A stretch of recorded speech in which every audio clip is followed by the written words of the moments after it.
up, everybody? Cheers, cheers, cheers. Happy quiet Wednesday. Surprisingly quiet, all things considered. First we gotta. We discussed in the letter again tonight. We gotta discuss that letter tonight. But look at this price action, huh? It's getting kind of ridiculous how there's very little volume. I said it was the second lowest volume day since Ryan Cohen first initially filed his 13D. And I think if you told folks that a couple of days ago, we would have been like, nah, volume probably pick up a little bit. Super quiet. It seems pretty clear the market's trying to be like, yo, what's going on here? Quite a bit of uncertainty as to what's going to happen next. But at the same time, this chart is like, this is that 15-minute chart, right? Blah, blah, blah. But it remains fully intact. Higher highs, lower lows. It's just something to watch. It's still marginal, blah, blah, blah. But the probability is kind of ticking up that the next breakout would be up. But we'll see what happens. But definitely something I'm increasingly watching on. It's the intraday. And then here's the daily. You're getting that. We're at this new plateau. We got a solid couple of weeks where now the market's like, yo, let's see what's next. And I think the market's trying to digest that news of the letter. It was a big letter. So I got this tweet up. This was my big thing is that, we see what the short interest was. Not to focus too much on the shorts, but I think it's a beautiful manifestation of the conviction that many bears out there have that GameStop is this long-term zero, completely unable to reinvent itself. And of course, many of us on the Rory Kitty chat here strongly disagree with that. But for as long as I can remember, it's been like us and like Burry and not too many people have really bought into it. There's been quite a few bears out there. I feel, and I think that sentiment it's still nagging. I said that in another tweet. And then you have someone like Cohen step out here and say that he has no doubt that where this company could be headed. And I'm thinking to myself, how can you... I have long been saying that when you juxtapose that short interest with my level of bullishness, with Burry's level of bullishness, and what I thought at the time was Cohen's, but now we know with pretty high certainty how bullish he is. I mean, what more can you ask of the guy as far as the assets go? And I know for some bearish arguments out there, it was that it wasn't just that the secular risks that the business model was up against, but also management, which I also always felt was overblown because this was a new management team. They had largely been doing the right things. And so then you have Cohen speak out against this, and I'm just like, models need to be updated. And the market is like taking its time to digest some stuff here, but like, there's no guarantee that Cohen's right or that we're right, of course. There's no guarantee of that. But now you have someone who's really dialed into it, even talks about in that letter how he's reviewed the assets and their position in the industry. And I'd be super curious. There have been some fairly loud bears on social media talking about how GameStop's business model is going horse and buggy, you know what I mean? And like where I'd be super, I'm not going to track stuff. I don't care that much, but I'm like, how do you have to say Ryan Cohen is wrong? You know what I mean? Like this is one of the the longest bull takes by somebody kind of removed from like the security analysis space, like kind of specifically talking about the business model and where they could be headed. It's super bullish from that perspective. It doesn't mean that he definitely pulls it off, but I'm like, here you go. Here is someone who the media has frequently classified as this omni-channel visionary, really dialed into this space, saying it is no doubt. And I think someone's off here. Someone's off. And I think I don't think many folks' models of GameStop have reflected this upside opportunity in GameStop. Granted, he even says here he doesn't lay out his specific long-term plan, but this is what a lot of us have been talking about. You don't have to at least understand the optionality that's here. Look, you can see me command Fing, no doubt. And I just don't think, I continue to believe the market is not pricing this stuff in, and I think this is the huge, major opportunity Ryan Cohen has seen. Up till this letter, it has been mere speculation on our behalf, and now I think, there you go. And now all those folks who are really pinning GameStop on that physical disc type stuff and how there's no opportunity here, you now need to not only pick apart our cheers to everybody on the stream here, not only our theses here, but even that of Ryan Cohen's, and of course we know how Burry feels too, but like, that this thesis will gain traction. And for months now, we've been talking about Ryan Cohen making the rounds, talking about GameStop. Quite, to be honest, I didn't think it would be in this light of him kind of critiquing George Sherman in particular, but of course the board, as we talked about in the last stream. I wasn't sure how we would approach. But nevertheless, this gets the conversation going even more. You know what I mean? Like, even Burry hasn't been so outspoken about the company these past couple months. In fact, not many prominent people. We saw some people on social media talking about how GameStop continues not to make those lists of gaming stops that are going to benefit from the new consoles. And it's just bonkers to me because arguably, you could disagree with this, but I believe GameStop is the largest, like especially year-over-year beneficiary of this new console cycle. You know what I mean? And it's just kind of crazy to me that no one is really factoring that into some of their discussions. I mean, in some ways, I understand if you're just talking about game producers or console manufacturers, I get it. But even still, if you're talking about gaming generally, like GameStop should definitely be included in that discussion. So I think this kind of will reframe people's thinking. So my point is just not many people talk. We got us talking about it on the Roaring Kitty stream here. We got some folks talking about it on social media, but no one who's prominently discussing it, even on or CNBC, wherever it is. Kind of no one's really buying into it. And now here you have Ryan Cohen stepping up. And I did see someone mention that it was discussed on CNBC recently. I didn't see it. But I think now this plants a seed. And people were saying this in the chat last stream, how this is a message in many, there's many messages this letter is sending. But in particular, it's talking to investors, current investors, but also future investors, right? This is going to hit the radar of folks being like, whoa, Ryan Cohen thinks what? He thinks, what about GameStop? I thought that was a long-term zero. How many times have we been talking about that in recent streams? People have been talking to their family and friends, and people are like, oh, GameStop? That's bankrupt. I was like, okay, but now this can help change the conversation, which we'd already seen was gaining traction in the past couple weeks and months as we got closer to the consoles, but it still seemed like, especially as the stock quieted down, like people kind of like, you know what, GameStop, maybe it's not going anywhere, right? You had this little, which wasn't that big of a sell-off, right? You know my take on this.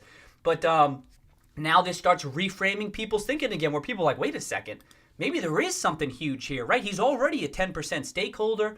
Could there be significantly more? That type of stuff takes time for like larger investors to really get on board with. You don't expect that to happen overnight, but it gets the conversation going. And that's why I personally think this letter is huge. That's not to say, again, it doesn't necessarily immediately, stock price doesn't bounce on that. This market kind of needs to digest this stuff. Even I'm like, how is the company going to respond to this?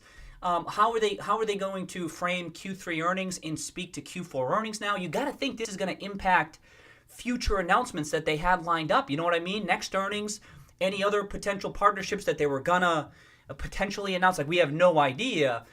But this has to weigh on their decisions now more so than it was before. So it could be maybe they need to talk up GameStop's performance. You know what I mean? Maybe they have to a bit. Maybe it was their intention all along. We've talked about this on the stream. I saw some people talking about this too. It could be they were trying to keep expectations this low. It was always supposed to be a real shitty year, operationally speaking, but just trying to, all right, temper expectations. But now that we're here, we're in Q4, now we can start talking shit up. But now it's maybe even more so because, I mean, the way Ryan Cohen calls out George Sherman in particular, it's like, whoa, maybe we need to talk more about the progress that we've had. I know a lot of people on the stream have agreed, some of us on the stream have agreed that we have felt management has done a decent job so far as part of this turnaround, like those early stages of the turnaround, the cost cutting, making sure they were ready to run for the new consoles and stuff. But they haven't been beyond reproach because there have been some things that maybe we would have liked them to do differently or speak about it more loudly. And so there's that stuff. Like when Ryan Cohen's talking about the urgency of things or maybe a more transparent plan, like that kind of resonates with some of us, right? Because some of us have been thinking like, well, maybe they know exactly what they're doing. They're just kind of just biding their time and they'll eventually announce everything. But now hearing Cohen talk about that, now I think to myself, you know what? Maybe they were moving too slow and they should have been talking about this stuff more, telling that story. How many times on the stream have we talked about the value of a storyteller, right? And how I remember talking about this after Q2 earnings, like they were definitely kind of lacking that. That didn't mean that they had no plan or anything like that, but you kind of need that front person to really talk this stuff up. And I think I would argue, I think many of us would agree, they didn't really have that, telling that sexy story. We got bullet points on like a presentation and stuff, and that stuff's important, but it's not everything. Investors and institutions and I mean, a lot of folks want that story to buy into. And there's some stuff holding it back, right? I mean, there was some rough quarters. There was the debt on the books, which the redemption helps get them closer to getting short-term debt off the books, right? That stuff that's hitting people's radar. But it's still that story, that long-term story. Here it is. And this is really the loudest we've heard someone talking about it. And importantly, it's Ryan Cohen, who people respect, but is a huge shareholder in the company. And this will get the chatter going.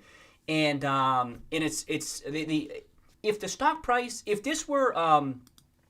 So I personally view this as bullish from my personal thesis, right? That doesn't mean other market participants do. I think the knee-jerk reaction by the stock price, which is nothing.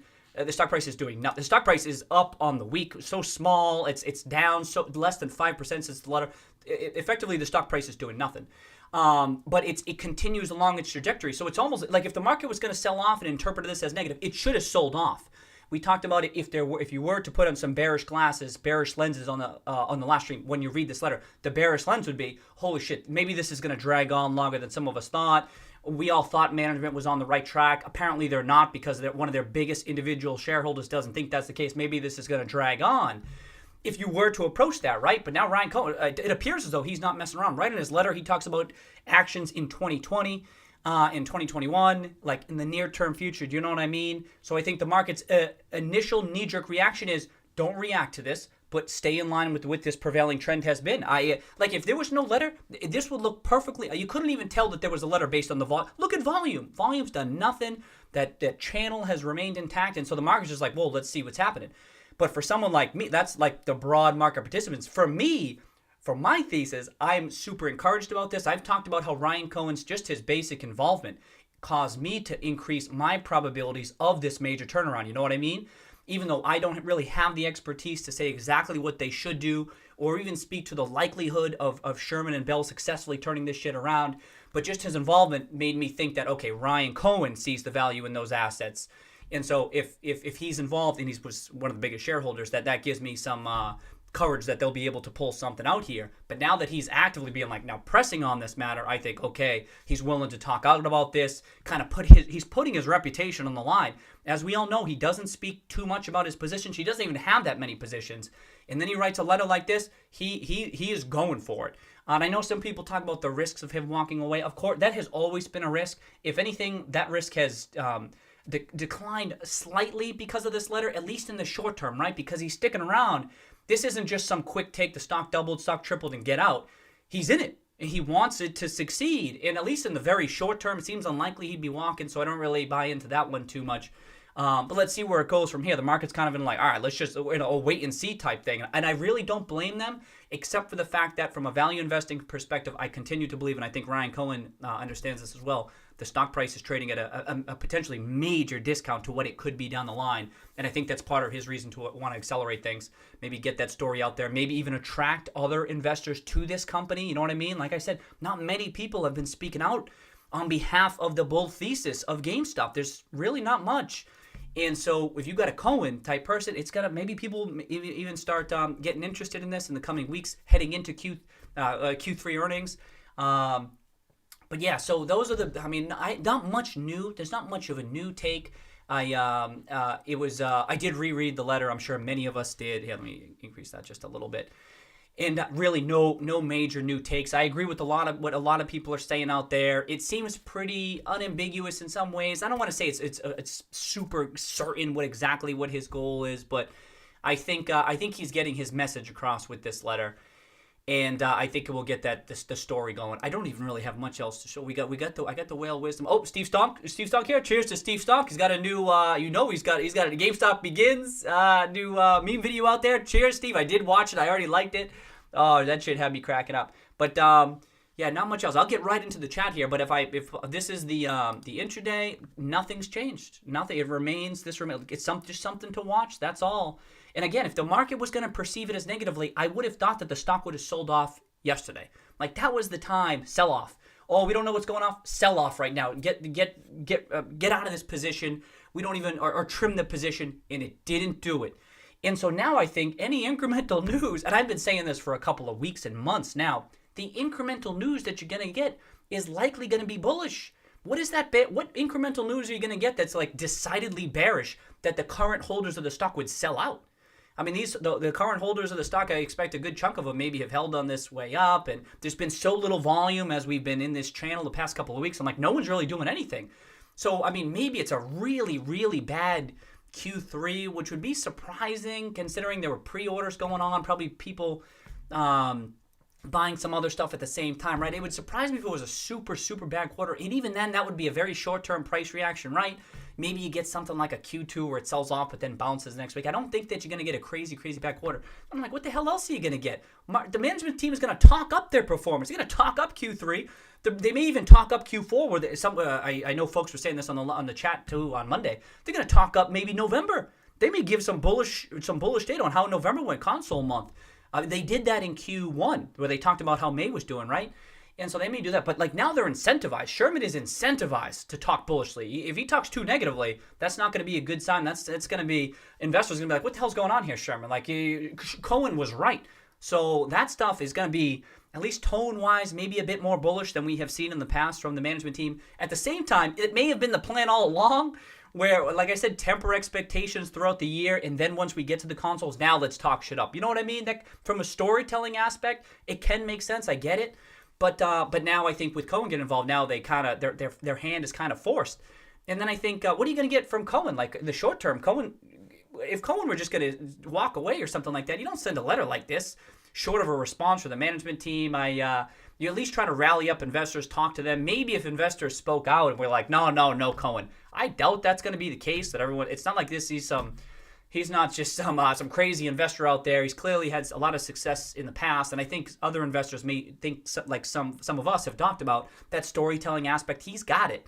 So, or he has the potential to talk about it, I think, and this letter is an early indication that he can do it. But it will be. I know some people in the chat too were talking about institutions might prefer Sherman. They've already been part of the team now for 18 months, kind of getting this turnaround going. So it's not like it's abundantly clear it's going one way or the other. I just mean it's not as though people are going to roll their eyes at Ryan Cohen. That's what I mean. So I think he's going to be continue to press. And then I think, and then what? I mean, what if GameStop start talking about, now they're like, oh, well, shit, now our backs are against the wall. Let's start dropping all this shit that we were kind of keeping on the DL, right? Not just quarterly performance, but if there's partnership type stuff, talking up any initiatives they may have that they didn't get too much into. Like, I think, what's the huge negative short-term news that's really going to drive it down? I don't see very many sellers these past 2 weeks. Like, it would have been fine if GameStop gave back continued to sell off, and it really didn't. It continues to stay. It continues to stay in this damn box, or right around this box, right? The higher lows, the higher highs. What is there to say? If you're using the charts just to gauge sentiment, everything remains intact.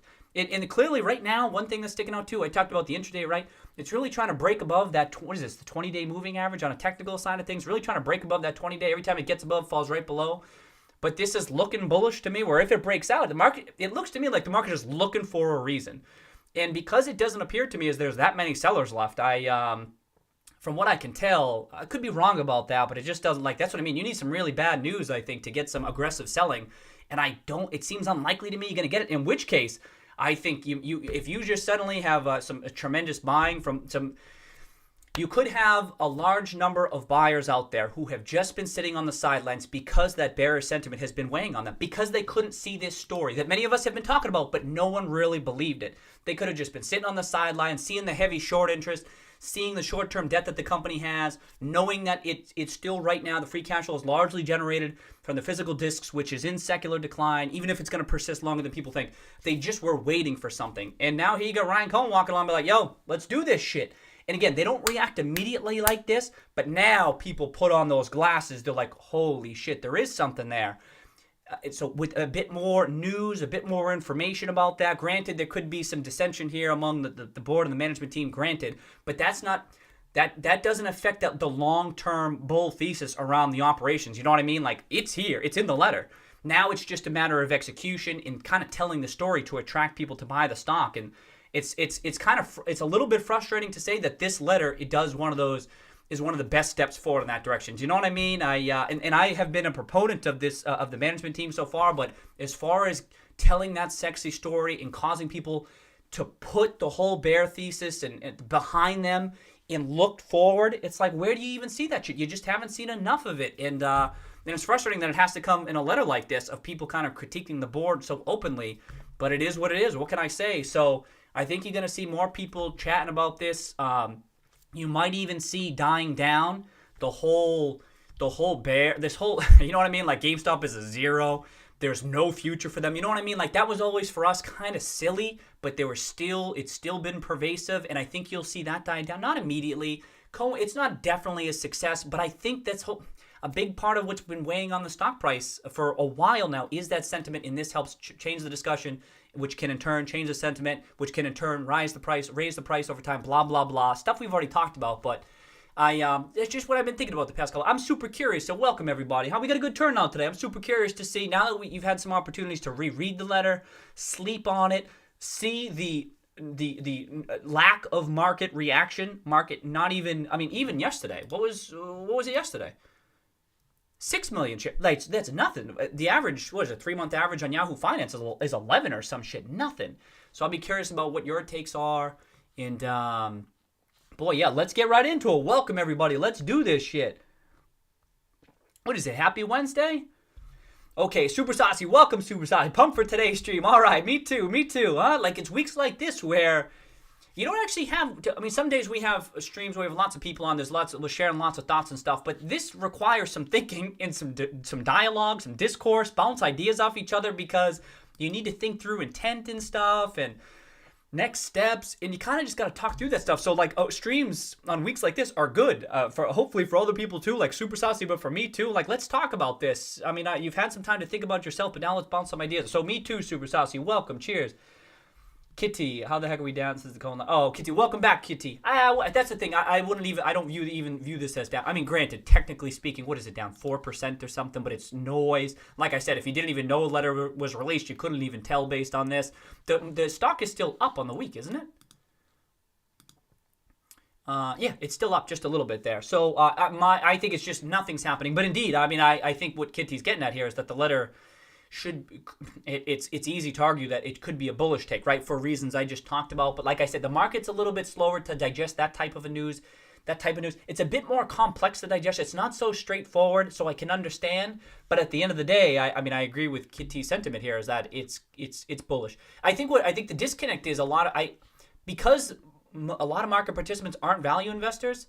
A good chunk of them, yeah, which is surprising, right? Yeah.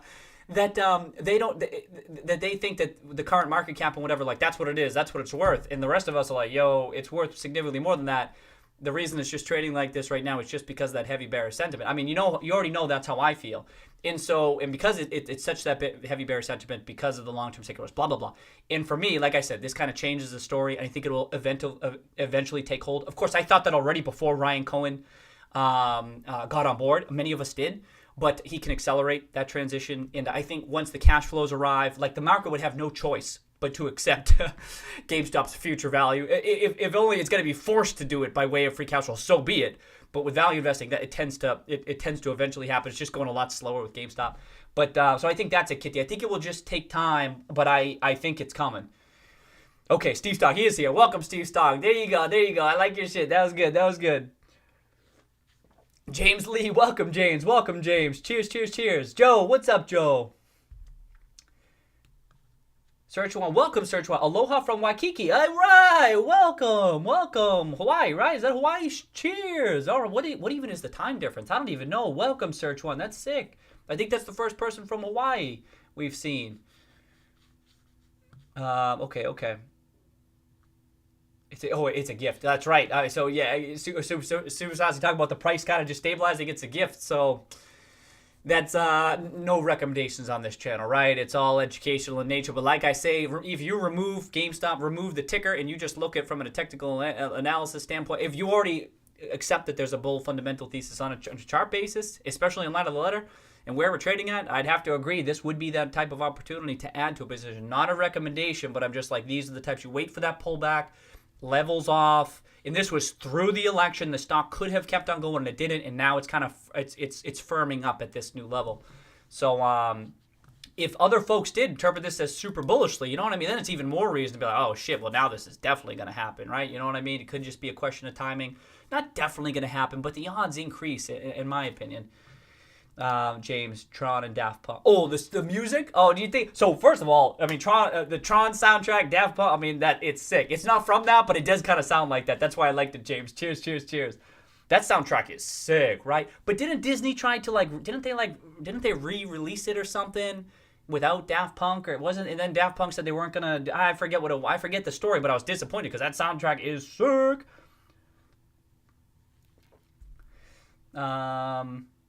Hey, Chris Roth, what up? What up, Chris? How you doing? Yep. Okay. So Chris is feeling good about this week. Yay. I mean, I am too. Each passing day, each passing week, the chart strengthens, and it's now the story is strengthening too. I mean, for a while we weren't getting much news. We just knew consoles were being released, but now you go. 1, 2, 3, 4, 5, 6, 7. We're now on the verge of like 7 weeks in a row of ending. What is it? Above in double digits. Could be 8 weeks. That's a lot of weeks above there. That's clearly forming this new base. And I think the market's. I personally just think the market is looking for a reason to buy into this, and I think Cohen might be giving them an opportunity to in time. You know what I mean? And maybe there's going to be big earnings too, Q3, and the market will just say, "Oh, that was better than we were expecting." I think it's just looking for a reason. I think we're getting into that rose-colored glasses situation here, and with so few apparently to me.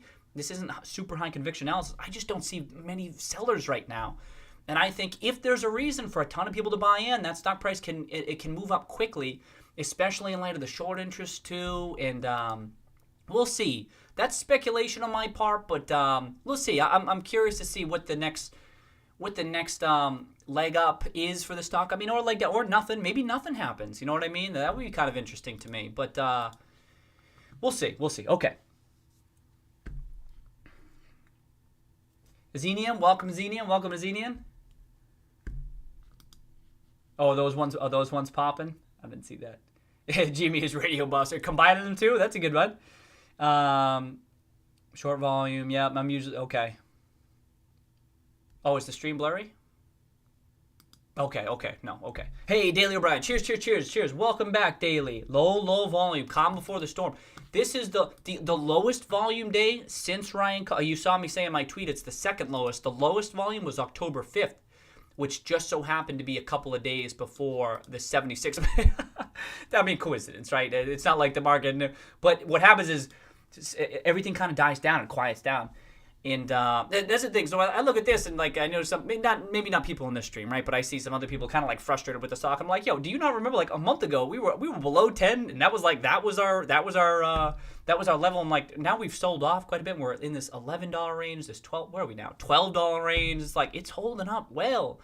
But anyway, it's quieting down right now. So Daily says calm before the storm. Indeed, it could be. But who knows if we'll get anything. You probably, like I said, need some. I don't think you need news to break out above this. What is this? The 20-day. Like I don't think you need news to break out of this little mini trend here on this intraday stuff. If I would just pick something apart, I think you could just get a little bit of momentum going, and it gets in your favor. Like I said, you could float back up to 13, 14. That's not crazy to me. But to break out of that big one, that you probably need some news, and we might be a couple of weeks away from material news on that front. For what that's worth, just my take.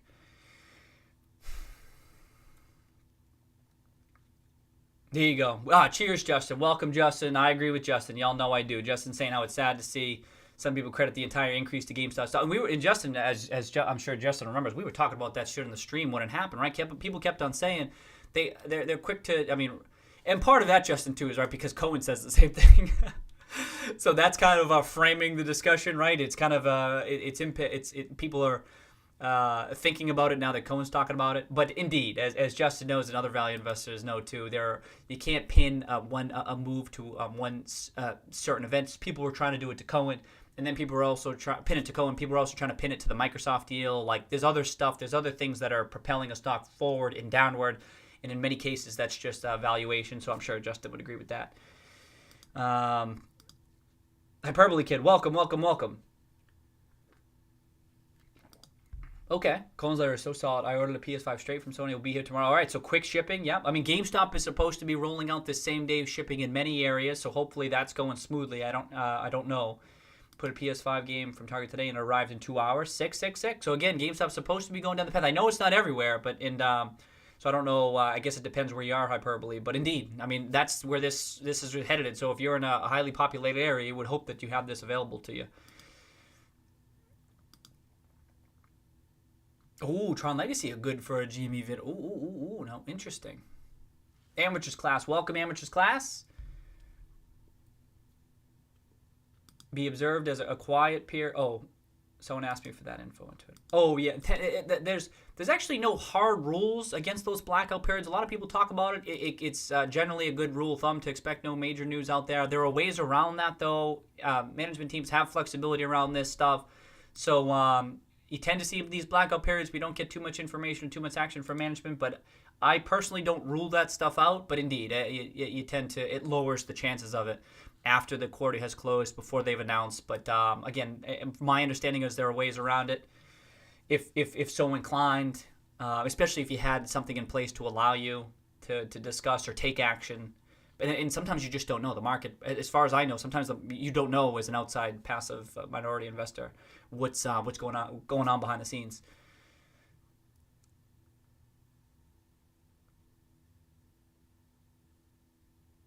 Talking bundles. Yep. Jorge, what's up, Jorge? Welcome back, Jorge. Cheers, mate.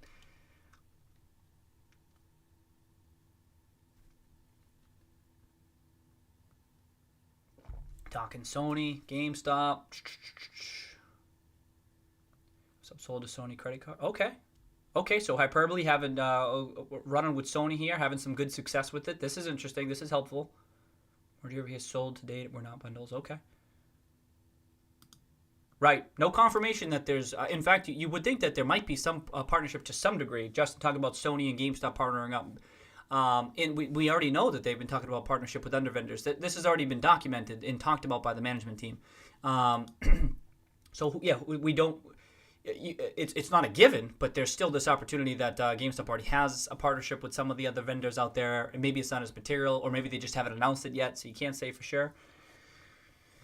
Oh, so okay. So Justin's saying that Pactor out there believes a revenue share agreement already exists. That's the thing. So maybe it hasn't been announced yet, or maybe it's not as major and not worthy. That's the thing. So when I see Cohen's letter too, like the couple of things that stick out to me is kind of like the urgency of the situation, that this kind of the storytelling of some of this stuff too.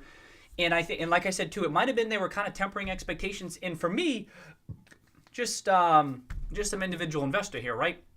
You can't be sure that, like I'm pretty sure I even said this on a recent stream where like I don't have high conviction that a management team is definitely not doing the right thing with something like this.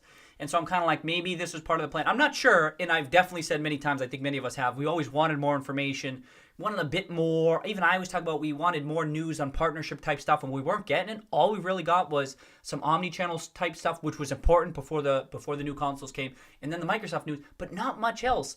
And it kind of surprised me that you didn't get much else before. Now the consoles are here, and it could be that they're still going to come in December where you get something, but it always surprised me that we wouldn't have something a bit more firm before the new consoles came out. Just as, again, because I always want more to the story. It's how I can assign probabilities to things. And like those GameStop videos that I uploaded to the Roaring Kitty YouTube channel, I had to discount the tremendous upside. I just didn't have, I mean, not only do I not have really the expertise to say definitively whether it's there or not, but management wasn't divulging enough to say, like, we're definitely going to do this. And I'm like, I have to discount it. That's why Ryan Cohen getting involved caused me to up my probabilities and stuff. But now I'm thinking, shit, maybe they just didn't have stuff to announce, or they were dragging their feet way too much, because now you've had Ryan Cohen speak out. Like, you kind of messed up from Ryan Cohen's eyes.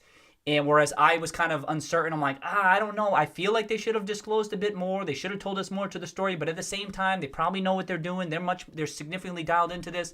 And maybe this whole story aspect isn't as important as I think it is. You know what I mean? Like, you're just not so sure about that stuff. And now Ryan Cohen has made it clear that, hey, they should have been doing some more of this stuff, right? From his perspective anyway, right? I mean, there's tons of investors that are involved. But now I'm like, to hear Ryan Cohen say it, I'm like, all right, well, I kind of had a feeling that we should have been getting more information on some of this, that we could piece this together, the story ourselves, and we weren't getting it. And now I'm like, you know what? All right. So you drag your feet too long. That's the thing. We don't know if they were dragging their feet or not telling enough of a sex story, or if they personally just didn't have a good enough one. I don't think that. I think maybe they were working toward this stuff and taking care of the nuts and bolts. How many times have you heard me say that phrase? And they were getting to, okay, now let's focus on getting to the console cycle, make sure we're ready to run. Now let's start talking about transforming ourselves. But if you drag your feet too long in that stuff, market participants are going to be like, what the hell's going on here? Like we see, we have our free cash flow forecast looking out the near term future, and we see what this short interest is like. What's going on here? Like people are going to try to get involved because of this tremendous undervaluation, at least as some of us perceive, right? Like people are gonna be drawn to this, and if you're not doing enough about it to fend off some of these bear arguments or attract bull investors to it, like you're gonna piss off some investors. That's just the way it works, and I'm kind of surprised. I mean, Cohen just got involved in a big way just a couple of months ago, but I'm kind of surprised we went this full year without more something like this. You know what I mean? Especially with the stock price lagging as much as it was. And I'm like, how are people just sitting back watching this and no one's really pounding the table? I mean, I know Hesty and Perman, but then they got the board seat and that was kind of it. And then Burry wasn't really talking out about the position all that much. I'm like, what the hell's going on here? Don't people see this? And then the price rose and people started talking about it more. But I'm like, what he's talking about has been the thesis since a lot of us got involved. And now here it is. Maybe he was waiting for the new consoles, right? It could have been great timing on his part. I don't know. But anyway, let me keep going. How the hell did that, how did that even start? I don't even know where I was coming from. Okay. Keep up their tech and esports involvement is key. That's the thing. They've talked about some of that stuff too. They've talked about that. Yep, Justin says they're already doing it. You know what I mean? Like I think that was a lot of our first takes when we were reading this letter. It's like you read some of these lines like, huh? They are definitely working on some of this stuff. They were very, you know what I mean? And I think part of that might have been again, Ryan Cohen knows what he's doing with this letter and stuff, but it's not lost on him that they're working on some of this stuff. But it was curious to include certain line items, especially at the tail end. You know what I mean? Like where is it? These 4 things? I'm like, literally they're doing all that.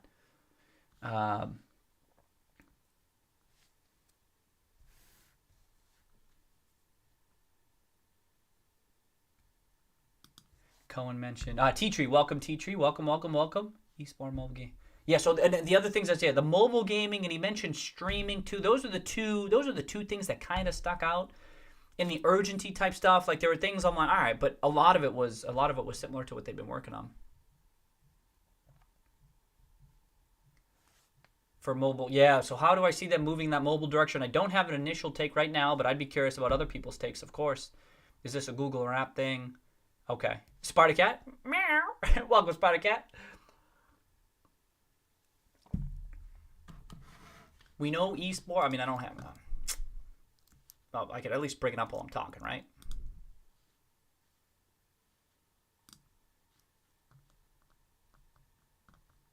Clearly for... I mean, you've seen how many times I bring this up. Clearly for Cohen... There's Fox there, and then clearly this presentation ain't enough for Cohen, right? And that's the thing.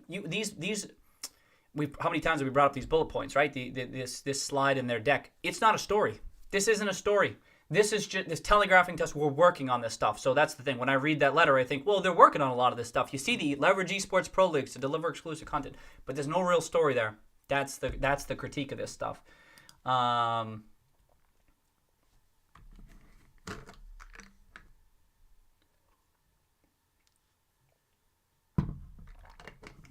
That's the thing. Yeah, so welcome, Kaizuya, talking about the shorting type stuff. Well, he doesn't mention anything about short interest in here. In fact, doesn't he even talk about...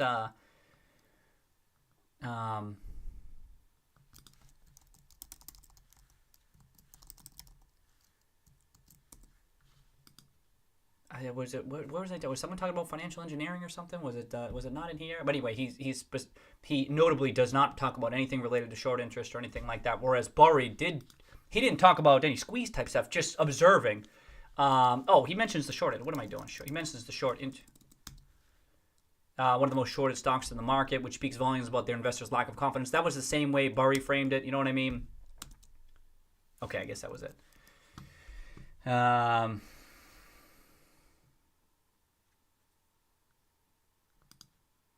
Yeah, it did seem odd. Yeah, it did seem odd that it was such a high level of short interest for so long, and again, it speaks more to that. It surprises me the level of conviction on both sides. I think. I mean, of course, I think the Bulls are right. Right, I'm bullish, even though it's not a foregone conclusion. But what stands out is the level of conviction on both sides. And that's why Ryan Cohen talking it up kind of score one for the Bulls, because it's been a while. But that's what stands out. And it's been that's the thing. That's why that short interest has been so high for so long. I just think it's a reflection of how heavy this bear sentiment has been, and it's been that heavy for so long. It's been so heavy for so long, and I think that's kind of what who's getting at that Kazuya. And but again, Cohen doesn't talk up that specific point too much. He just kind of observes heavy short interest, so they don't buy into it. And indeed, and maybe they don't buy into the management's decisions and stuff. It's a good point. I mean, it's definitely worth bringing up in a letter like this.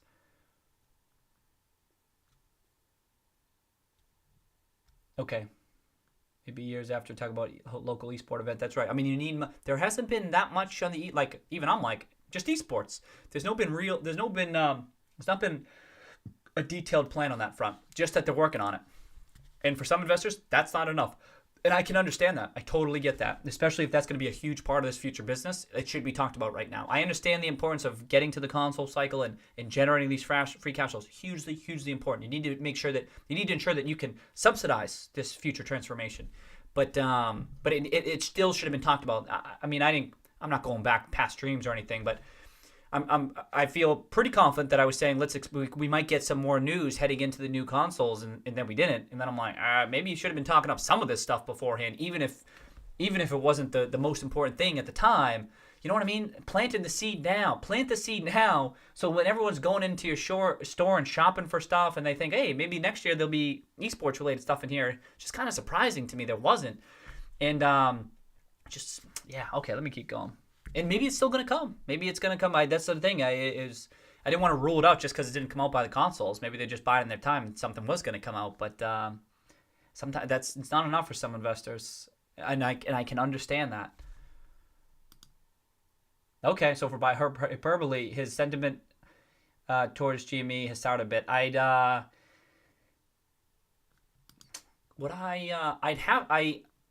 to agree with that.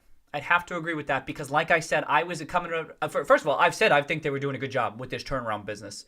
They've done a good job. That doesn't mean I felt they hadn't made any mistakes. You've heard me say that a number of times, but I felt they've been doing a good job in that if they successfully executed over the next 6 months and 12 months, they would be classified as this all-star team. That they really pulled this off. But like I said, it wasn't clear to me that if they were just dragging their feet on some of this stuff, if there was a reason they weren't telling a sexy story. Like I felt as though enough time had passed and we were around the consoles that we should have had more information by now, but I wasn't totally sure. I'm like, maybe it just makes sense not to do that. And Ryan Kitty, you just don't know enough about this, you know what I mean? But then when Ryan Cohen speaks out, I'm like, shit.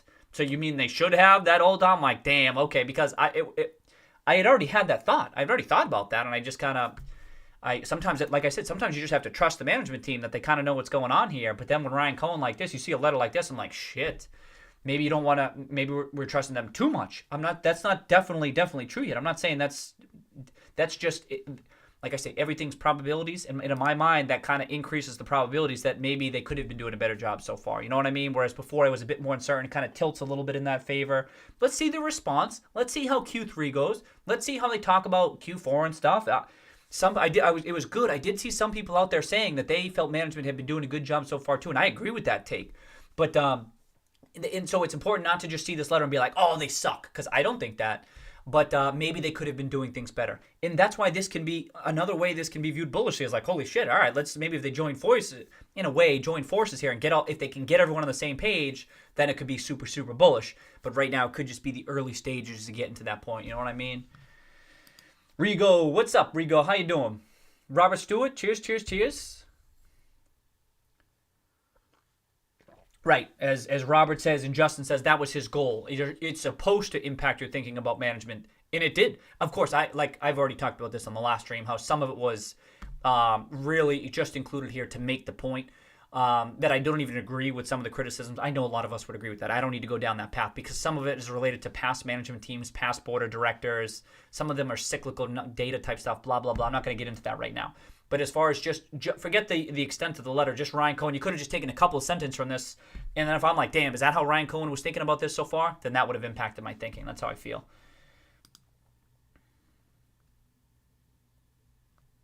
Yep, so Justin's saying he listed a bunch of stuff they're already doing.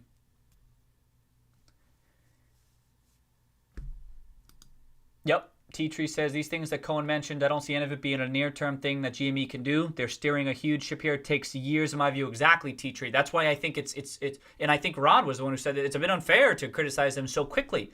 I mean, Jim Bill hasn't even been there 18 months. I know he's a CFO, and it's Sherman in particular that Cohen's calling out. And even he's been here, 18 months, 19 months? That's a really short term. That's a really short time period, right? And then to steer this ship, as T-Tree's talking about, it is not easy, especially when you have a huge operational catalyst upcoming. You got to make sure you got everything ready to run on that front. So I agree with you, T-Tree. And but Ryan Cohen has to make his point. So he needs to talk this stuff up, or to achieve what he's trying to achieve. He kind of has to, from a strategic standpoint, even though some of it is kind of over the top in some ways, but you can at least understand why he's doing what he's doing. But I agree with you, T-Tree.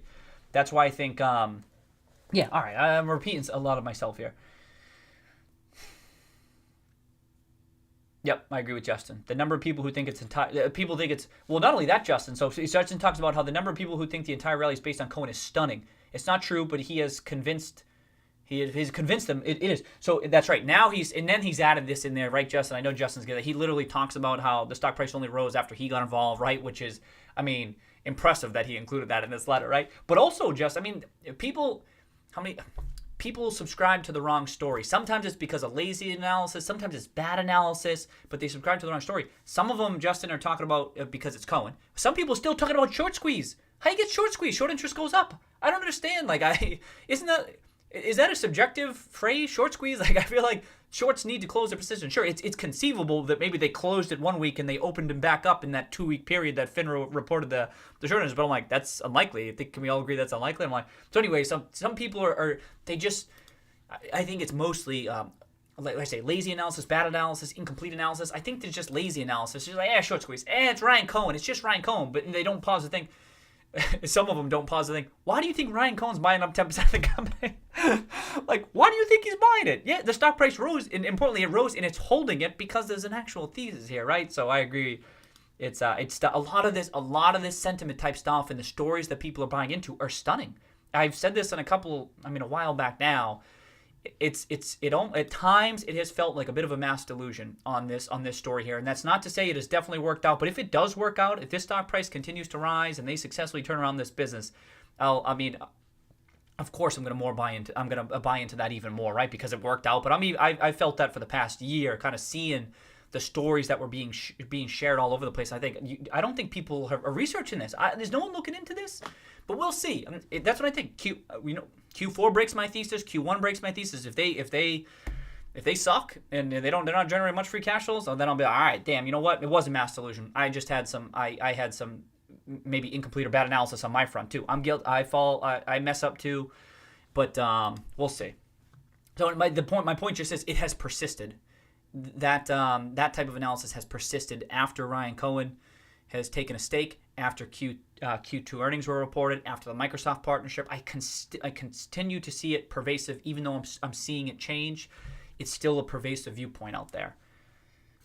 I do agree with that word. It is stunning indeed. Cut the physical ship and get into a digital speedboat. Yeah. Oh, I like that. I like Polygon. Cheers. Welcome, Polygon. Happy Wednesday, Polygon Tiger. Yeah, it's a ship boat, right? But get out of the physical ship and get into the digital speedboat. Yeah, I like that, Polygon. That's good.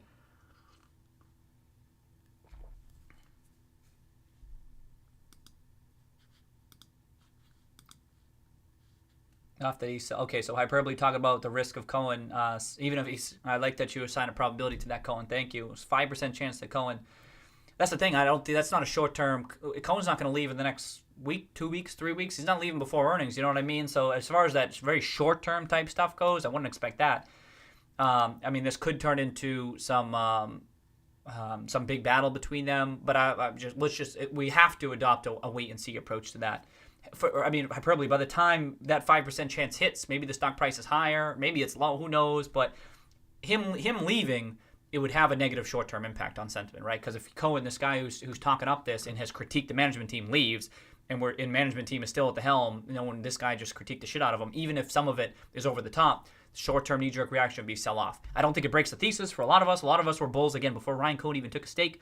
The free cash flows will drive this and will provide the downside protection. That's how investing works. But short-term reaction would be a negative drop. But it's not. I don't think that's particularly likely at this point in time. But indeed, I do hyperbole just today. 5%, yeah, that would stink. I don't want at this point. I kind of want to see what he has to say. I want to see how management responds. And all else equal, you don't want your stock price to drop. But it could be.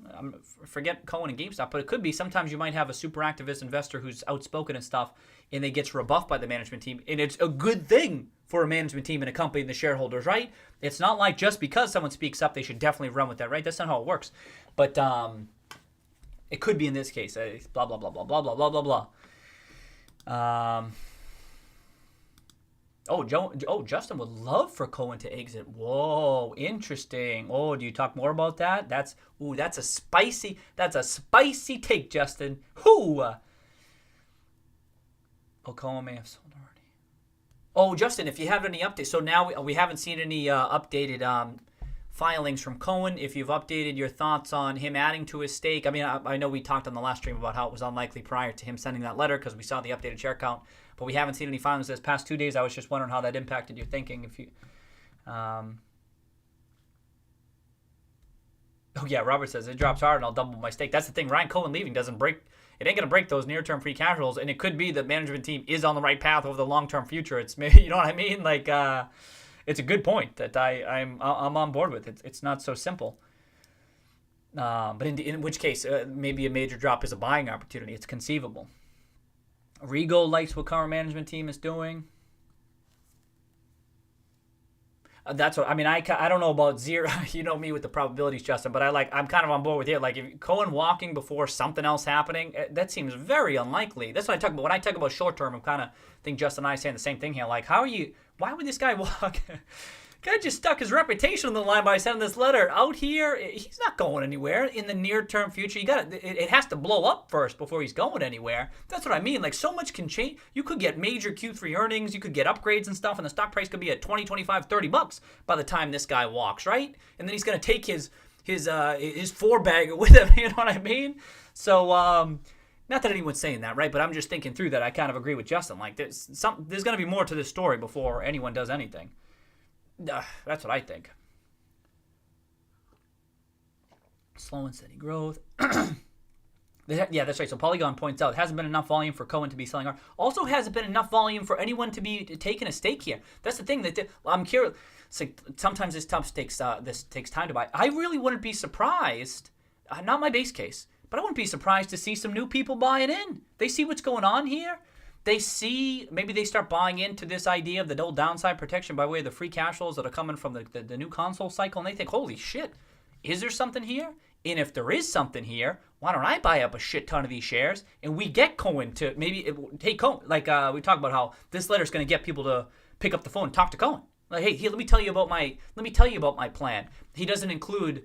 He says it right in there, right? We have stopped short of outlining a detailed turnaround plan in this correspondence because the onus is on blah, blah, blah. Ding, ding, boom, boom, boom, boom, boom. Hello, Ryan Cohen? Yeah, what the hell is your detailed turnaround plan? Gets the conversation going. You know what? That sounds fascinating as shit. I'm interested in this. Let me get a bigger part of the state. And then people start buying into it because they now they're hearing the story. They'll buy into it. They're talking to the person who it's possible could take over as CEO. I mean, that kind of seems like we were talking on Monday how it seems like he might be vying for that type of a position, in which people will buy into it. So and maybe they try to get ahead of it by buying in the coming weeks. That's the thing. It doesn't happen next day. You need to pick up the phone. You need to talk to them, and take some time. Have your analysts talk it over and stuff. And then so that's the thing. So super low volume. Like, keep an eye on volume. It's really been sticking out to me as super low, because if suddenly people want to start buying, it could rise quickly. That's what I think. I don't think you're gonna have sellers like marginal. You'll have some marginal sellers, but I don't think you're gonna have big sellers at this point at like 12, 13. I don't think speculative take for sure. But I think a letter like this could start getting investors' attention. Like I said, it's the loudest, especially in recent months and recent quarters. It's the loudest someone has talked about this upside opportunity, and it's coming from someone that people respect. Many people respect, and I'm basing that on just the media pieces that are out there. It's pretty incredible. I personally haven't seen much like it, maybe in some Silicon Valley types, but it's pretty incredible. Especially when they're talking about his stock positions and stuff. That one really, it stands out. So, okay. But anyway, that volume, I was thinking about that, Polygon. The greatest risk to my GameStop thesis, the greatest risk to his GameStop thesis is Cohen. He could also force the squeeze. I know, I'd have to say, it's becoming difficult analysis.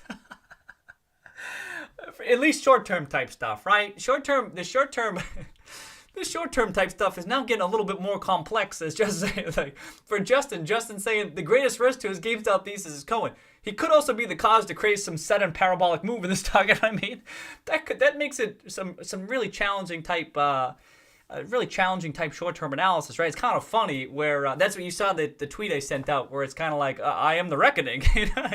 I am the reckoning.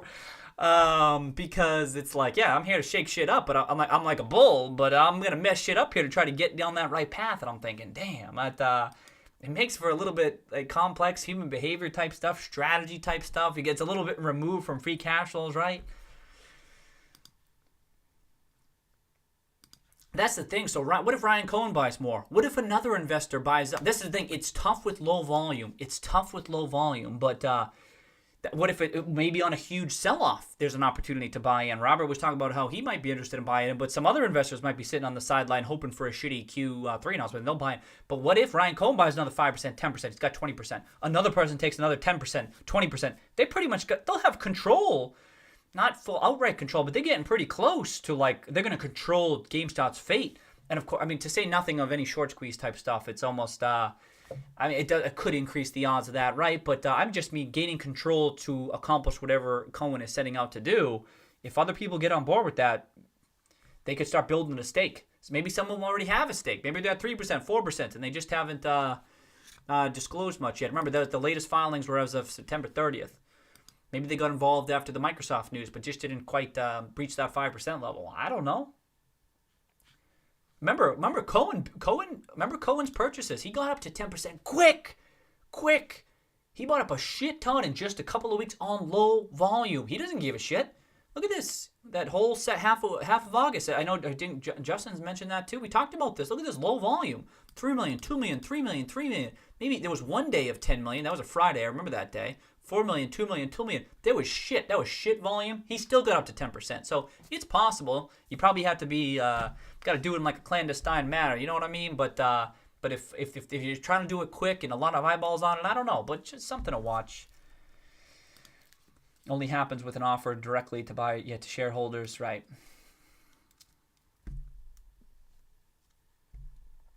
Yeah, the squeeze stuff, I mean, there's just not enough to go off of. I mean, Cohen, this is really built around that long-term future of GameStop. I mean, it's certain, any squeeze type stuff would be like newsworthy, but there's nothing in here to suggest that he cares.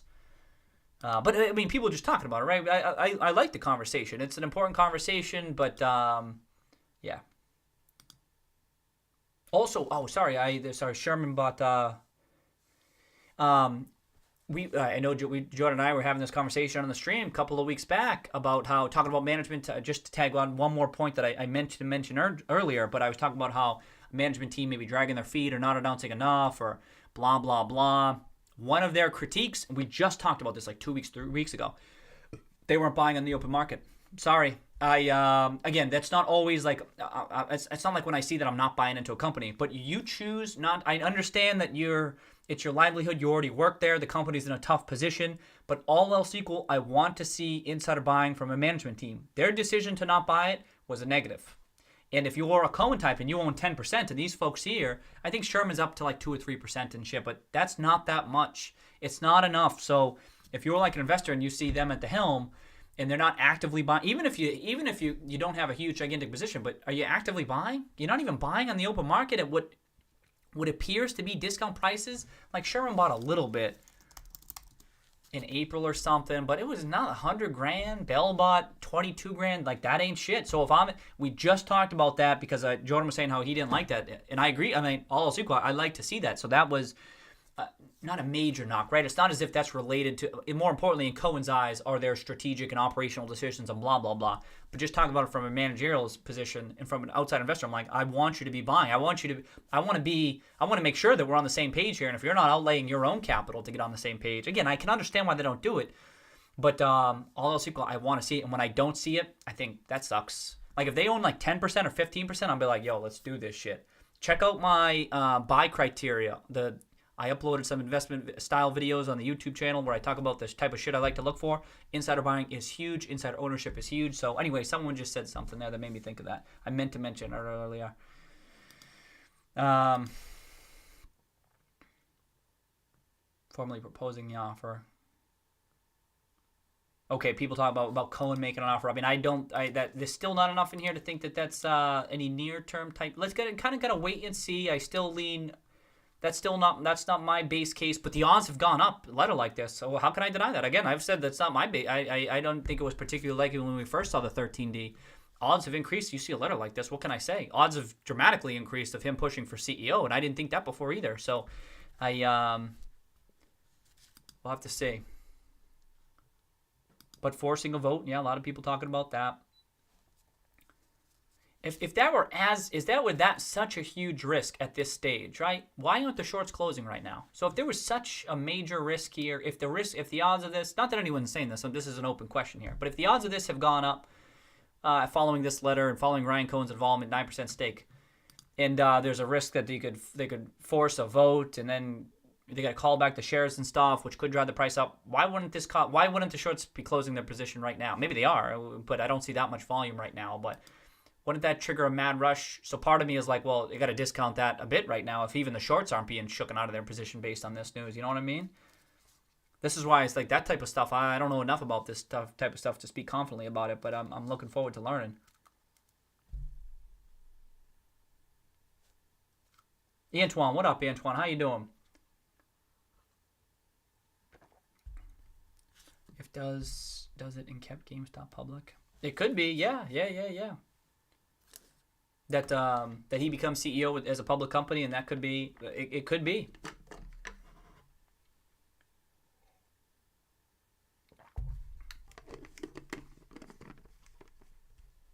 Massive incoming stock price. Oh shit.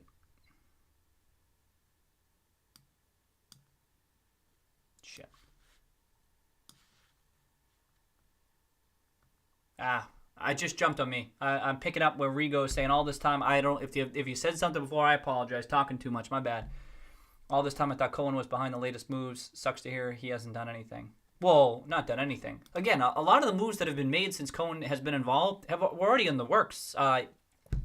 Read the conference calls. Read the ICR conference in particular. I mean, that was something from 2020 where they were talking the same stuff. But talking the conference calls.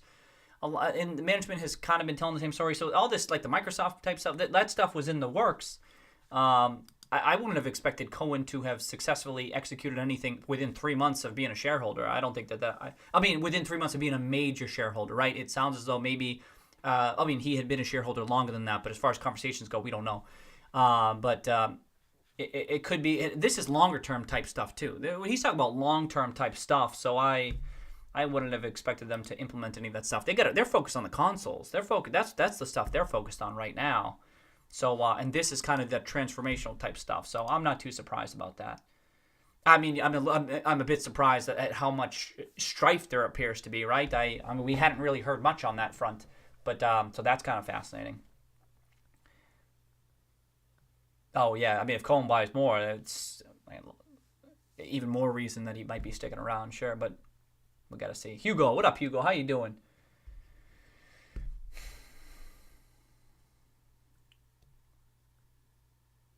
The app update is all Cohen? No. Hey, what up, Eduardo? I forgot if I said what up. No, Cohen. That app update stuff has been in the works for months and months. They've definitely been working on it for quite a while, and they just spun it out. When was it? September, right? I think if any impact from Cohen has been marginal at this point. I think that's safe. Again, even if he had been invested for a longer period of time and had their ear, I think some of this stuff was basic stuff that they knew they should have been doing already. It doesn't mean they haven't heeded anything or anything like that. I'm not saying that, but something I consider the app a big thing that they would have been working on already. So I doubt that.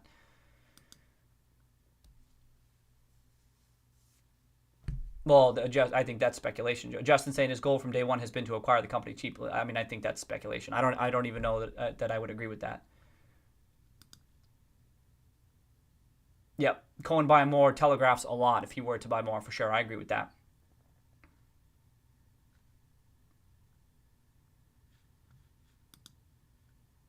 Oh yeah, talk about a low ball offload. So we've definitely talked about that on the stream, Justin. I remember when you wrote that article. I mean, there were other people on the stream too. We were having this conversation where be careful what you wish for. At the time, the stock price was even lower. The stock price was, I think it was below 10 when we were having that conversation, right? Because he had just bought it. I'm like, yo, you better be careful what you wish for because there was a risk that he tries to take it out at a super cheap price. I mean, now there still is that risk, right? Some of us, our fair value is significantly higher maybe than what the current price point is. Now, I mean, that's still on the table here. So people wishing for, that's the thing, you bet on we definitely had this conversation on the stream. I don't remember which stream it was, but like be careful what you wish for because you don't want it stolen, not just from a Cohen, but from everybody because then those future free cash flows and profits go to them. So then you're just hoping for like some sort of squeeze type action, right? Which is a very risky thing to bet on. But indeed, that's a legitimate risk. It's not what I kind of remember is talking about this. I mean, it's not the worst thing in the world. It's not the worst. It's not the worst outcome in the world, but it's suboptimal. It's not ideal.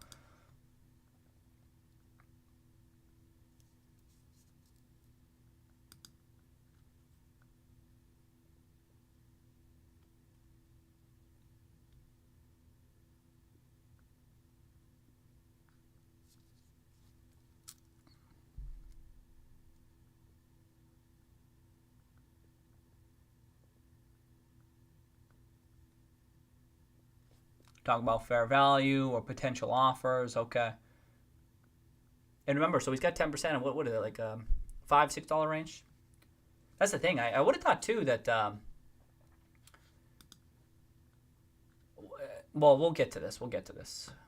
I want to keep going.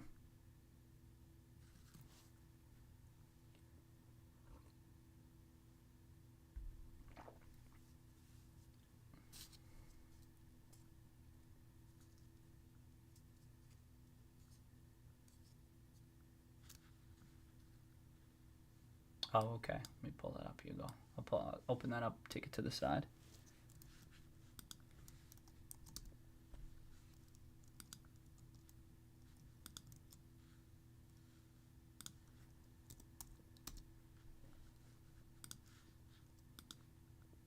Hey, Blessed. What's up, Blessed? How you doing? Miles Hunt. How you doing? Cheers, Miles Hunt. Cheers, mate.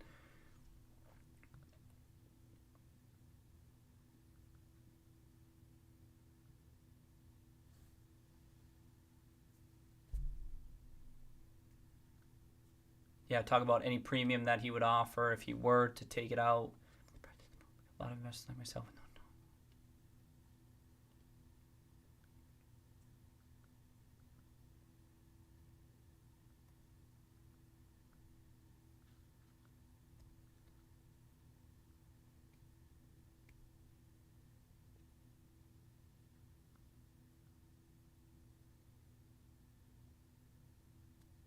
You don't think he can take it out cheap? Oh, I don't know. I think that, I don't know. Let me keep scrolling.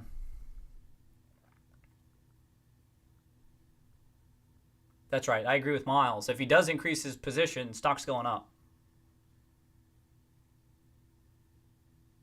The market's just looking for a reason. That's how I interpret this. Market's looking for a reason.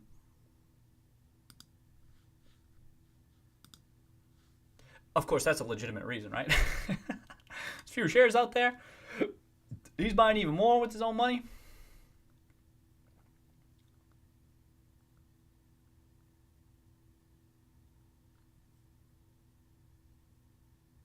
Wait. He has to initiate the squeeze to get this at a reasonable price. Why would he want to get it to a reasonable price and not a discount? Maybe I'm lost because I'm going too quickly. My bad. 30.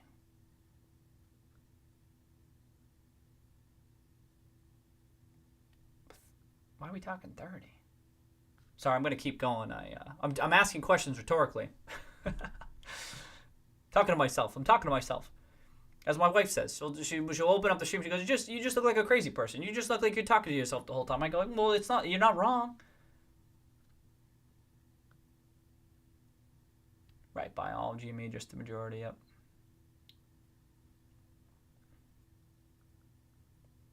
Yep, talk about even 30%. But then, yeah, and then if there's another big investor too, like I said, then you effectively get control of it with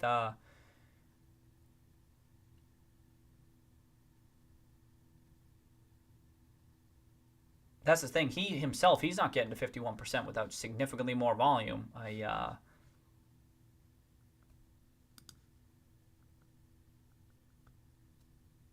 You know what I mean? In theory, what you can do is a private placement, right? I mean, technically, you can just do a private placement. You don't need to buy on the open market with the volume, right? You can just say, hey, sell me your shares, and you can acquire it that way. I think that's just highly unlikely.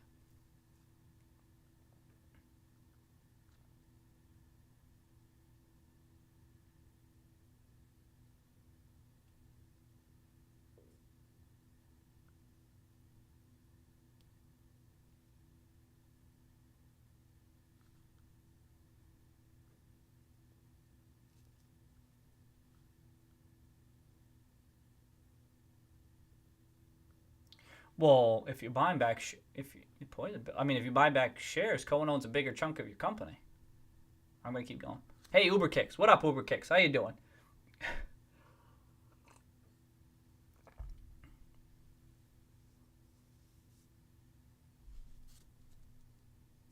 Okay, so Uber says, not gonna lie, the fact that 8 out of the 10 board members were appointed after the last strategic review made me believe that a review, barring a satisfactory response, isn't an unreasonable ask. A lot has changed. That's a good point, Uber. That's true. That's true. Some investor-based churn. I mean, some investor-based churn too. In particular, Cohen, most notably Cohen. But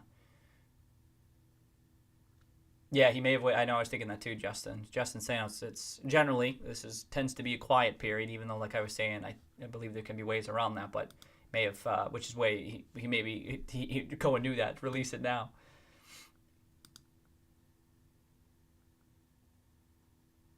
That's right. As Justin says, you can. There's ways around this. You put a plan in place. You can get around some of this stuff.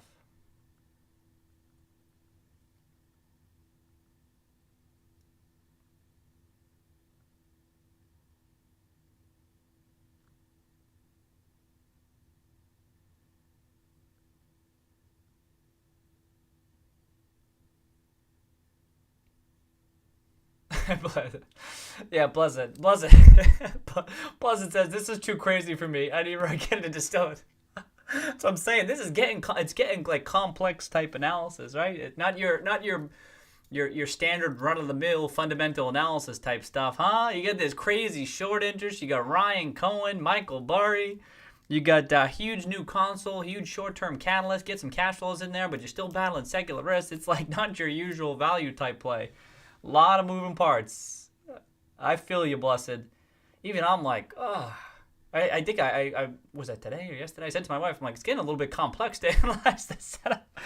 The chart's pretty straightforward.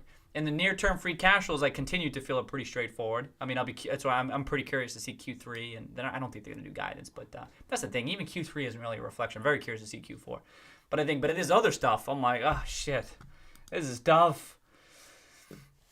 Cheyenne, what up? Oh, Justin's on Seeking Alpha. He's on Twitter too. Yeah, with that Domo.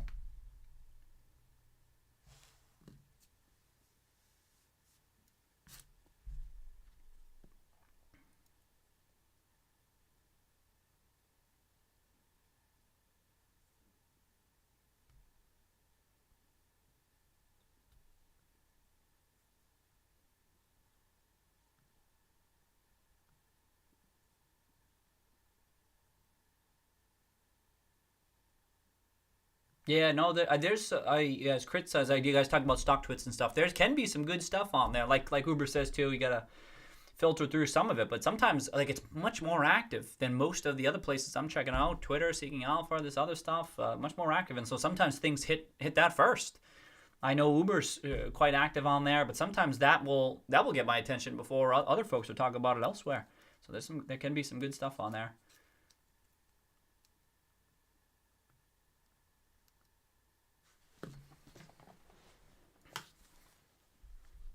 That's the thing. So Suber talking about the relationship between management and Ryan Cohen. My issue with that, Super Saucy, is that the Sherman stuff. That's what knocks this. This is kind of aggressive towards Sherman. So as far as talking about maybe their relationship isn't all that bad, this is pretty aggressive. If it weren't for this, if it was just general stuff, we might be on the same page. But this is what kind of changes my thinking. For what that's worth, Super Saucy. Saying that maybe the relationship, like this kind of, the whole letter kind of makes it seem like maybe it isn't that good. And we know, like we're fairly confident that has been an investor for longer than, we know he's been longer for when the 13D was filed. But I mean, even before this year. But this is pretty fiery.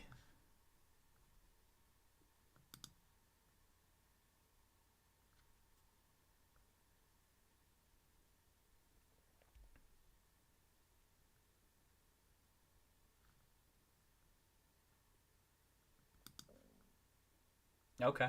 Justin thinks Cohen's always wanted to. And Justin has said that. And some other folks have too. And I haven't thought that initially. And I could be wrong. Like I said, I wasn't thinking about the CEO. Now here I am thinking, well, there you go. I like to just wait for a bit more information before I'll tilt my odds above 50% on something. I'll default to like a wait and see type approach. But certainly Justin's been saying that. Some other folks have been saying that too.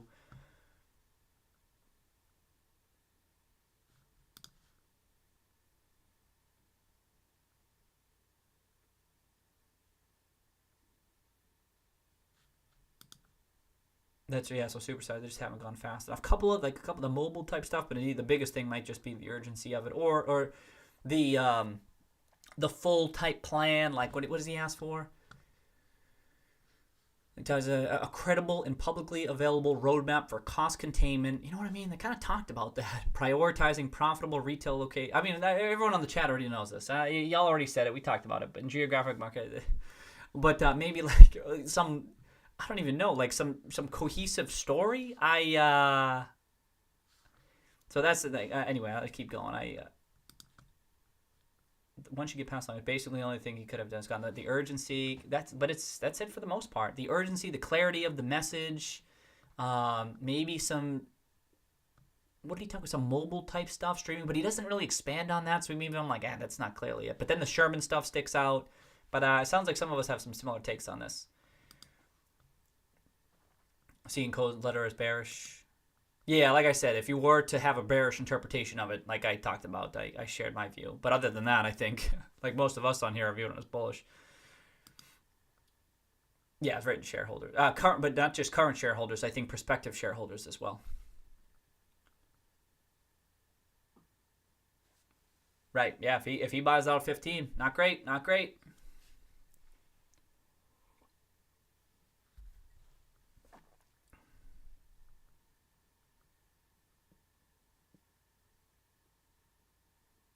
Yeah, I know.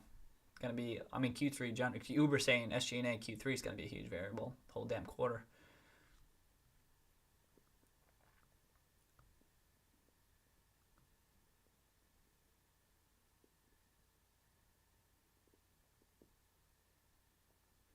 Hey, what's up, Trey? Thank you, Trey. Welcome, Trey.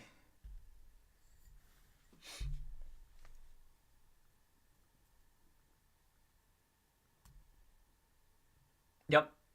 It read similar. I kind of saw, you kind of felt that to Alec. Welcome, Alex. Cheers. Saying how it reads similar to the permit Hestia presentation. That's why I've been trying to make that comparison from this activist standpoint. That it reads somewhat similar to the critiquing. Their critiques are kind of aligned. On the bears. I haven't seen too many bear takes. And I don't see it in the price action either. What up, John? How you doing?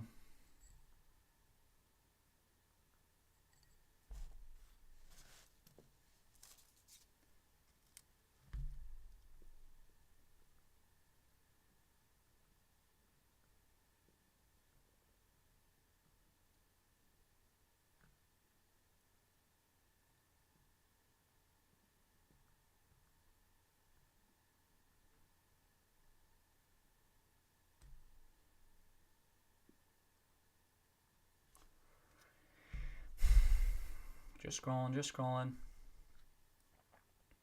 I know, yeah, Uber saying buying GameStop for under $10 or $650 million when they'll have more than that net cash in January. Yeah.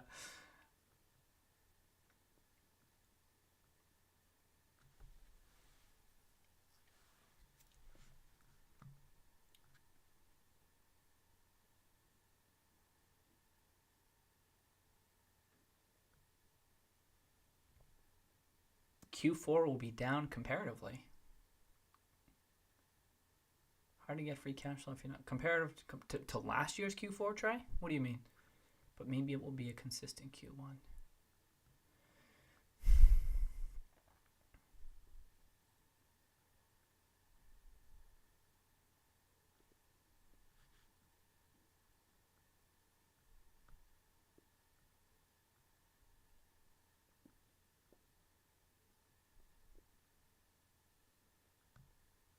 Hey, what's up, John? How you doing, John?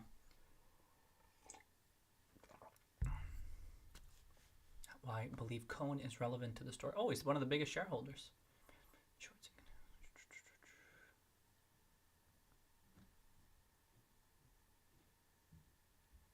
Okay. Justin saying he doesn't know if it's 10 days or 2 days. I'll admit that I'll be surprised if he has that. All right, that's enough. Thanks, Justin. Just curious.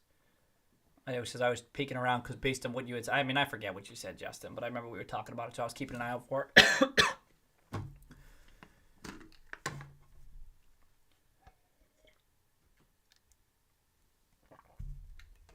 I know. Hey, Tigran, what's up, Tigran? I know, but people, the shorts keeping the stock down. For a stock price to rise, you need people to want to buy. I've said that before, but the stock price isn't good. So no one's keeping it down. No one's buying it. There's supply and demand. When you have people buying a stock, forget about it. It's just no one has the interest to buy at this time. So for what that's worth, Tigran. Saying, oh, it's a strategic type thing, Tigran. Maybe. I mean, it seems far-fetched to me, but I would admit that I don't know. I'm not an expert on that type of stuff.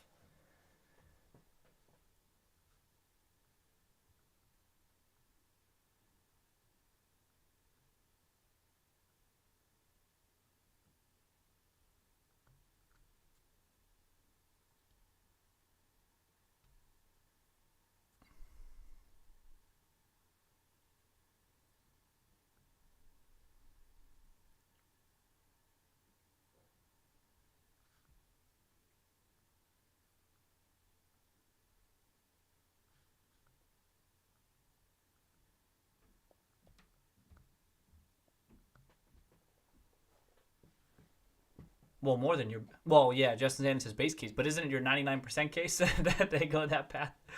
But indeed, in that light, then you can understand why Justin's approaching it from that, as far as his additions go.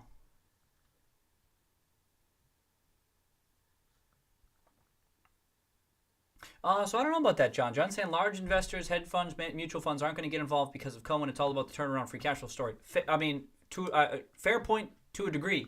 But I would say, John, my take is that what people aren't buying into right now, and this is evident by way of that short interest, they're not buying into the tremendous upside that it could lie ahead of them. And I think once that story, that narrative can get out there, and that takes time. Like I said, it's not happening 1 day, 2 days because Cohen's getting involved.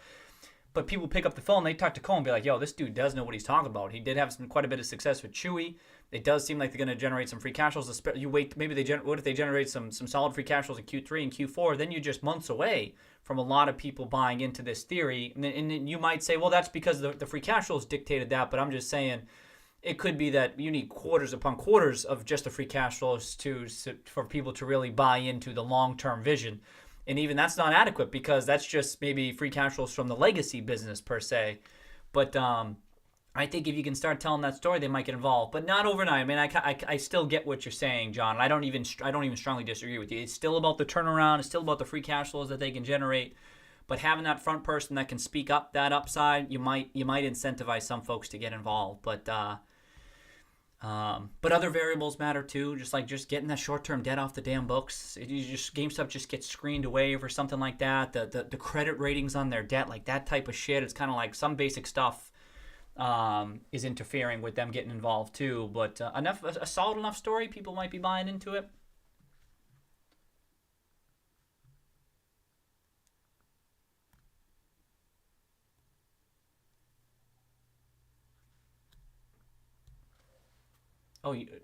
Trey, I do you not think Q4 is going to be huge? Because I would strongly disagree with that. Well, they still low console allocation relative to whom? Do you mean absolutely? They still have, from my understanding, is a solid allocation relative to their peers. And then again, it's not just the consoles, but the games and the accessories and so forth that GameStop can generate some revenues, gross profits, free cash flows. If the price drops, doesn't that increase party comics? It seems tough to get. Yeah. Yeah, he would probably need more if he's going for the board, which is why Justin's saying that he thinks. I mean, I don't know about the timing of it, but why Justin would think that he might be adding at some point, or get other investors on board with that, right?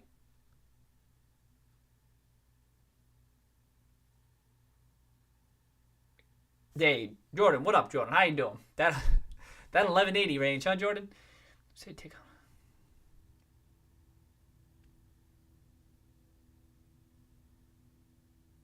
Okay, so Jordan says if Cohen is looking to if the takeout is imminent or is going to happen, why hasn't he done it already? Why wait for the price to increase? I'm confused. He didn't do it already and sell his position on the squeeze, well, on the run up in the price. It's a good question. Why not? If that was his intent, like Justin was saying, it was his base case, or it was his. That's what he felt from day one. Why stop at 10%? Remember they were relatively cheap prices in the grand scheme of it. If you know, like what are you hoping for? You know, if it's undervalued, that you run the risk of the price rising as you get closer to the consoles, and with each passing quarter, the free cash flows become evident. People see them.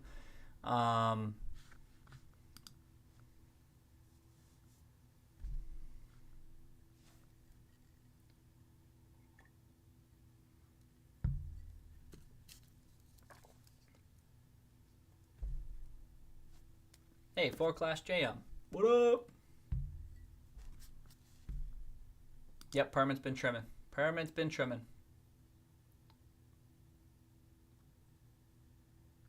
Yeah, and so someone was saying, we were talking about this. Institutions might vote for management. Might be the default. Yeah, I mean, I don't know what the impact is on a vote recall. That's the thing. If that were the case, why wouldn't the shorts at least be cutting or closing some of their position if the risk were that legitimate? You know what I mean? Like, we have laughs about this, but beep, boop, boop, boop, boop, boop, boop, boop. No one's paying attention or stuff. But yikes! That's why that kind of discounts that eventuality in my mind a little bit.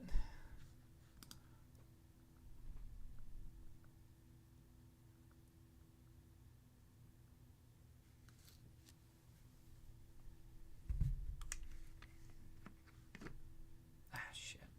How far behind am I? Oh no, okay.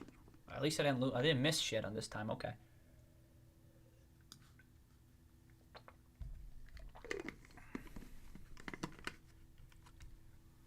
Yeah, there was still a good amount of physical. Yeah, I saw what Uber's saying, the 60-40 physical digital for some of that Nintendo stuff. Yep. Why is he waiting months to do this? I agree. Squeeze and selling on the squeeze is very possible. Why wait for the price to rise if you knew? Maybe he was hoping he was the reason for the rise and the stock price would fall. He wasn't the reason for the rise. I don't know about that. That one seems... Now he's trying to make the case he was. Yeah, I don't know about this. Yeah, he's angry. I don't know. This seems too speculative. He messed up. So he has a plan from day one that's to take out the company. Then he messes up. He drops the ball because his move was contingent on the short-term price action of the stock going into a new console cycle. That's hard for me to buy. News only gave us about 15%. Are we down for the Microsoft news?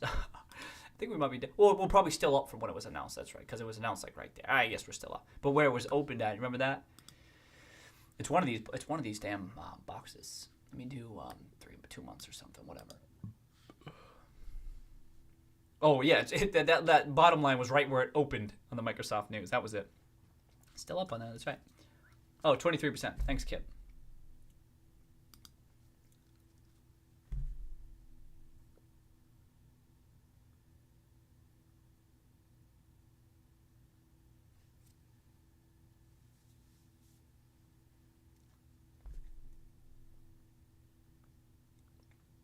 Oh, Jorge, no, I'm not. I don't make anything from the YouTube channel. I just got it up for educational purposes only. That's all.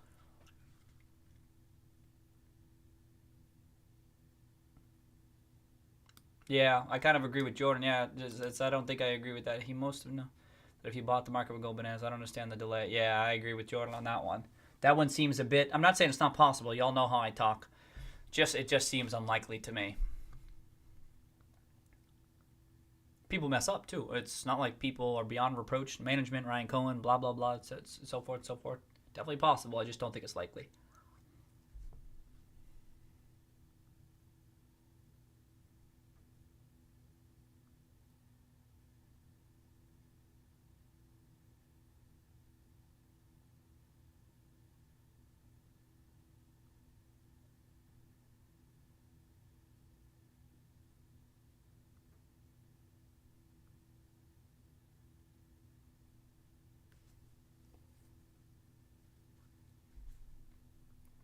Just trying to scroll through, try to get caught up. I'm asking some questions. You could be responding to me. I'm way behind. Come on.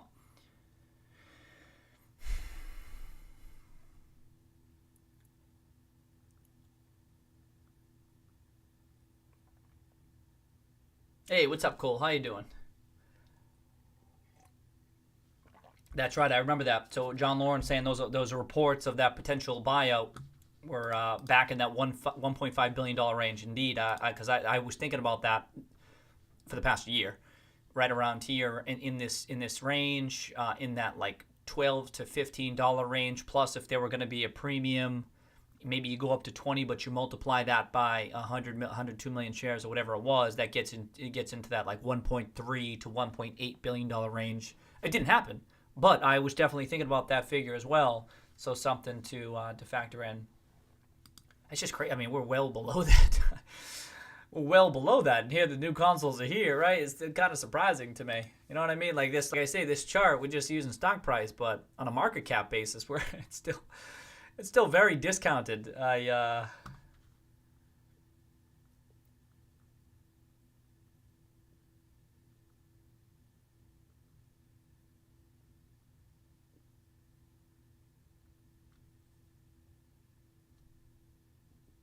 No, yeah. So Kit saying he lent his shares out to force the price lower. I think that's too much. Like you just loaning out your shares, you make a little bit extra. Make a little bit extra. Do you know what I mean? It doesn't force the price lower or anything like that. Because there can be buyers on the other side gobbling it up.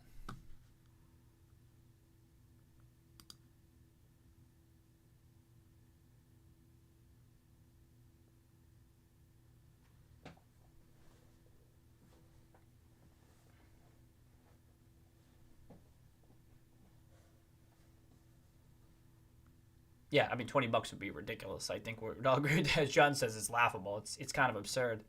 But with the stock price, this is the same. When Cohen first took that stake, with the stock price having traded where it was over the past year, if he were again, it wasn't my likely outcome at the time. But if he did, when the stock price was at $6, $8, then I'm thinking, you could see 10, 12, $15. You could I mean, it's conceivable that's what the takeout price would be. Again, the stock price had been in the gutter for so damn long. You could make a case for that. Who cares about valuation? Don't matter. Institutions, these large institutions, just been holding the shares. Would be happy to get out when they thought it was a zero. They see the short interest out there, and they just think, this probably is a zero. It'd be nice to get something out of it. If I get 4x in a couple of months, that'd be sick. They might have just auto-yes that shit. You know what I mean? And it's at least good that we're in this $11, $12 range. But when he was first taking that stake, I'm like, shit, if he is going for this and he does it quick, then it'd be taking this out at like sub $1 billion. I'm thinking, are you kidding me? But again, but it's because of how low that's when the stock price trades for that low for so long. There's a case to be made for it, even though we strongly disagree with it. That's not the point. It's not so much us. It's about what the money would accept, and they still might.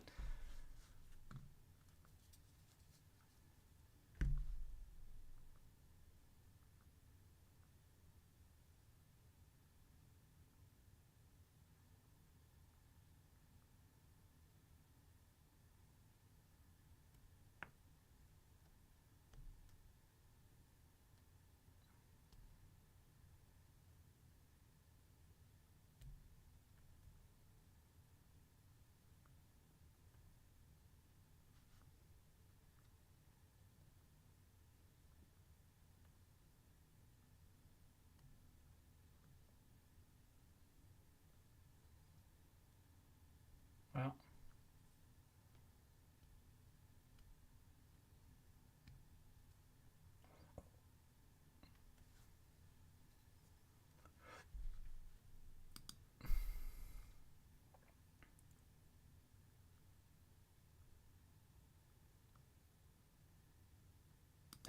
Rigo saying the odds of going bankrupt short term have died. I haven't seen too many people talking about that GameStop being a zero recently. Maybe they still will, and they'll just say, "Well, Ryan Cohen can mess up too." But is that dead yet? Is that dead yet? That very short term negative outlook. What's that 1 year price target?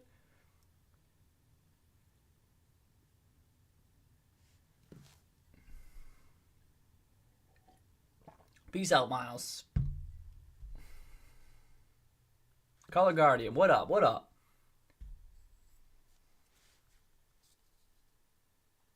Michael, how you doing? How you doing?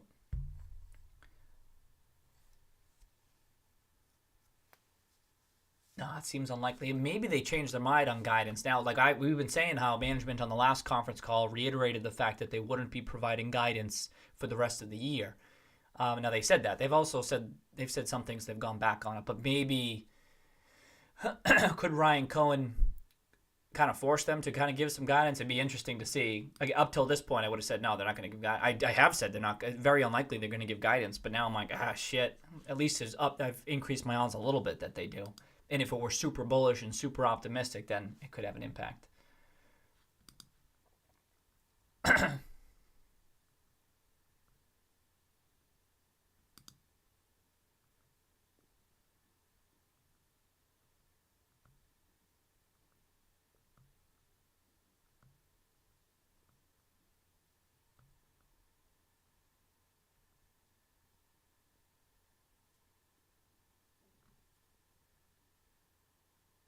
Oh, I heard that. Jordan. I heard that PS5 controller was dope. Yeah, the haptic type stuff. I heard that was sick. Hey, Zane. What up, Zane? How you doing?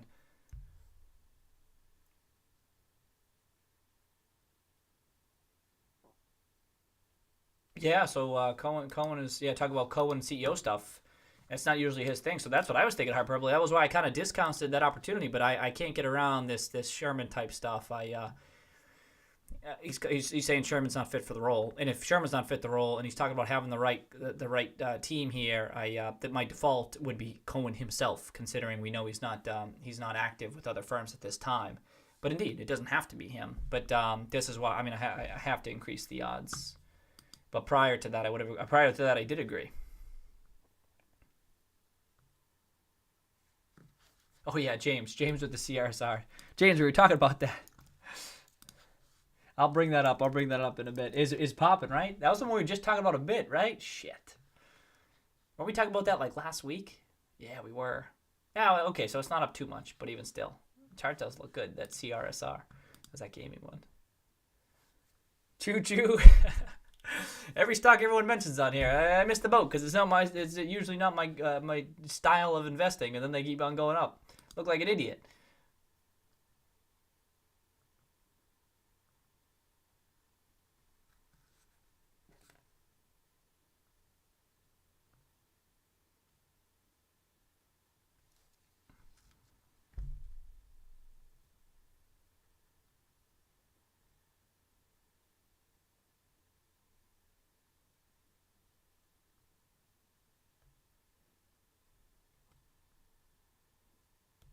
Yeah, gaming is a huge market. This is what we all talked about when Cohen first got involved. We're like, that's what he sees. It's gigantic. It's again growing rapidly.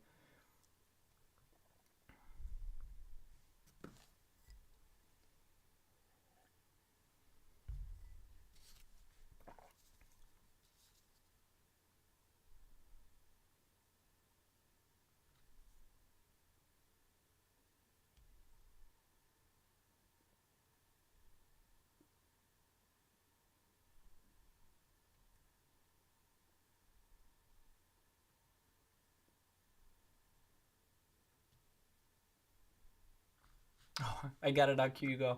Hold on, I'm trying to get through the chat, Hugo. I think I got it up though.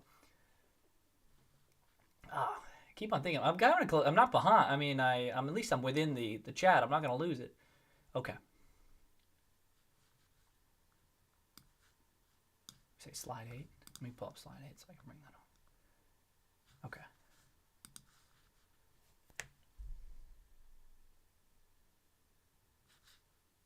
Oh, the top left of this box.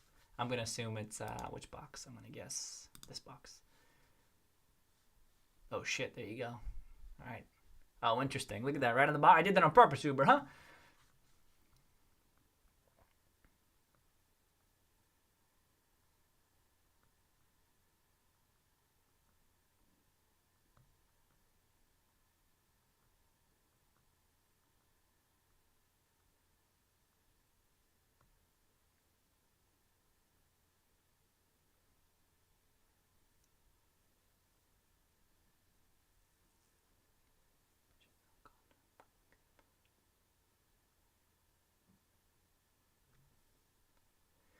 Okay, so Jordan says the same thing about guidance. Guidance is now a must because of what Cohen did via the letter. That's it increase. I still don't think that they will, Jordan, but the odds have gone increase. Whereas last week I thought they were very low. They would provide guidance, but now I'm like shit. But indeed, what if they do miss? What if Q3 isn't gangbusters? You know what I mean? Now they're incentivized to talk it up because it's not going to be a good look. What if he was like taking a reasonable guess and he was like, damn it, maybe it's not going to be that good. The market or it's not. That's the thing. It kind of surprised me. I continue to believe there's quite a bit of downside protection at this market cap. So in Q3 is like backward looking because now we're going to see improved performance moving forward. But even still, yeah, Justin doesn't think so. Other people don't think it's going to miss either, and some people talk about a huge beat. Good. I'm more of just of the opinion. I think the market. It's kind of rosy colored glasses. I don't want to say outright rose colored glasses, but that's bold for me to say because every damn quarter this stock sells off on earnings. Every quarter, can't believe I'm saying it. And I did say it on the last. I did say it on the last quarter, and all I can say is I was wrong for 2 or 3 days, but then I was right. So knee-jerk reaction wrong, but stock price did rise, and then you can say, yeah, well, Cohen was some of it for sure. Oh, that I mean, you could argue that, but it was rising even before Cohen, I think, disclosed his increased stake. Didn't it? Pretty sure. Yeah, because he did it 2 weeks later, right? Yeah. Yep. Forward guidance. Yeah, they're gonna give November numbers. I think maybe they'll give November numbers. Indeed, maybe a formal European exit. Like we haven't heard much. We're kind of piecing together based on filings, but they can talk about that stuff. Yeah, their share buybacks, the extra bond buybacks, and this begs the question: did they not do enough? Even if they were on the right track with a lot of the stuff, now even I'm like, damn, did they not do enough fast enough? Like for some things they definitely didn't do fast enough. That bond exchange should not have been happening. It should not have been closing in July 2020. I understand what happened earlier in 2020. The shit should have been taken care of before March. It should have been the bonds should have been exchanged already. I was confused that it hadn't happened already. And then when everything happened, then everyone kind of gets a pass. Everything gets slowed down once that shit hits. But all this other stuff generally, right? That they did aggressive buybacks though, but maybe if they had done more, but I don't think that's not it. Cohen's focus is more on the operations type stuff. I mean, like you say, the Europe exit and SG&A. Well, he doesn't even talk about. Well, he does talk about cost containment type stuff. It's just weird. We've already talked about it so much. Oh, you think it could be positive EPS? Wow. Okay. Oh, because we talked about the asset sale too.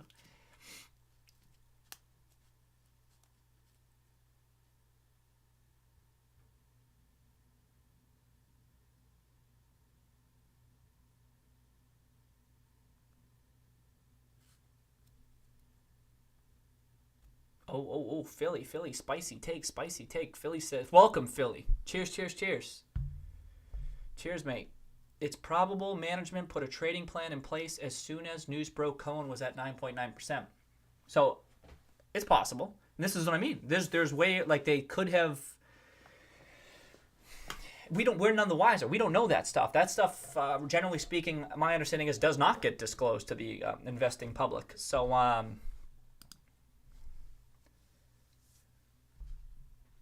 it matter timing wise? I hope they do. But right, I unlikely in my book as well.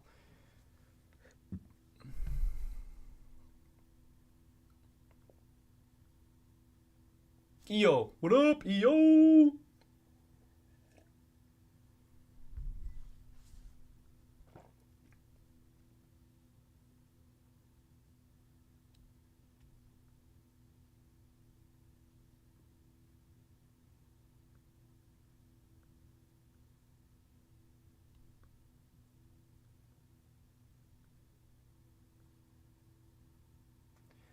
Okay. That's true. So Philly, we were talking about that, as you may know, on the stream. Philly pointing out, and I've pointed this out too, because this is what they did last year. Philly pointing out, buying the pop a day or two after the upgrades post September earnings. Volume came out of nowhere fast. I'm with you on that one. We definitely talked about that on the stream. Again, I don't remember which one it was, but it came out of nowhere. It was tremendous. Look at this. When did they announce? They announced right around, I don't know. I think this day. I think the 9th. And so then the volume 15, but then it dropped to 6. It wasn't like a sticky boom, boom, boom. Then it dropped to 6. And that what this was. What was this? Thursday, Friday, and then Monday you had 10, then 5, and then boom, boom, boom. Those are big days. And it wasn't Cohen. Cohen was just buying some small purchases. I mean, it could have been. We know Senvest had been building a stake, even though he didn't file much. They didn't file much later, but maybe they were getting up initially. But I was thinking that too, because this is roughly the time that they bought back last year. But again, I still didn't think it was likely. But that volume pickup was notable to me as well, Philly.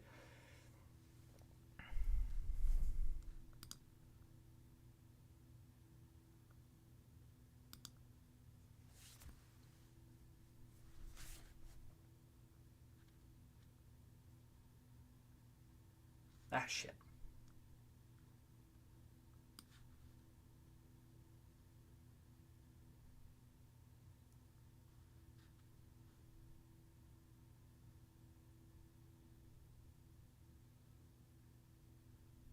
Oh, I'm close. Okay.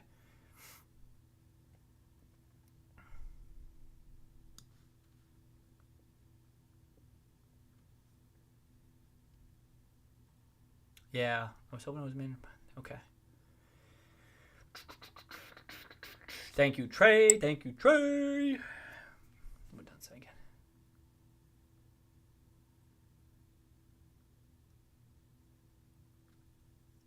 They're gonna buy all that debt back. Help the brothers. Refi by March for the last 270.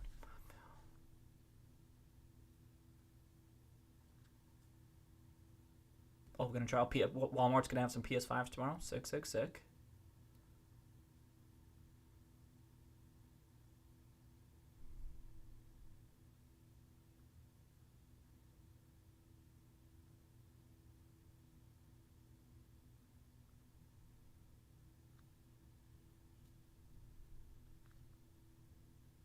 Yep.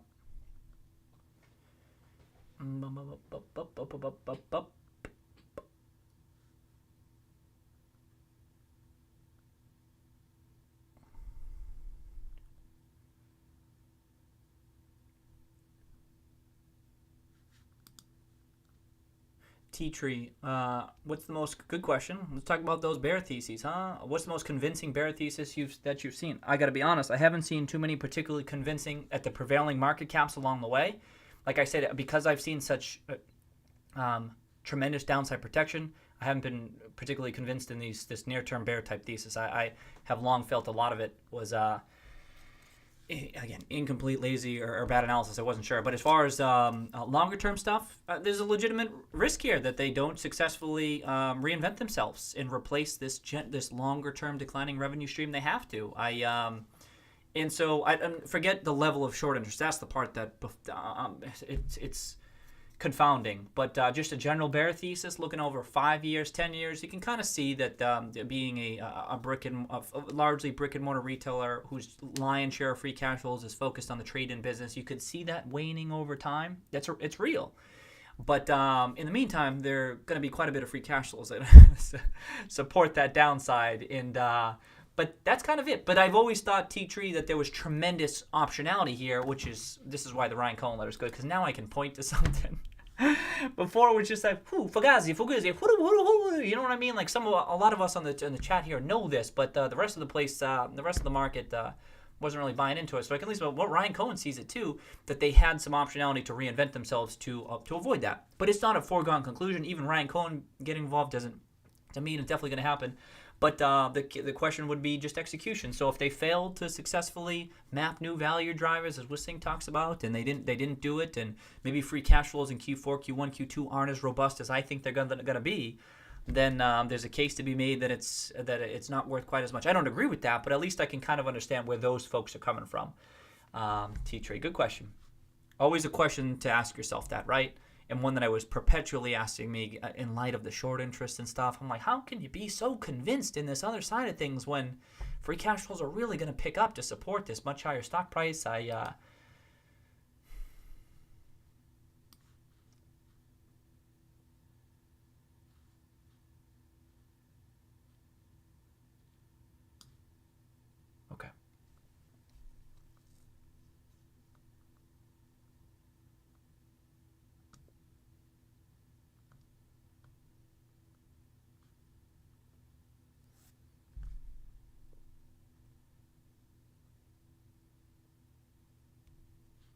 Okay, the 10 million day was the upgrades, I believe. Thank you. I do not remember the day.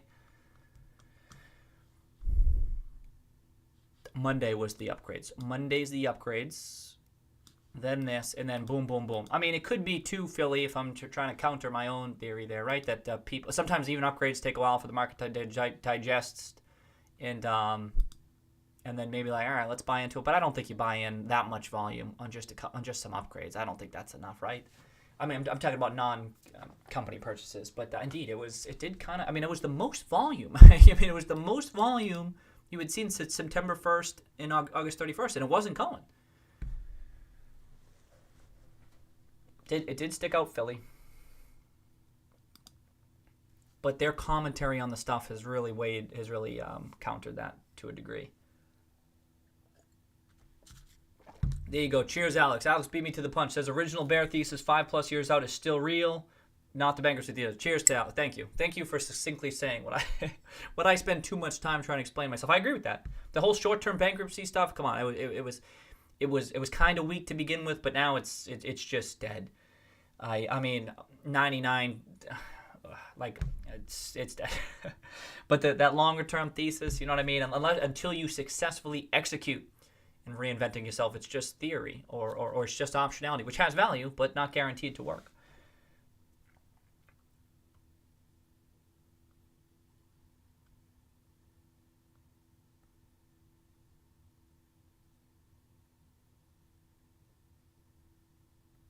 Yep. So maybe Jordan, you didn't hear, but Jordan, we were talking about your insistence that the company, the management should be buying back shares. Right now, it's going to be. He didn't mention it.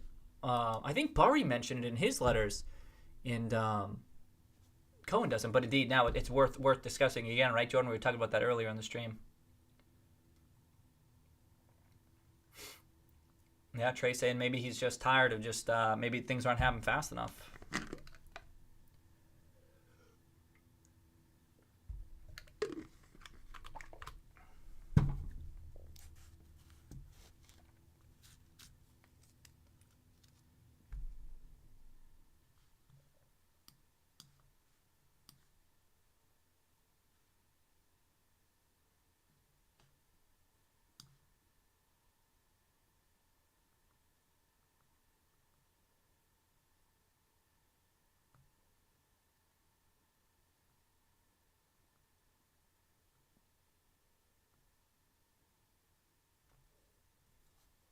Tragic Slip, what up? How you doing? You didn't need to make the letter public if Q3 and Q4 were going to be bad. He needs stockholders to support him before analysts see the numbers.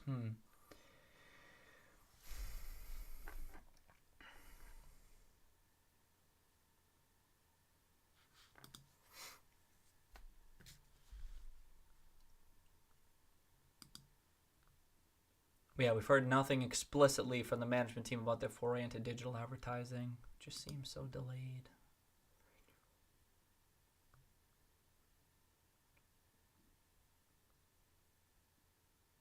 Oh, thank you, Alex. I appreciate that. Saying the explanations would give the stream value. I appreciate that. Some folks say, like, I'm here for the chat, which is that's fair too, right? You get other thinking and stuff. I appreciate that.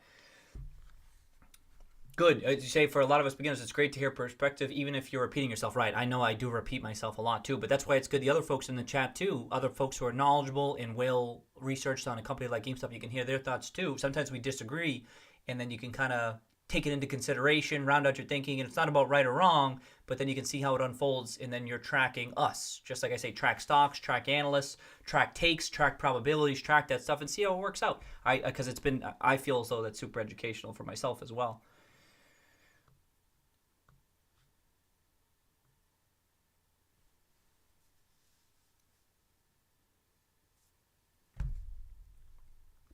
Yeah, people assuming digital downloads led to major declines last 2 years when in fact it was just anticipation. Yeah, and some folks had talked about that, right? I mean, it's just people waiting for the new consoles, dialing back their purchases, but also, as Miles was pointing out and some of us were discussing, later in the cycle, people tilt toward digital, right? Miles was putting together his own spreadsheet trying to showcase that, how it could be a reflection of just people tilt more digital in the later years, but in those earlier years when it's exciting, people want the physical disc and stuff, and I think maybe I kind of agree with that take, but that could have been impacting that too.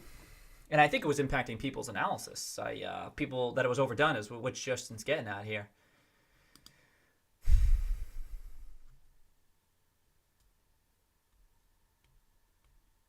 Yep, Justin's been talking about all those console sales many times that defend that take. How Justin's saying all console sales have been falling, but it won't be the case going forward. And then 2017 had the Switch. Okay, caught up. Oh, just before 9 o'clock? What the hell? Oh, shit. Cheers, everybody, huh? Thank you for all the comments. I mean, you can tell that I want to read your comments. It's great, especially on a day, like I said, a week like today, where we're trying to decipher some of this stuff and trying to figure out intent and strategy. It's helpful to bounce ideas off each other, but it's helpful for me too. Cheers, Spider Cat. He's just Spider the intense bit of a cat. Yeah, I know, right? Spider Cat. I mean, it's a cool name, Spider Cat. I like that name. Oh, damn, that's good.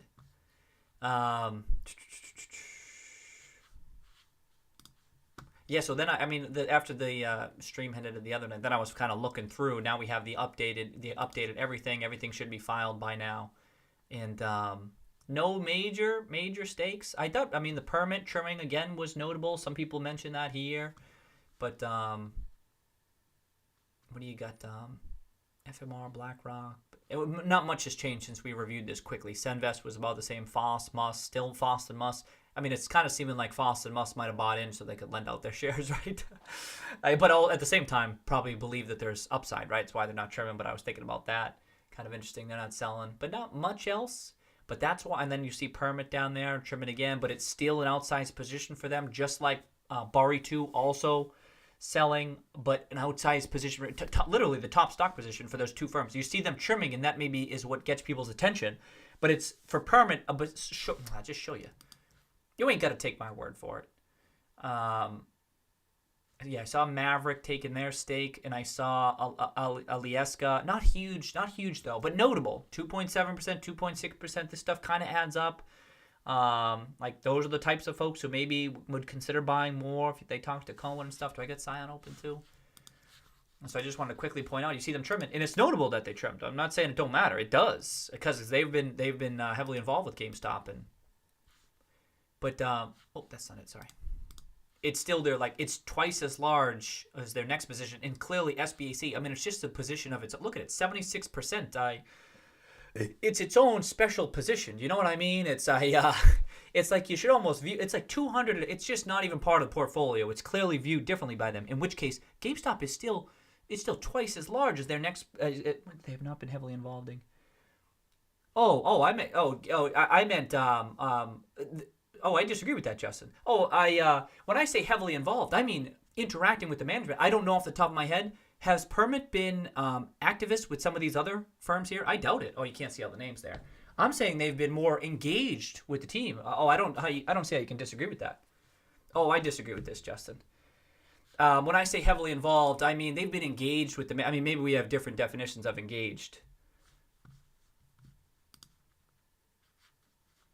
Oh, but I mean, we're for the sake of this activist stake, you're not grouping them in together. I mean, if you have a team of these folks working together, you don't view it that way, Justin? No, but I just mean when you're classifying the you don't classify the Hestia and the Permit. Okay, I mean, I kind of disagree with that just because there's this team working together and it's their largest stake. Okay, all right. That's a fair point. Yeah, to a degree. I get the Broderick focus, but as far as these other position goes, Permit has some shares, and they still have quite a bit of shares, right? But I just mean they're part of that activist positioning. Their name's on there. Whereas I would argue, I don't know off the top of my head if they are. Let me know that I doubt they've been as engaged with these other positions in their company. That's what I'm getting at with these other positions, and so it's a meaningful position. So I'm just saying it's just notable that they trimmed. That's all. And but it's still twice as large as their next biggest position. You know what I mean? And so it's like what we were saying with Scion too. Like when these stocks rise, it makes sense from a portfolio management position. You trim a little bit, rebalance it elsewhere. You get a quick rise, 3x, 4x. It can make sense even if you think there's tremendous upside. It doesn't need to be 20% of your portfolio per se from a from a risk allocation, from a risk management position, from a just general portfolio management position, which kind of goes two sides of the same coin. But so it kind of makes sense. That's the thing. So same thing for Scion. It's still their largest stock position. After a 38% trim, can you see that? 38% trim. Still tough, but that's what people talk. And that's notable too. He's still trim, but it's still a huge stake. That's my point. In fact, it was his largest exposure. Cheers to who was it? Oh, Alex, who was mentioning that too. I wasn't working on little sleep that morning. I wasn't getting it right. Now it's just like, oh yeah, just a reminder of this and that. I'm like, yeah, you got to talk about that part. That even after the trim, but that's portfolio management for you. And so anyway, but now at this point, they're smaller shareholders of the company, and now these other ones take a bit of a more prominent role, maybe in the eyes of a Cohen. But other than that, nothing too crazy. But what you think now is when they see this letter, I can just about guarantee it's making the rounds with folks, right? I think most of us would agree with that, with current investors, with current investment firms, but also future ones. And I don't think that, this was as of September 30th, but what I was going to say is I think a good chunk of these folks here, when they see this letter, they think it's a good sign. You know what I mean? No, you know what I think they view this. Oh shit, one of the biggest investors who have way more shares than us is really like going for this. Again, not that I know we were just sharing kind of what the take could be, how it might be perceived by certain investors, right? That point's fair, but I think at least they see he's talking up that upside and they think to themselves, maybe there could be legitimate tremendous upside here. Maybe I might add to my position, especially if this is really his plan. Not necessarily. We've had folks on here say that maybe that's not their preferred path. That's fair. But it's getting the conversation going. So, and as many people have been talking about, a letter like this is being directed at these types of, maybe to first order, these folks here who are part of, maybe not the put holders, but the longs, but then also some future ones too. Can you imagine? Carl Icahn? But Carl Icahn gets a hold of this. He starts buying into this, right? Unlikely, but shit. If I'm not, I think I was saying I was expecting maybe some more people to get involved even before all this was starting to blow up, but maybe they will now. So it's something to keep an eye on. But other than that, no super big changes this quarter. The Senvest won a little bit, 5%, but we'll see what happens in the coming weeks. Now, you're gonna need some volume, although not really because, as we talked about, you didn't need much with Cohen's purchases. So who the hell knows? But yeah, we'll have to see. Was there anything else in here that I wanted to point out? Foss Must. I saw the Morgan Stanley, but it's pretty small. in the grand scheme of things. You see Morgan Stanley. You see those big firms, and they're across a lot of state. Look at Morgan Stanley. Huh? GameStop is a 0.00% possession of their portfolio. You know what I mean? They're in everything. Still, 3%. It's not nothing, but I kind of discount that stuff. Citadel, they're in everything. A lot of these names are just in everything. And so what you can do here is, this is Whale Wisdom. This is a good site. You can check this out. But what you can do, I like to sort by percentage of portfolio, right? Of course, you can see what percentage. So RC, Must, Hestia. Of their reported positions. Hestia certainly has other positions. Same thing for Permit. But Scion, see, this is the thing. So on the grand scheme percentage of ownership, it drops down. But as a percentage of their portfolio, you see conviction. You see conviction with the Permit as of September 30th. A conviction with Scion. And then this was the other one. Mida. I looked them up. Clifford. Wait, did I looked that up. Clifford. And then once you get below 2%, I'm like, okay. So Senvest, okay. 19th position, 15th position, 19th. I might pull it up, but I'm like, It's super helpful for really small companies, because if you pull up the company and you say, well, who owns, or excuse me, if you pull up like let's pull up a Scion. Watch this. I had it open. But you go to their holdings, and then you sort by what percentage ownership of the company do they own. Okay, so you can see, you can see Scion owns 2.6% of GameStop there. But sometimes you'll see like a smaller, like a fund type company own 9.9% of a small cap company. That's really bullish for me, because I think, well, they're really willing to own a good chunk of this position. So it's another way I'm crisscrossing the data, trying to pick up on some things. DBI, who's this, Scion? It's DBI, he owns a good chunk. PDS, obviously it's going to naturally be higher for the smaller companies, but it's stuff I'm looking for when I'm digging through the 13Fs. This is a good time too. For tracking purposes, if you got the time, find some funds that whose approach to investing resonates with yourself. Again, everyone has their own unique investment style. Like, I'm not pulling up a Citadel and Bank of America. Their portfolios are just meaningless to someone like me. But something like a Scion or a Toll or a Greenlight, you might screen looking through those, right? That's a common thing. But when you're doing that, pop up this stuff: percentage of the portfolio, percentage ownership, percent change. Were they adding shares? For which ones were the new positions? Which ones were they aggressively selling? And then you just get in the habit of doing this every quarter. You'll get to the point where it doesn't take you that long, no more than a couple of hours to look through, but then also look at the fundamentals, pull up the charts. And then it just becomes habit. And it's 4 times a year, but it's a good screening tool. Get something on your radar, and you think, Barry added that. You don't necessarily buy right away, but you add it to the stocks that you're tracking. Make a little note. So-and-so added it in this quarter at this price, probably. And then over time. And then it builds up. The more you track, the more time that passes, you build a database in your head of stocks that were attractive at one point to one particular type of a firm. But then when crunch time comes, March and April, how valuable is that list? You got it ready to run. You got it in your head. Like I said, I keep on saying how this is so many damn positions in a portfolio, right? But it was kind of helpful earlier this year to have all those positions and have them in there and kind of remember why they were in there in the first place, because then I was able to put more into certain positions and blah, blah, blah. I was tracking them all. I was forced to track them because they were in there. So it was kind of one benefit of having this many, if I were going to say. It's like I try to evolve my style, and I've never had anywhere close to this many positions. But there's certain things I like about, certain things I don't like. But it was definitely one aspect I like. Okay.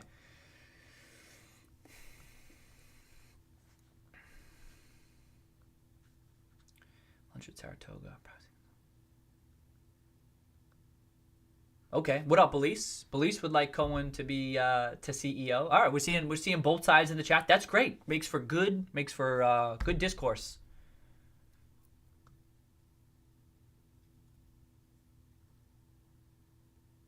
Yep. Okay, and Robert says, I want more vision from Cohen before I'd root for him. I also need to know he's aligned with shareholders. That's a fair point too. It's perfectly reasonable. Uber says, I want the short. Yeah. It goes both ways. So it's perfect. In my mind, like I said, it increases the odds of the uptick on Ryan Cohen getting involved, but there's no guarantee it works. And I think it's perfectly reasonable to say, I want more from Ryan Cohen before I get on board with him. I get that. Alex, I want Cohen to be CEO as well, based on the culture he installed at Chewy. There you go. Good take. Some people like that Chewy, and again, Chewy's continued to thrive after his departure, so that's a good sign. opportunities in them. Oh, for short. Well, short opportunities, right, Uber? No, I know you mean. Exactly. It's fascinating to me. The short interest has always been extra fascinating to me because of what I consider the strength of the balance sheet. And Burry was saying it last year, too. I mean, we were saying the same shit.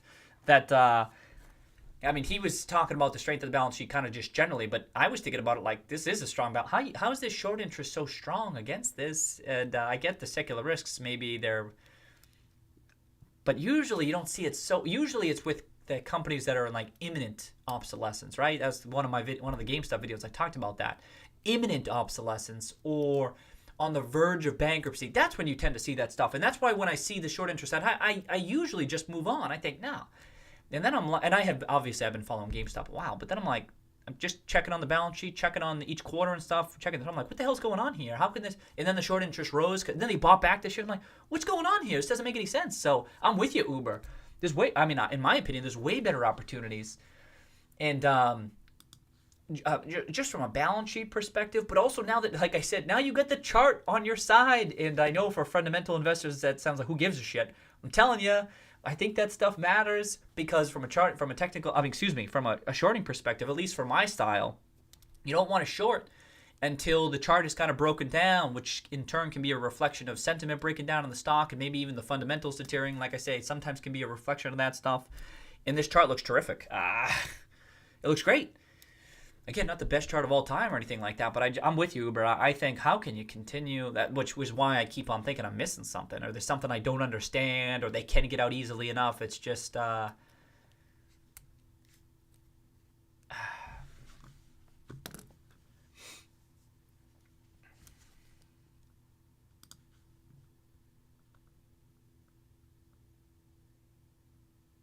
Negative reviews by employees with a grain of salt. Oh, okay, that's good. Chewy's got some positive reviews by employees. Yeah. Yeah, perfect sum up. Spider Cat, thank you. Save me the trouble. Who the hell knows? Happy employee to go write. Yep, that's true. It takes more for a happy employee to go write a review for an unhappy. That's true. I'd agree with that, Alex. Right? Yeah.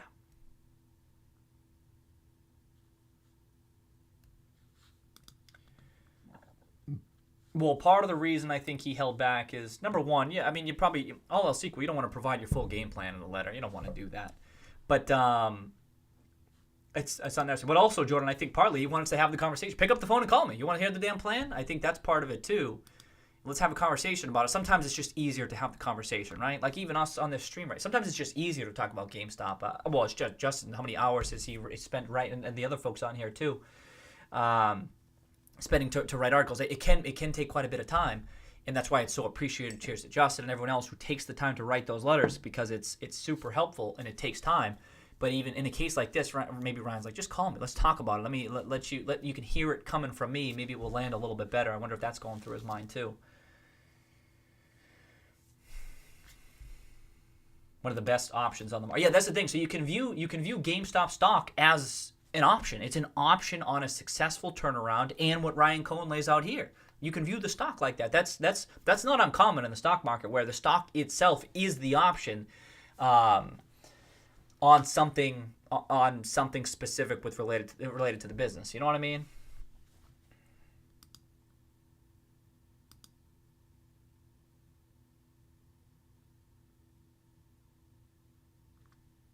Oh, wait a second, Justin. How do the 13G filing requirements, are there? I don't think they're a lot different. Could you enlighten me? I had looked into distinctions a while back. Oh man, I got a nice link somewhere. Where the hell is it? They're different, but I didn't think they were a lot different, Justin. Oh shit, did I have it saved? I got it somewhere. I'll track it down. Like I think that they would have, if they added a lot, I think they would have already needed to file. It's different for, is it?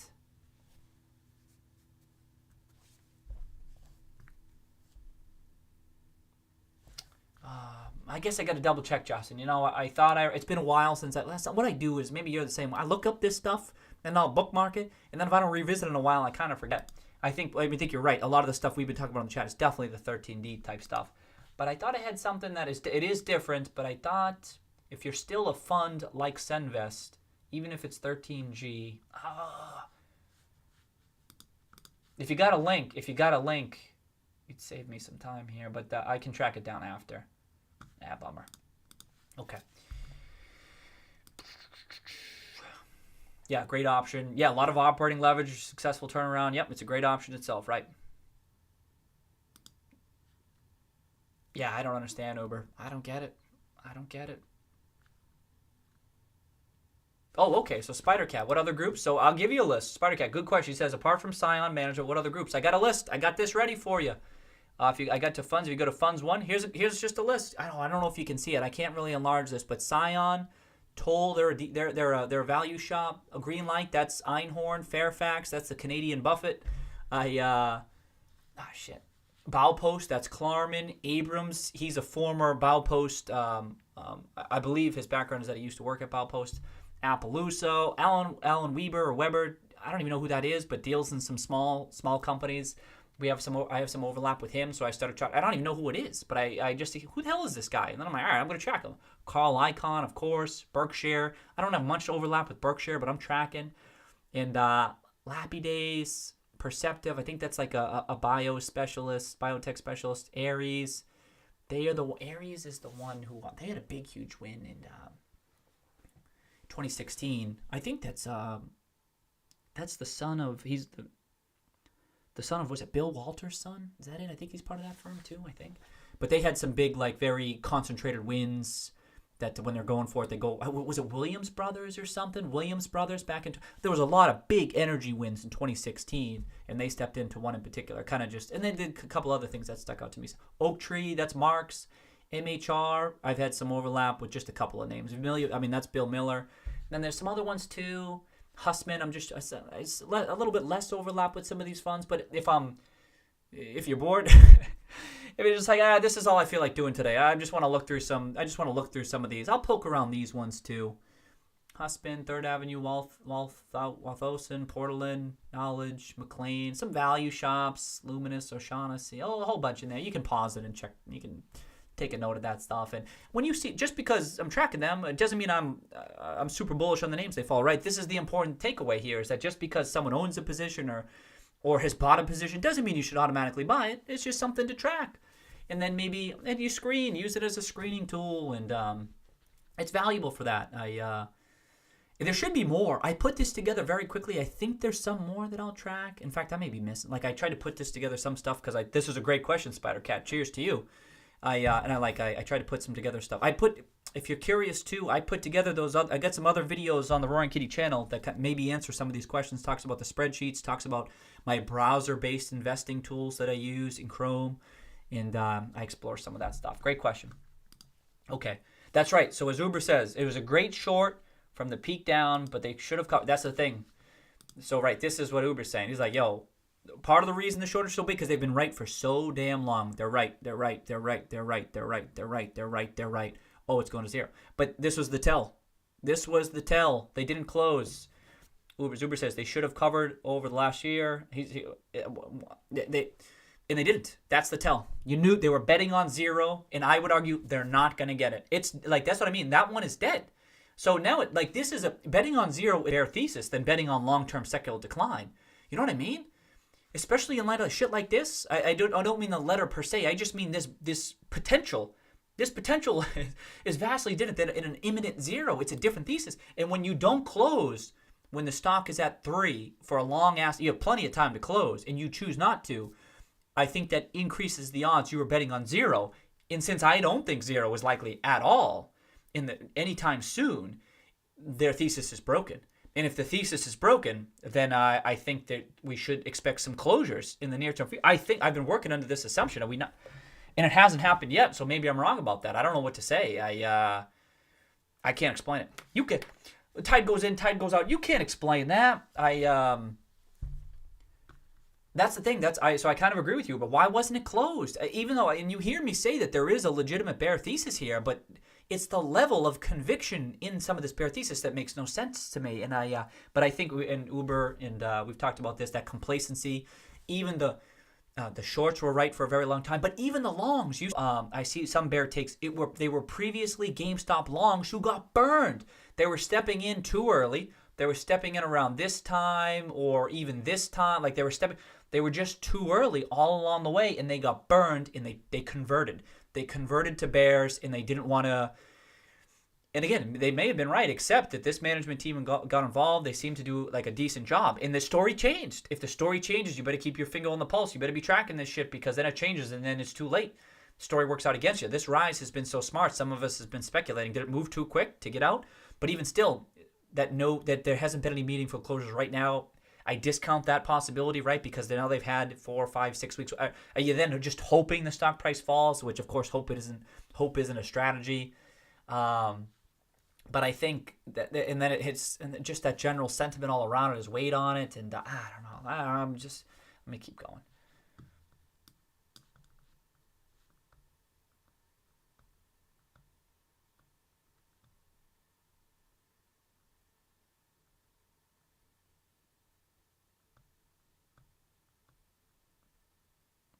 Leave Jimmy alone. Yeah. Oh yeah, there's probably plenty of other. I don't have them off the top of my head to wheel, but I'm sure there's plenty of other opportunities out there.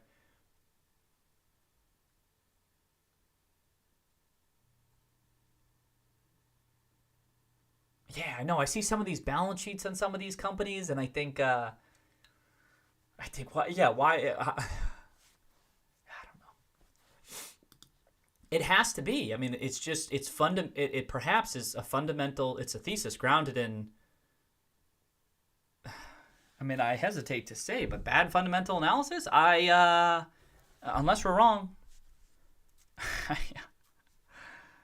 I don't understand how you can draw such a dramatically different conclusion. I mean, notice that even Ryan Cohen kind of speaks to some of this stuff. Even he himself. Here I am. I've been bullish on this with this management team. Even Ryan Cohen shits on them to a degree, right? Saying that they're not doing the right stuff. So this kind of validates the bear thesis a little bit more. Can we agree on that? That his negativity toward this team and maybe some of their decisions so far, it kind of supports that bear thesis a little bit. It does, and I view this as a bullish takeaway. But even I can see the bearish takes within this, and I think what some of the stuff he's describing, again, even if it's a bit overdone, it substantiates the bear thesis a little bit, because maybe indeed they weren't moving fast enough, or they were going to fail, blah, blah, blah. You know what I mean? If there is some truth to this, it at least adds some validity to that bear thesis. I'd be curious if anyone agrees or disagrees with that. Oh, talking about EMC, okay. Yep, making a case to institutional shareholders. He will have received calls by now. That's right, Gats. Cheers, welcome. Okay. No case, because GameStop specifically said they have tried to reach out to him, but that they have been rebuffed. Oh, I don't remember what I said, Justin. GameStop specifically said they have tried to reach out to him, but that they have been rebuffed. I don't remember what I said. Management will have as well. Cohen's 100%.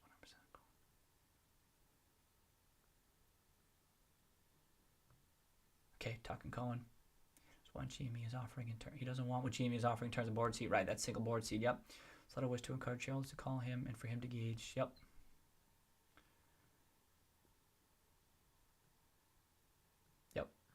Peace out, Alex. Have a nice night. Have a nice night. Is Cohen here? Is Ryan Cohen on the chat? Hey, Ryan Cohen. Cheers. Ballsy letter right here. Bold move. But welcome to the stream. Yeah, we're talking GameStop here. We're talking your letter. In fact, we spent a good chunk of the past stream just talking about this letter. Let's see how this plays out, Ryan.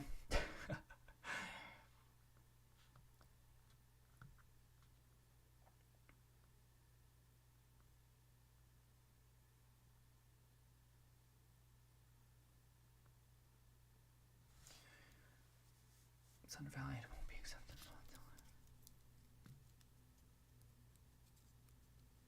Yeah, so Jordan's saying, hey, if an offer does come, get ready to trade it. If it's undervalued, it won't be accepted. Volatility be wild.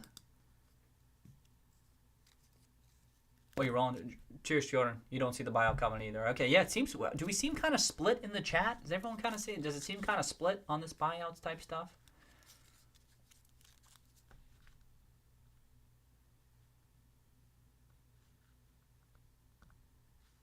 No, Justin. Nope, that's not. Sorry, Justin. I wasn't talking about board and management. I don't believe I said that. But if I did, I thought I was. He wants investors, the current investors to pick up the phone, in the future investors to pick up the phone. I have agreed with a lot of these takes here. I don't believe I said board of directors pick up the phone. If I did, it was just I misspoke. That's all. I agree. I'm agreeing with everything you're saying. We're on the same page on that one, Justin. So if I did say that, I was just a misspeaking. Yeah. I think everything you said along those lines, Justin, I've agreed with this whole way. So I think we're on the same page as to who this audience is. But then the question, Justin, is, which I know we don't know the answer to, is who responds. You know what I mean? Like that's what I was saying, Justin. Is like these are the people who were kind of in play. It could have changed. We know this is September 30th, but I'm thinking like these are the folks who might be doop boop boop boop. Hey Ryan Cohen, we like where your head's at. Let's talk about this shit. And these ones, right? That's why I was curious to see whether there's some new names. Like I see. This is why I pointed this out. What was it? What the hell is this? Is GME? What were those two new names? Oh, Alieska, Maverick, wasn't that Maya or something? Or whomever. Yeah, exactly. You agree. Yeah. We're on the same page on that one, Justin. But then also new ones. That's why I was joking about Carl Icahn. Carl Icahn's being like, wait a second. What's that short interest at? Ryan, what's that short interest at? How much should I buy? You know what I mean? Like it kind of gets that conversation going. But they see what's unfolding. But then the setup, as you and I are both super bullish on this setup already, but then you send a letter out this and then it gets people talking, and then I think they're more inclined to pick up the phone and have that conversation and buy up shares. That's what I mean. It's not even just as you would agree, it's not just about the Cohen buying up the shares, but these other folks too. And then if they got 20, 30, 40% of the shares, look out. That's it. They can do what they want. It's going to be tough with no volume. This is why I'm kind of eyeing that volume. I don't see too many sellers right now. Like I said, I mean, private play doesn't seem all that likely, but as we know, and Ryan and Justin, you yourself have pointed this out, just that it's possible to acquire on low volume. But I'm just thinking, like, if there are a bunch of folks who might be talking about it, and this is why this type of stuff takes time. You don't expect that knee-jerk reaction, but it's gonna get that conversation going, no doubt. Oh, yeah. Cheers, Justin. Appreciate the commentary as always. Okay, you'll be okay. All right, we'll see if we're still around. Okay. Cheers, Justin. Oh, I'm starting to learn all the bedtime stories myself, Justin. You know what I mean? Sometimes we can do it without the book at this point, as I'm sure you know. Enjoy.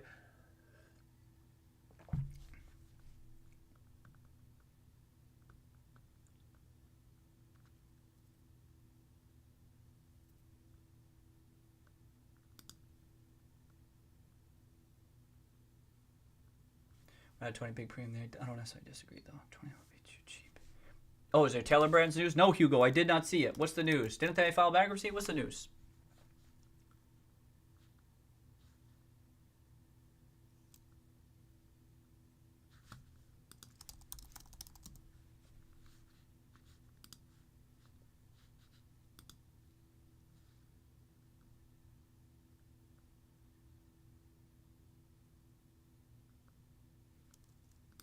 Okay. Just the bankruptcy stuff? I don't know if I missed it.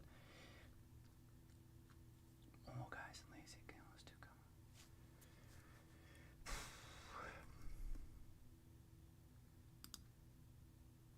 Are there people who think this isn't? Well, right now, Gats, I would say I'm one of those people who doesn't think this is trending toward buyout right now. But I reserve the right to change my opinion, and this is why, like, folks like Justin saying that they are leaning in that direction is informative for someone like me. Oh, that Cohen isn't an activist? Oh, I mean, he's an activist, but that's not the same as buyout, though. I think it's going to... Okay, so Saucy's on the buyout. Yeah, that's what I mean. I've been looking through this. It kind of seems like we're a little bit split. You know what I mean? Where some folks are on it, but some folks aren't. It's fascinating. That's why I say it's complex analysis. It's not that simple. It's not so straightforward. To me at least. What does that leave him as? As I was going to say, well, that's the thing. At this point, if he doesn't get a lion's share of what he wants, then I don't know how much he'll remain invested based on this letter. I'm not so sure. But I was originally thinking he's just he's an interested shareholder who wants his shit to work out, just like Hesty and Permit. That they were like, we're an investor in this. We want this to work out. You need to do this. You need to do that. Like that was my base case. And but then I see this and I think, oh boy, okay, he's more than that. But if and he will force the issue, what does that leave him as? I think it continues to leave him as an activist investor, but he's an entrepreneur. He wants to be in charge. He currently has his eyes set. That's right. So that's what I mean. My opinion of this is evolving.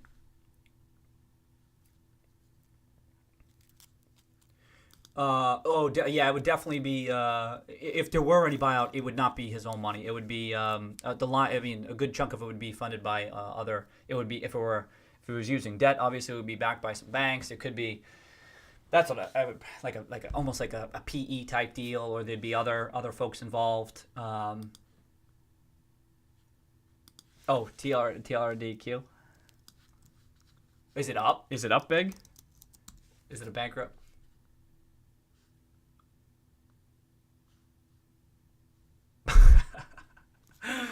Oh shit! Here we go. Another bank. Is it even out of bankruptcy yet? It did an exit, right? And it's up midday too. That's what I like, Hugo. I like that it wasn't like overnight or something. It was like gradually throughout the day. It was like, oh boy, another one of those ones, a la Hertz, right?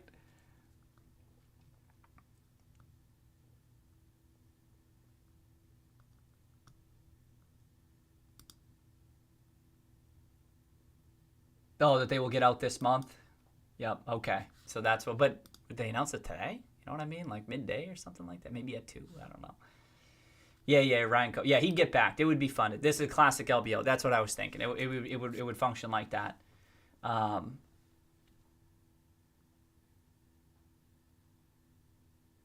of rich Cohens out there.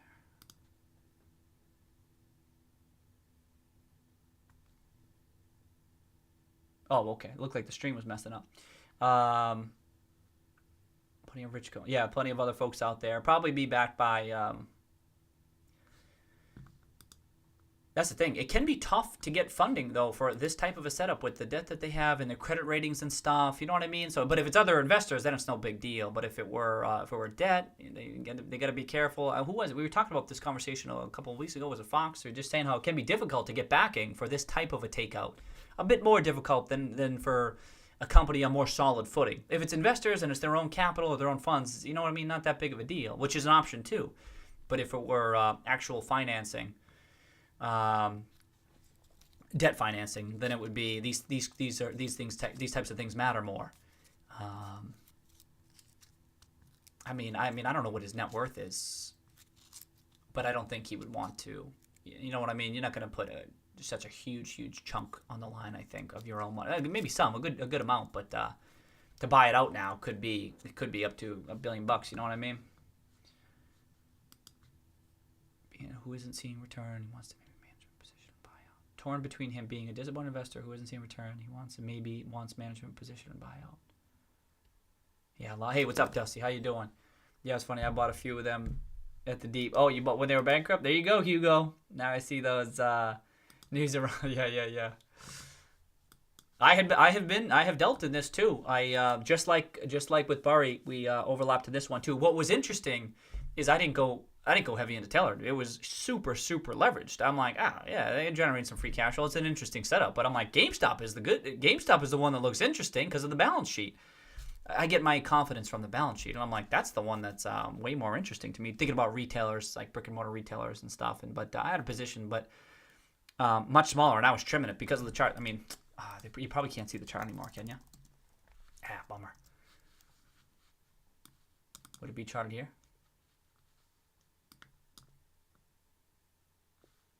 Yeah, look at this chart, huh?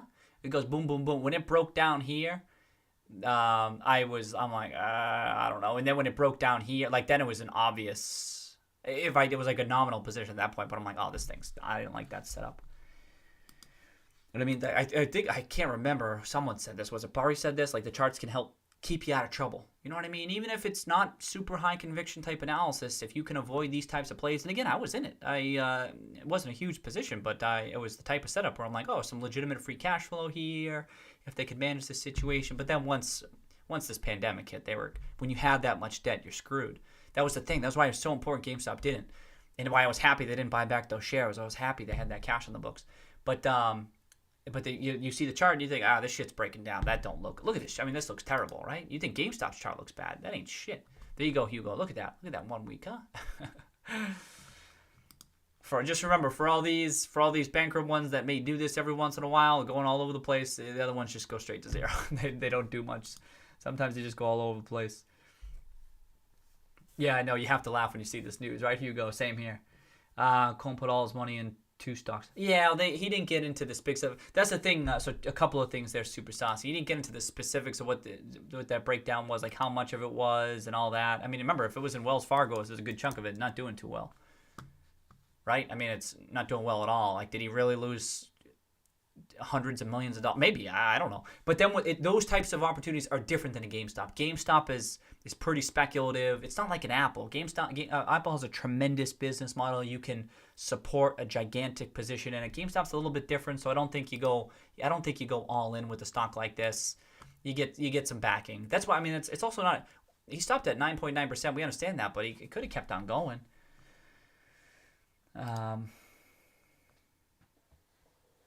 I saw those articles, super saucy. I saw those articles. He literally go all in. I'm not so. Just to be clear here. Well, if you read up on Cohen, it's obvious that the end is not. Okay, yeah, I'm just making sure. Wait, what's Uber saying here? Yeah, it's Chris. Well, I agree. Well, now we're talking about walking away, or are we talking about going all in with your own money? You know, this is like we're having a bit of a different conversation here. I'm kind of just defending the idea that he's not going to buy the company outright with all of his capital and put it into an option on the market. It could be super valuable, you know what I mean? But why would you go all in with all of your own money when you could have other folks take on some of the risk with you? That's a tremendous amount of risk to take on that you don't have to. I think when you get to that stage, you don't do that. It's possible. I'm not saying it's not possible, but I think it's much more likely that there were. And I don't even right now. It's not my base case, but if it were to happen, there'd be other capital on the line as well, not just his own. And in fact, those conversations could be being had right now.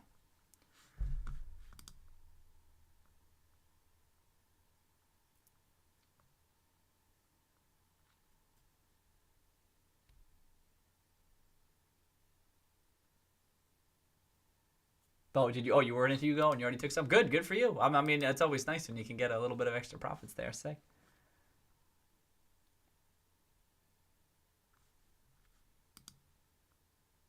Yep.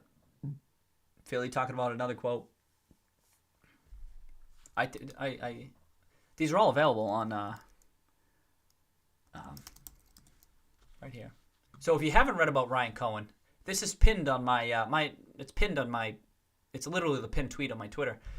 But watch these. It's ridiculous the overlap with Chewy, which many of us know now, but at the time was enlightening to me because I didn't even know this guy. I wasn't following Chewy all that closely. I know it was a big deal, but I didn't know. I wasn't following all that closely because it's not really up my alley. You know what I mean?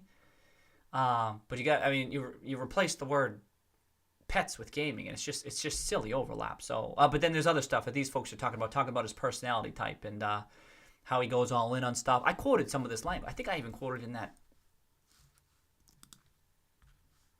tweet. You know what I mean? What do we got? This is why I tweet this stuff. Like I said, I'm referring to this myself. Like, what the hell did I say? What was I thinking about some of that stuff when I did that research? Quickly about more. There you go. I'm trying to defend myself to Super Saucy. Read the interviews with him. A relatively small $30 million purchase of a speculative stock isn't his style. He's likely making a big long-term move into the gaming industry via GameStop. Are we on the same page, Super Saucy? Sometimes I talk. That's why when I say to Justin, like sometimes I may have misspoke. I talk so fast, I can't keep up with myself at times. So usually it's just a misspeaking. But I'm on board with you on his level of conviction in this type of stuff and how he has high conviction in these stock plays in particular. Blah blah blah.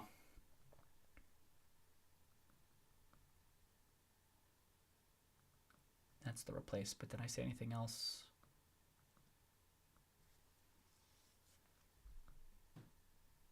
Here we go. Yeah, I have that quote.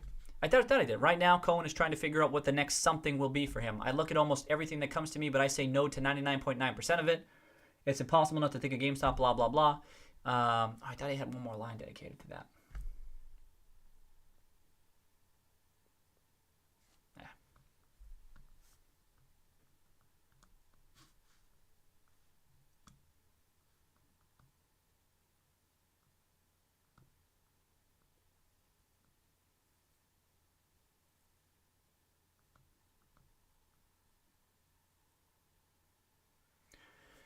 I was motivated by all the rejections and they just got me fired up. Okay, Philly giving that quote. Yep. Yo, he's relentless. I get that impression as well. Yep.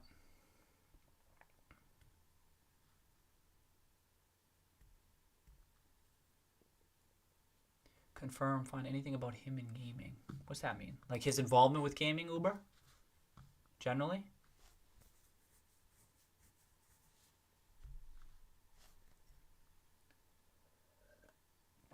Oh no, I think he's just researched it because it's a similar opportunity. Remember, he wasn't, as I recall, he wasn't even one of those video. Well, I can't remember. Oh, I know which video it is. This one. In this video here, he talks about, I believe it's this one, he says, it wasn't even his plan to go down, I mean, maybe many of us know this now, I apologize for repeating this, but it wasn't even his plan to go down the pet food stuff, like it wasn't even the plan to go down that path. They were going to go to a jewelry first. They were going to go with jewelry, so I think he just researched a lot of these industries and was like, we're going with that one. You know what I mean? I know he has a dog and stuff, and but as far as the business model goes, we're going with this one. We're going with that one. It didn't have to be pet foods, and I think he maybe even researched gaming at that time. So I think he's just folks like a Ryan Cohen are doing deep dives into these types of industries to see the TAM and stuff. What does that upside look like? And but I haven't seen any direct connections. If that's your question. But But my point is, yeah, like before Chewy, I don't think there would have been any connection to the opportunity either. That's what I was trying to get at.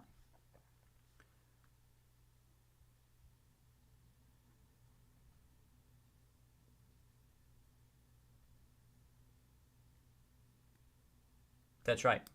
As Uber says, yep, entering the gaming industry with the cheapest, most leverageable asset in existence. Like I said, too, I just tweeted this out today.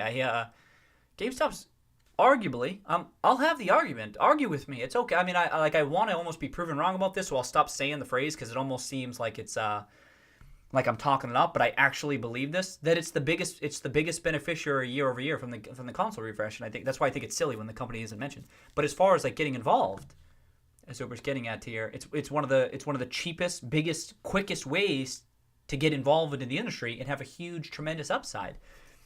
That's why it's really well done on his behalf, right? Because it's tremendous. And I was surprised that no one else was doing this for 12. I'm like, how does no one see this? Ryan Cohen wasn't even on my radar. It surprised me that no one had went up. Even right now, I can't believe it's November. Ryan Cohen has to write this letter, and we're still in this kind of heavy bearish sentiment. We haven't fully got over this shit yet, and there's not investors jumping over themselves to get involved with this. Even right now, it's still November. But you got to give Ryan Cohen props. Guy saw it. And again, hasn't worked out yet. It still comes down to execution. But the setup is there for the taking. He saw it, and he's seizing it right now. And let's see how it plays out. We're in it for the ride right now.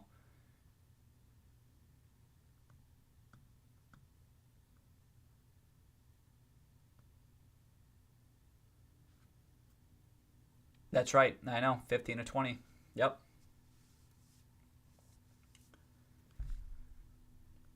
I know a lot of us have us as a fair value significantly higher than that. It doesn't matter. Who cares? Ryan Cohen don't give a shit. I'm not leading in that direction right now, but I'm aware of the risks. Make no mistake. It was a bigger risk for me.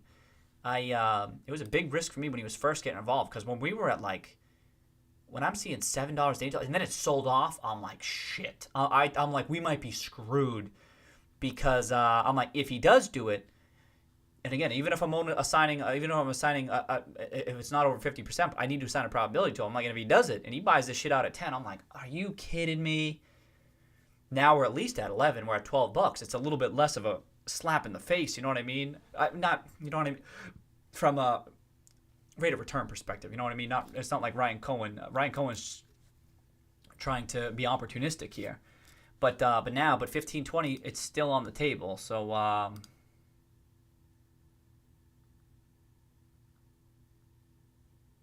yeah, general public. Yeah, not even the general public, but these investors here, these folks, FMR. I mean, this was as of September 30th, anyway. As of September 30th, these folks, FMR, that's the thing. I keep on saying that because on a run up to 15, almost $16, I suspect many of these folks would have trimmed. I suspect that. So who knows what the current breakdown is. But what I'm getting at is these folks would have been like, hell yeah, I'll just take that. I mean, 15 right now. I've been sitting on, I thought this was a zero. I saw the short interest. I saw their store closures. I saw the debt, the short-term debt that was on the books. You're going to give me 15? 4 times, 5 times higher than it was just a couple of months ago? Hell yeah, I'll take that. So I agree with you, Super Saucy.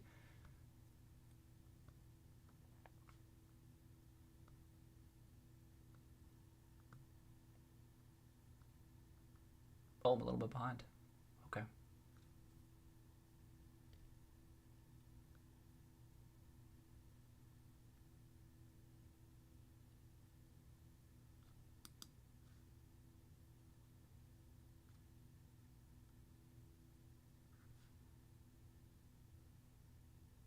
That's right. I don't think it's not about fair value. It's about what you can get it at. Opportunistic.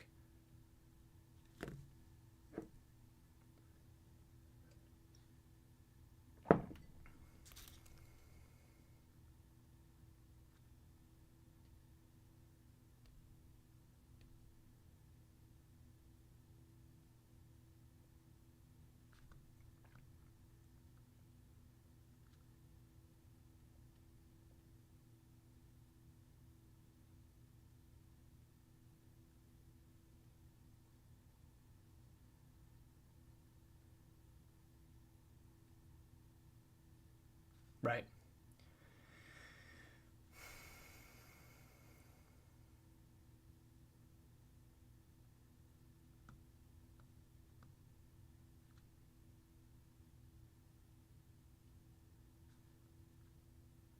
Causing a spike to 20.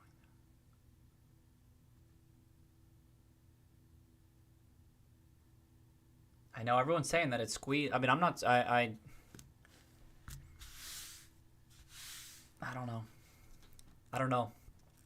If there's an offer and stuff, and then you have to track down those shares, and then you're saying it's not possible that they can get them all back. Maybe it's not. Is it as a ton? But it's not like I feel like some people are talking about it as if there is an offer, and there's a vote or whatever, like there's like 100% chance it squeezes. And I'm like, if there's 100% chance it squeezes, right? The shorts. I mean, I don't know. Like, to what is the first question. Let's say it is 100% chance. The first question is, like, to what could it squeeze? The second question is, if that were the case, and we're talking about it again like it's 100% certain, and if that were the case, it should be more obvious as some other folks suggest the sophisticated choice, in which case there should be some closing already, in which case, you know what I mean? Like, you see this article, you think, all right, the odds of this have just gone up, and there might be a case where I can't get enough shares. This is a legitimate, before it may have been speculation, even though some of us were talking about this, that like there might be a vote or a takeout or whatever. Now this is tangible proof of this risk. And so if you see this and you still choose not to close, can we at least discount the fact that it would be 100% chance of a squeeze? I don't claim to be an expert on this. I kind of wish I were. Kind of wish I were right now. Make no mistake. But this is one area that I could feel like I could be educated on. I just in general, as on principle, I advise against 100% outcomes on stuff, or even I get kind of nervous at 90%. I'm like, try to be really reflective, introspective. I feel like I'm in a perpetual state of introspection.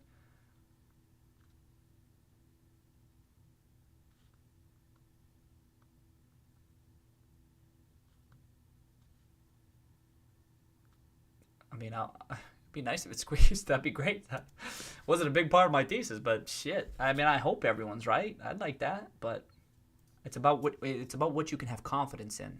What outcome do you have confidence?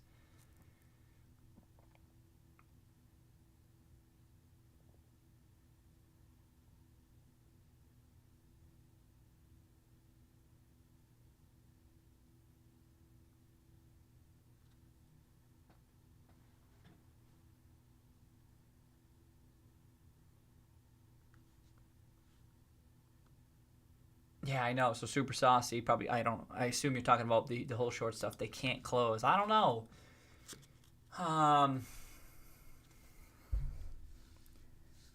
I know what you're saying. I know what you're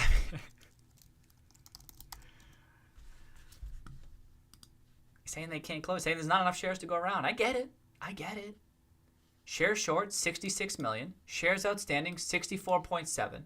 If there's an offer, obviously the people who already have the shares are going to tightly hold them, or if they have lent them out, they're going to call them.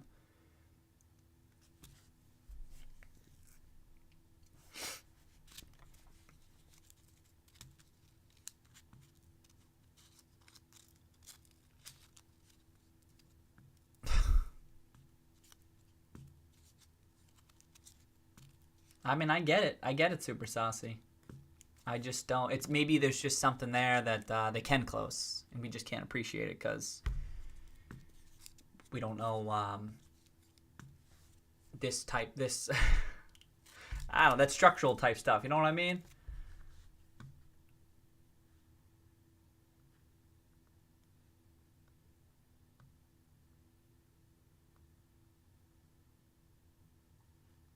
That's right. Do they have to? I have the vote. Right. Number one is, do they have? That's the thing.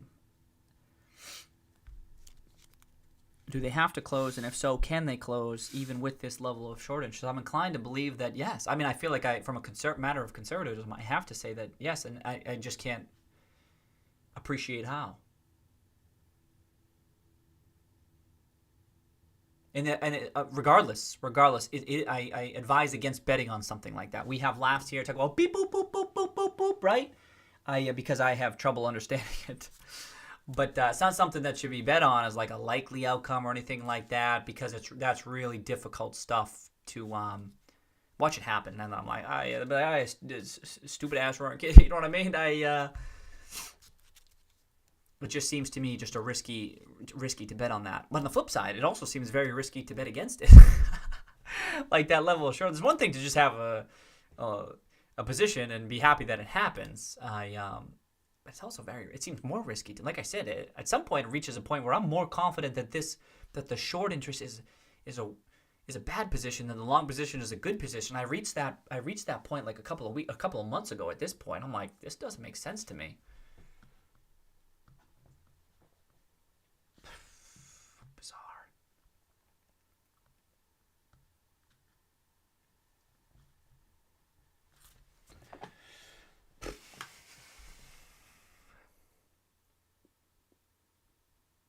Well, I think you'd want to wait. No, you'd want to wait for the talk about if there were a tender offer. Good question. Even if I'm not my base case, you got to entertain this idea. If they were to do it, I'd say I got to wait for management response. So it'd have to be after Q3, right? You got to wait for them to respond. You know what I mean? This isn't aggressive enough to be like for him to do something in the very near term future, like imminently. This needed to be more aggressive for me. Like, you don't do this, I'm gonna do that. You don't do this, you're gonna do that. This is kind of like it's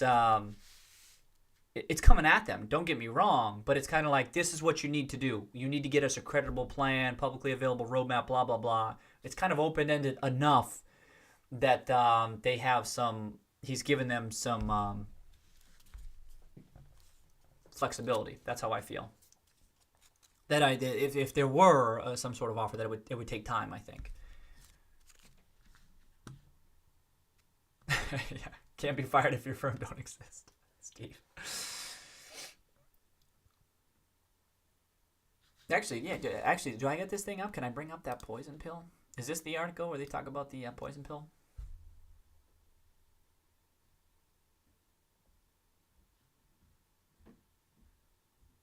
Not article, the presentation. Can I search? Oh. Kidding me. How come you know what I mean? Sometimes it doesn't go, sometimes it does. What is that? Oh, here we go.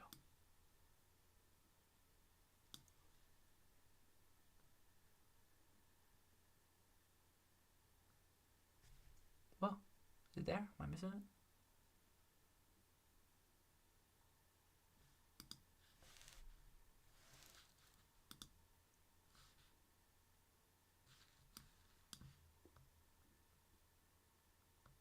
Oh, there you go. This was from the May 2020 presentation. Governance provisions protecting stockholder. Oh, excuse me. As of class-ending stockholder engagement, our board engaged with stockholders representing 87% of the outstanding shares as of April 20th of last year. Governance provision. Declassified board to allow stock, blah, blah, blah. Majority voting standard with plurality, carve out for contested director elections. No poison pill. Boom. Proxy access, no dual class stock. Best in class board refreshment practices. Boom. Actually, this is a good thing. I probably should have brought this up already, huh? Check that shit out.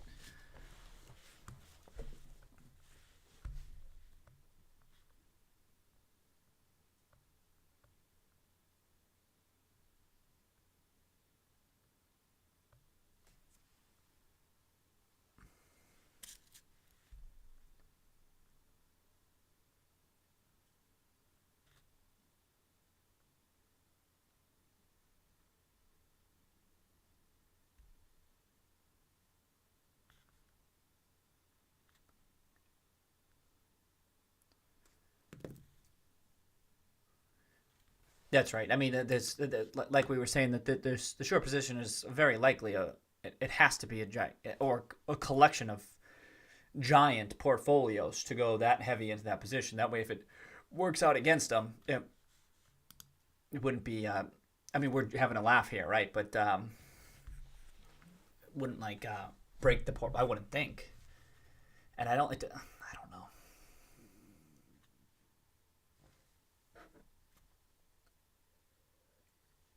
Exactly, affiliate cycles.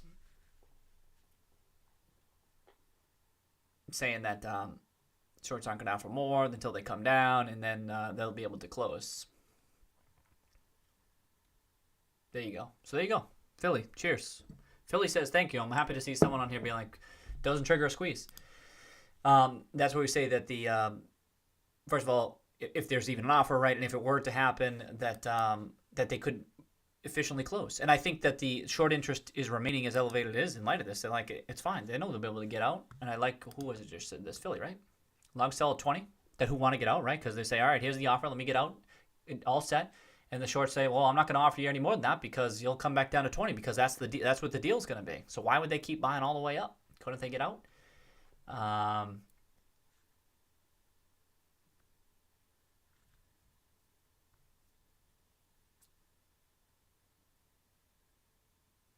Yep. Too many moving parts. Player side will lend at daily rates. Yeah, but it'll cycle. Yep. Reflexivity, everyone. Hey, you know I'm big on the reflexivity. Short much harder, but it also hurt them. Maybe.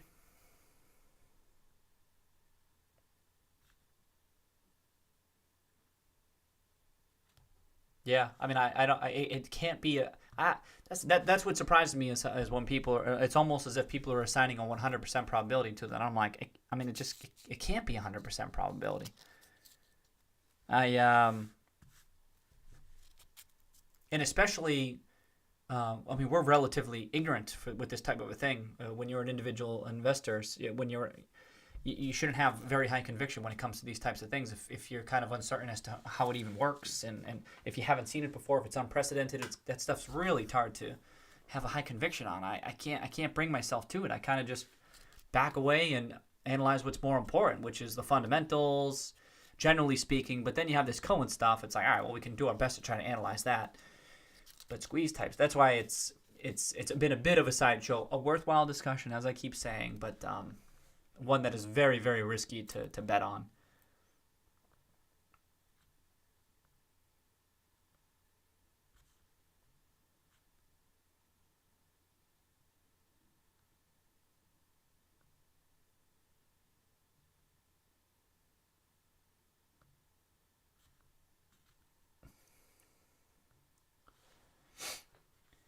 Well, some of these, I mean, GameStop's had a high short interest for quite a while. Some of these, they could have been shorted for much. They could be in the money. Look at this. Look at this chart. You see the level of conviction in the short interest. That doesn't happen in 2019. You know what I mean? That shit has been in the works. It has to be. Just like we say, people have been right for so long. To have the conviction to hold on at this point, and you can see what it looks like. That it was probably before. My point just being, Steve, is that probably still in the money, right?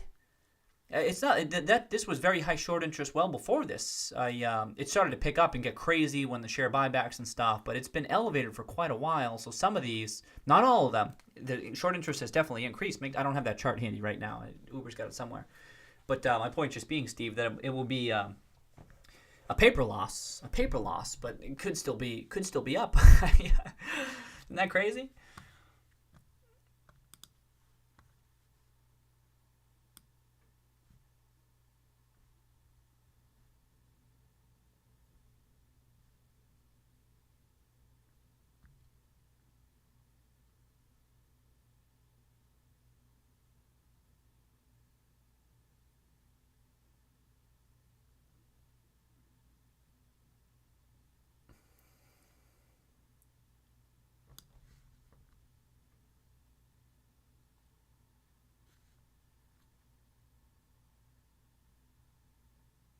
Yep. Philly Steak says shorts can wait until there is enough liquidity at 20. It'll cycle. It won't go higher.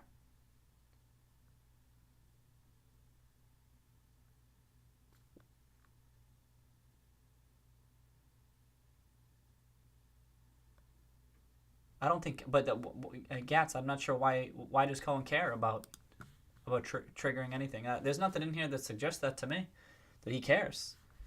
I'm not saying that's not the case. I'm just I go off of the evidence that I have and then form an opinion. There's nothing in here that suggests he gives a shit. If you have something, let me know. Well, maybe I'm getting the wrong take. It could be exciting, but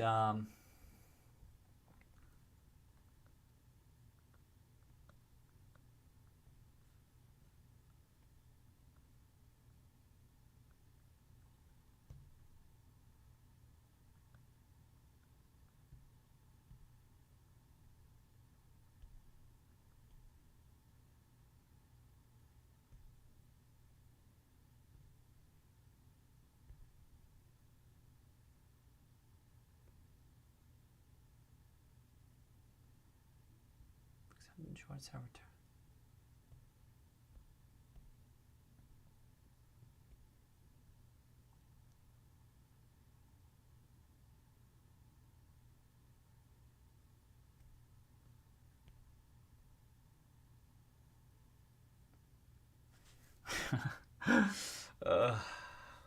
I'm trying to read all these.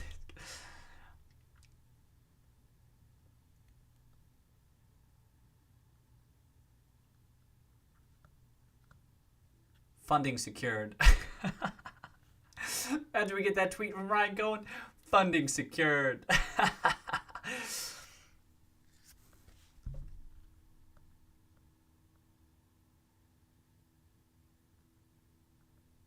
Oh, Justin's back.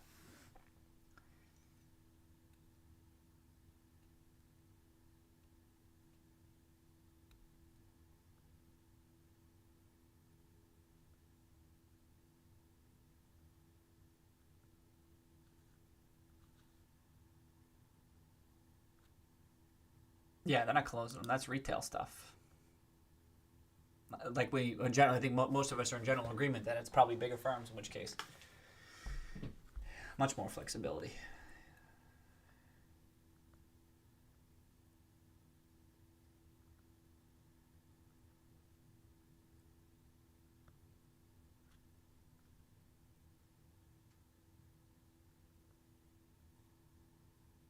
That's right.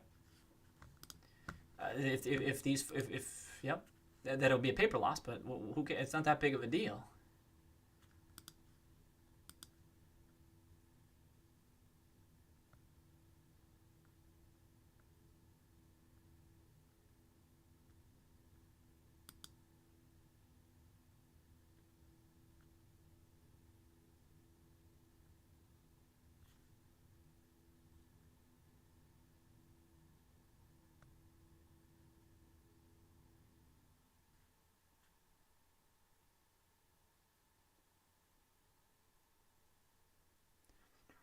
Review. All right, let me pull that up.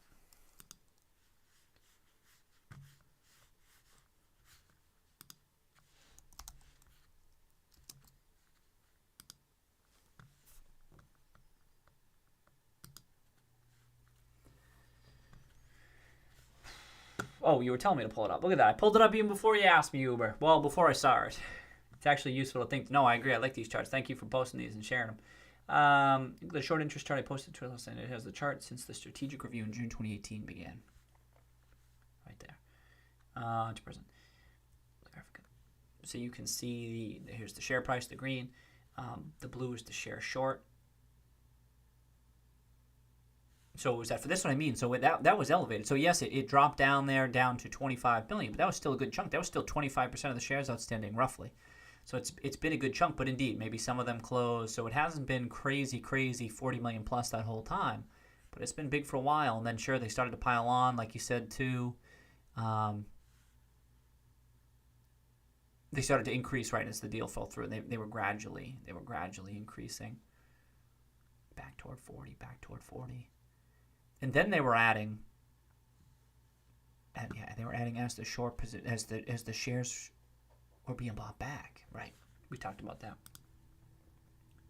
And as the price was falling down, right, which is a natural.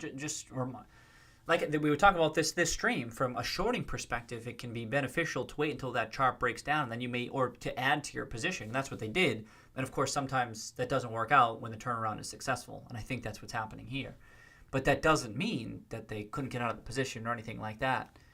And I think their decision to keep it on as heavy as they have been in light of what's been unfolding, even if you have a super strong bearish thesis, that level of conviction, you're pretty confident you can get out under any of these crazy scenarios, you know? Generally speaking, not an expert on it. I have to caveat myself.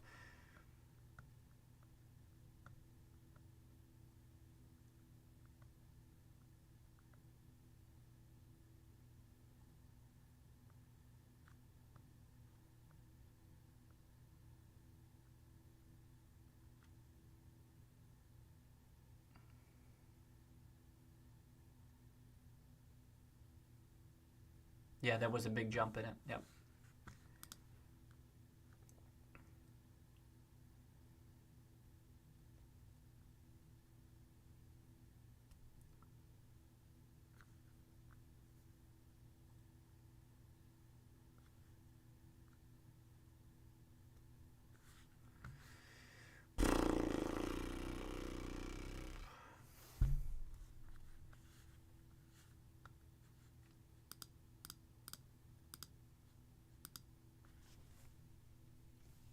I mean, no doubt Cohen knows all this shit.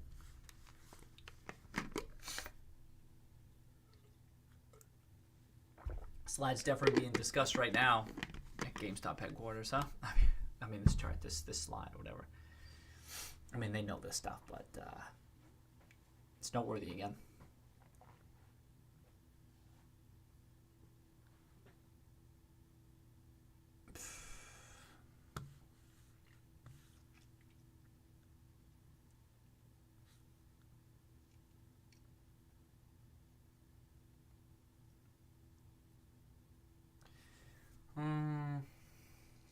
Yeah.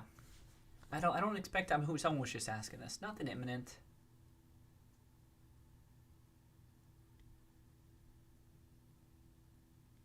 But remember how we were talking about on the last conference call how it didn't even come up that Cohen was involved? You'd have to think it has to come up. I don't think they can say that's not something we're not going to talk about, right? I mean, they have to respond. So it'll come up. I mean, I think it has to come up.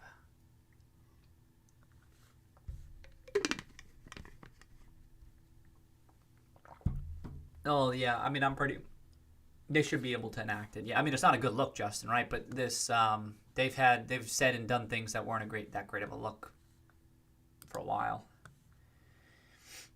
Yeah, they'd have to announce it, right? It would be an 8K.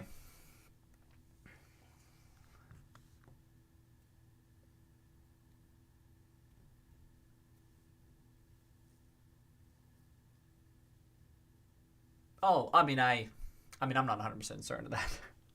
Oh, why couldn't they? Oh, wait, all because they promoted it? Oh, you can always go against what you promote. I mean, this is just a presentation. You can change your mind. As the facts change, you can change your mind. Oh, is there some rule that they can't change it with 6 months prior? They'd be guaranteed to lose. Oh, prior. Oh, you didn't mean technically. You meant optically. Is that what you meant? Yeah, okay. Well, that may be, Justin. I just meant, I just felt technically they could pull this shit. No one would agree with it, and then it'd be a bad look for sure. But and maybe they don't want to though. Maybe they don't care. Yeah, maybe.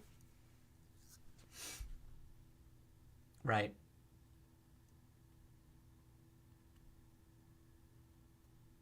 Yep. Yep. Yep. Yep. What was this? Proxy access 3%, 3 years, 25%. Yeah, I mean that's what I mean. It may not even be worthwhile to them that they don't. They go no, no, no. I mean, I don't think that they do. I don't think so, but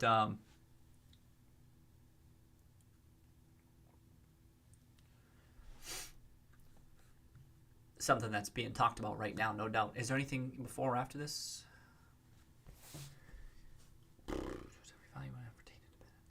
Nothing. Nothing. Stockholder input for design skills. Yep. Nothing.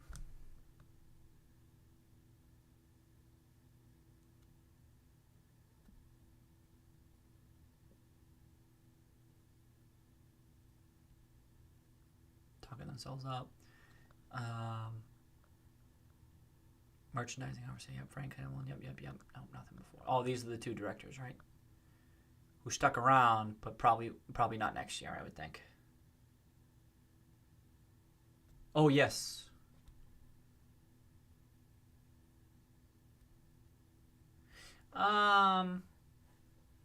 Not that I may have asked that, Gats. Just to if I may rephrase my question. Not that he doesn't care, right? Like I say, it's a sideshow. I care if it happens, right? Because I'm bullish on the stock, so I care. But if I just meant that this would influence the probabilities thereof. I mean, it just seems as though when you read through this letter, it's not what's front of mind for him. Not to say that he doesn't realize that a letter like this and his future actions can impact that type of a stuff. I just get the impression he doesn't get it's a sideshow in his head as well. That's what I meant.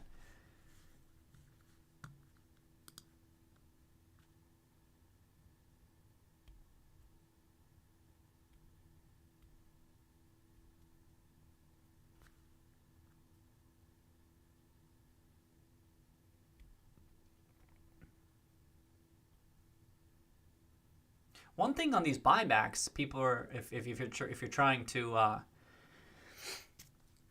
when they buy back shares, he owns a larger percentage of the company. Just a reminder for folks, we're talking about how that gets him over the 10% threshold. He owns a bigger chunk of the company, and he's closer to potentially, you know what I mean? Just a reminder for folks as we're talking through that stuff.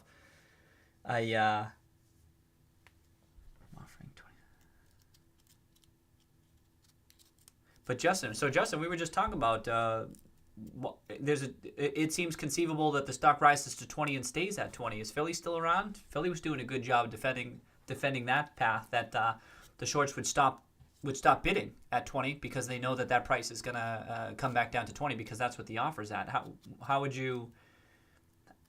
What would you say to that? You know what I mean? If we're talking about $100, we got to at least talk about the fact that shorts will delay or stagger. Wait, am I missing something?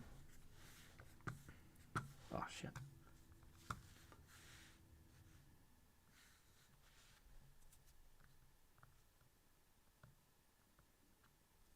$100% of share.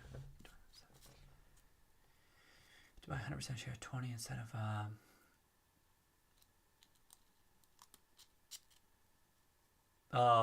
yeah, this stuff. Right. Okay. Would only happen if the board agreed to 20. Man.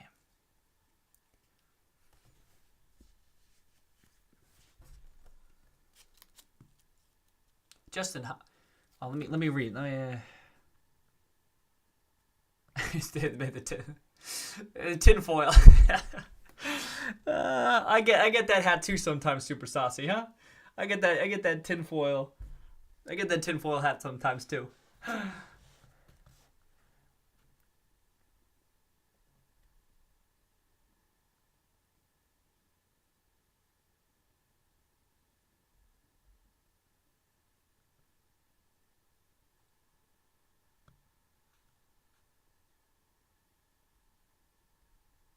That's the thing. The longs will be selling all the way up. I have no doubt about that. I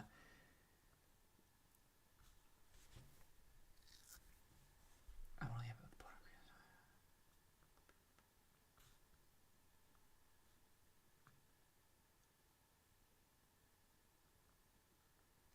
if he offered $20 to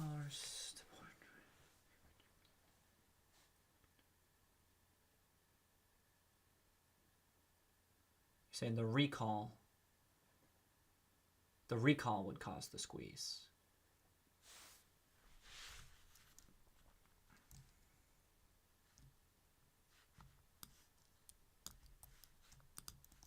Okay.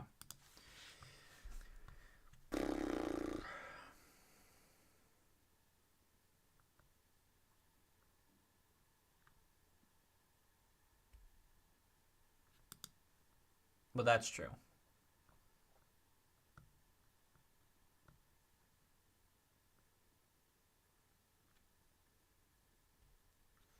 Oh, so Philly's on the same page with Justin on this one. Good call, Justin. Cheers to Justin. Cheers, cheers, cheers. And I think Justin was saying this the whole time, too. I just can't remember all this shit.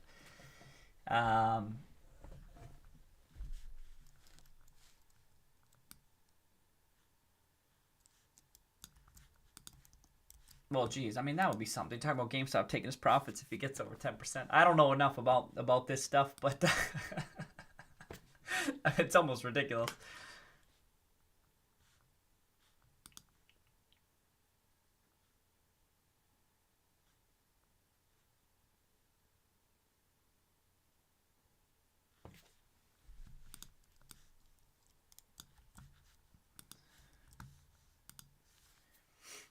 And none of the insiders can sell. The insiders, how much do the insiders sell? Owen? We just looked this up, didn't we?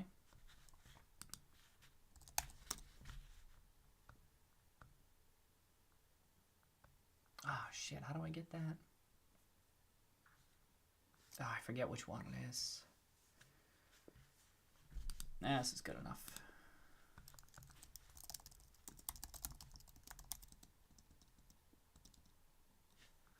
Got Hestia in here too. Yeah, Sherman's closer to 2.5 now. They just don't own that much. Hestia, right? Hestia can't either, right? If he's over 10, right?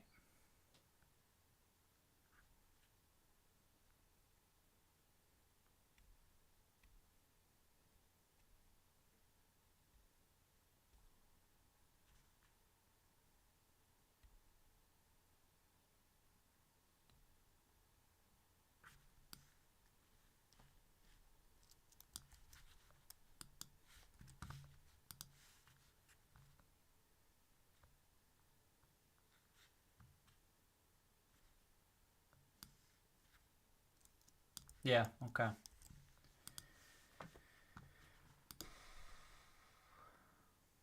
I mean, if that happens, that will be incredible, because you did say that. I just thought it was... I thought that was very unlikely. I feel like that's justified, and yet if it happens, that's why you deserve even more props, right?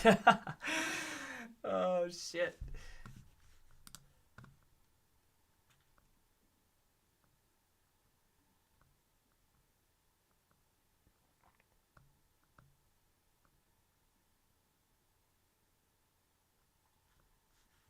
Well, it would be more than hilarious. It would be ridiculous. It would be incredible.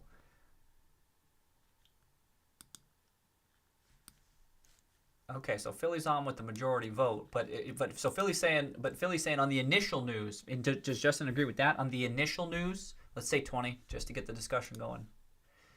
It gets pinned to 20, and then if they decline, what if they say yes? Number one is, what if they say yes to 20? And number two is, if they do say no, how long? What do we think that process takes? And then if so, does it definitely run? And then to what? Because wouldn't people be potentially selling on the way up?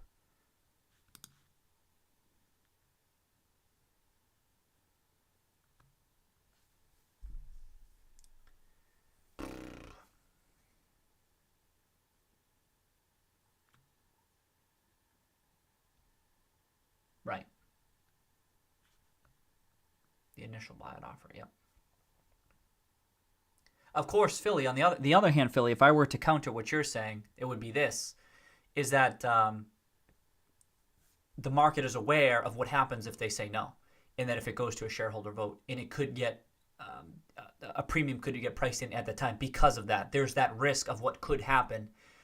So it gets bid up because of that risk. You know what I mean? That would be my counter to that.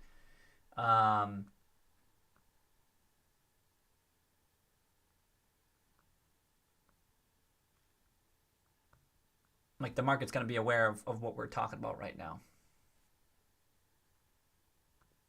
I think. I mean, there's some shit going on right now that I can't comprehend. So I'm too dumb. I'm too dumb.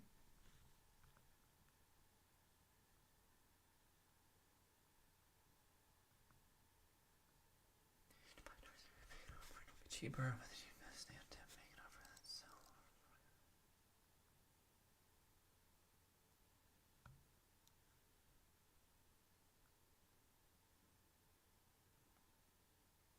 Yeah. Okay, so we're on the same page there. It could quickly, I agree with that, Justin. Say yes to 20. I think it could very quickly pop over 20, but probably not squeeze. Right. If they were to say yes. You'd hope that they wouldn't, right? If we're all on the same page.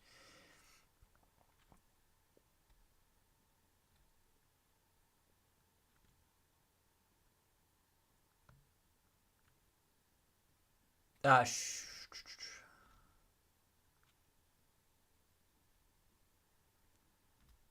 right. And then it could be that enough will sell that they can close. Some can't sell. Some can.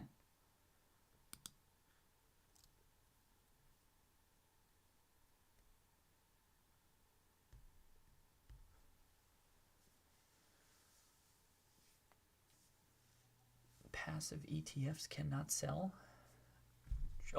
I said something right that Philly agreed with. I don't know what I said, but I'm happy. I'm happy to hear that.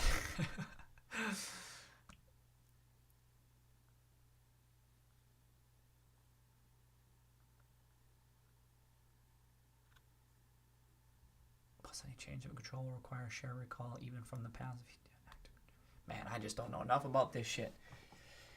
Well, you go to learn about this shit. You know what I mean? What class is this? What class is this? That's what I mean. People who are in the industry, in part of these funds, who are dealing in this type of shit, they're the ones who know how this shit works.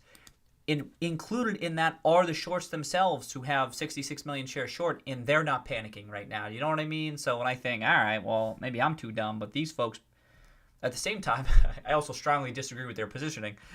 But, yeah.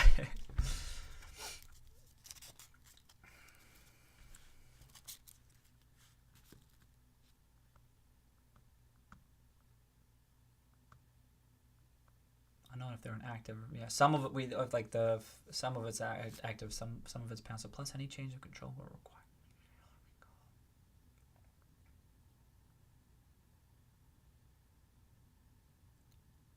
Yes, it would matter. What it matters.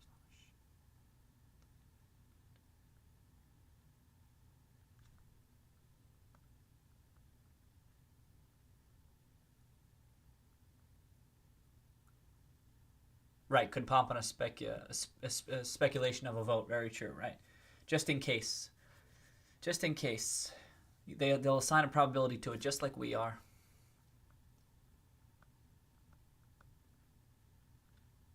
%30 of the float can't sell.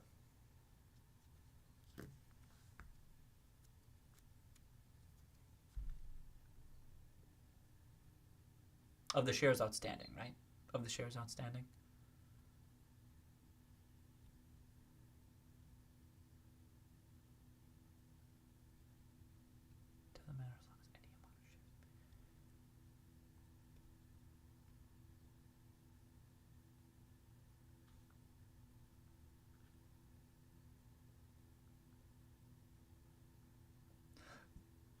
I don't see enough. Yeah, that's the thing. So you talk about that.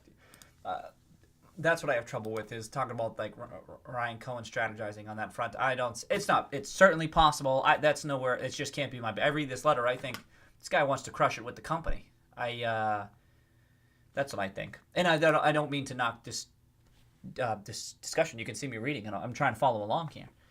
But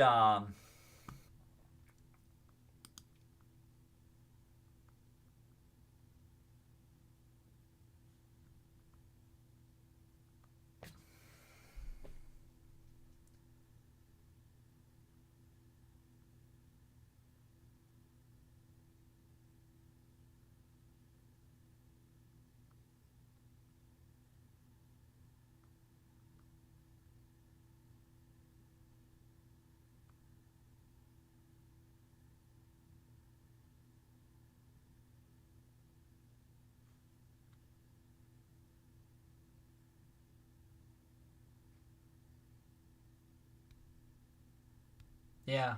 Jordan's asking that question again. What was the delay? Why now?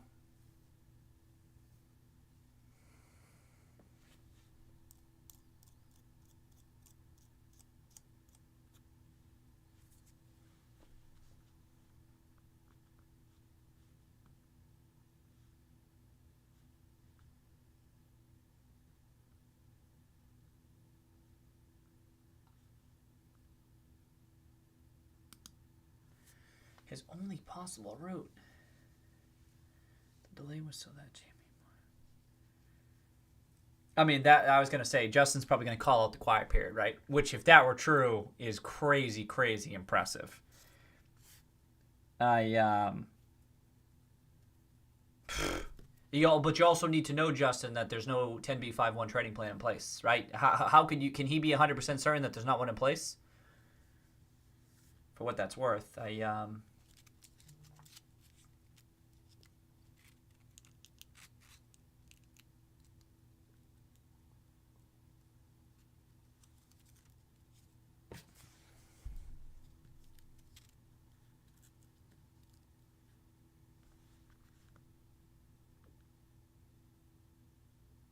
here's my issue with the buybacks. I don't know. Everyone's talking about the buybacks. He's trying to avoid the buybacks. The buybacks increase his ownership of the company.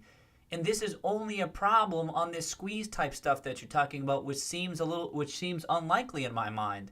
This increases his odds of being able to take the company private and execute on the stuff he's talking about. I'm kind of confused about this. You know what I mean?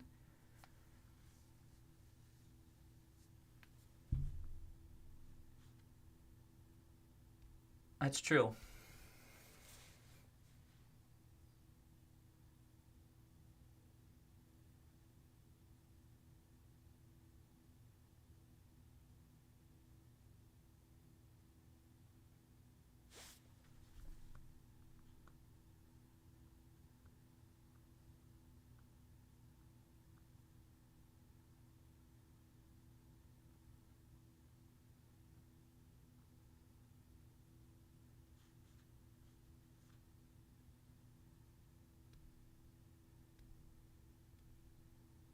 Yeah, but so what? But Justin, what does him asking for buybacks have anything to do?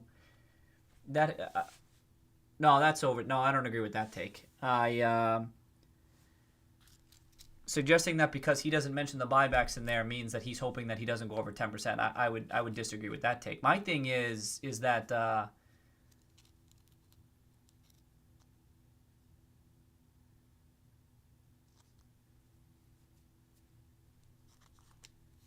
no, oh yeah, oh I get that. I get that every time he buy once he breaches the 10%, I get that. But if coming at it from this squeeze type stuff,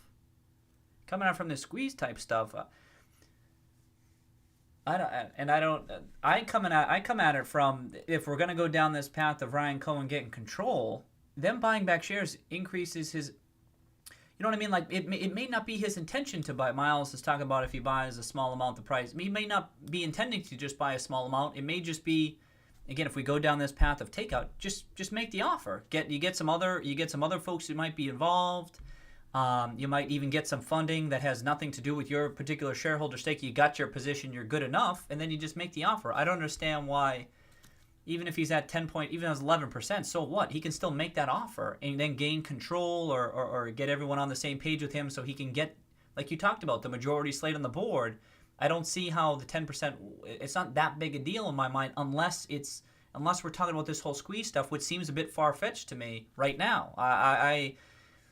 There's not enough for me to think that's.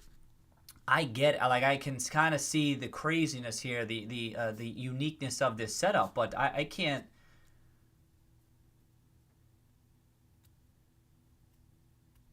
This is my point. It's like Super Saucy says, saying he can't sell his shares. I'm saying he doesn't want to sell his shares. He wants to. If the goal is to, if he doesn't want to sell his shares, he wants to. He might maybe if the goal is the takeout, he wants. He wants to take it out. That's it. What are you talking about selling shares for? This is what I mean. That you talk about selling shares as if the squeeze case and then profiting on the squeeze is base case, and there's nothing anywhere close from my analysis. Which again, I've already said how previously I didn't see the CEO, and I can see it now. It could be it's the same case here. I concede that, but there's nothing in here that says that should be a base case. And so this idea of trying to avoid the 10% so that he won't be able to sell his shares if they get there for profits, I think, come on, I think I don't see how that can be the likely forecast here. Hey, unlikely stuff happens all the time. Unlikely stuff that is unlikely based on reasonable analysis happens all the time in the market. Okay, and I'm wrong all the time with this. This is why I tend not to make fairly high conviction types of forecasts like this, because I'm like, I'll get it wrong. I don't know. But all right, now I need to read some of this stuff. I mean, it could be you see me, I'm struggling with some of this stuff, trying to grasp it myself. But when I come at this from this guy, you read this letter, it's like, he wants this to be a $5 billion plus company, maybe down the line. He gets control if they do the right thing, if they have the right leadership, perhaps himself. I don't see the squeeze type stuff. I just don't see it. As his intent. I'm trying to get at this from intent. I think get intent. I'm like, he ain't selling. If anything, he wants to buy more and hold it. And who cares if he has to telegraph that to the market? Maybe other investors will call him. We were talking about that early in the stream.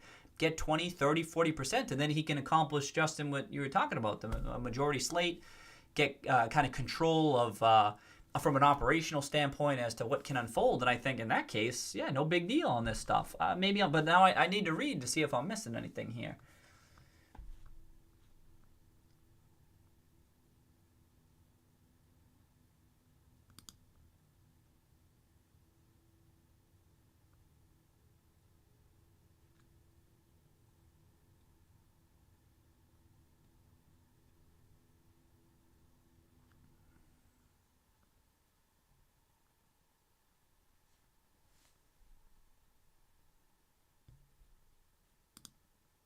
Oh, Miles, he wouldn't be using his own money to pull this off.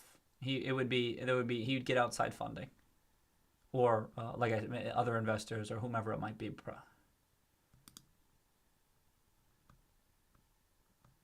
Yeah, but so what? Again, I don't understand. So if the letter was sent out 3 weeks ago, they forced him above 10%. But my counter to that is, so what?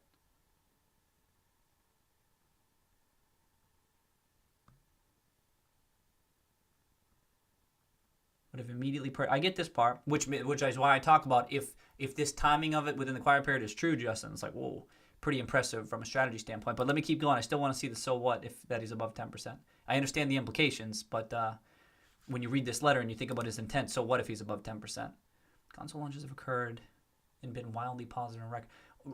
So here's the thing: when you talk about there was uncertainty, he took this he aggressively built it. We know he's been an investor for a while. It's been 3 months. Not much has changed. I mean, I'm going to disagree with this. If you're suggesting that quite a bit has changed, maybe you're not, and I'm reading into this too much. You're saying things were uncertain. Not that much has changed. Our analysis, my analysis in August, and I'm sure your analysis too, is very much the same. We've both said too how we had our thesis even before Ryan Cohen got involved, that we actually got to the console. Not much has changed. We've had one earnings release, one Microsoft partnership announcement, a couple omni-channel things they rolled out, but not much has changed over this time. If he had taken it like a huge position a long time ago, but the big huge chunk of his position where he aggressively bought, not much has changed.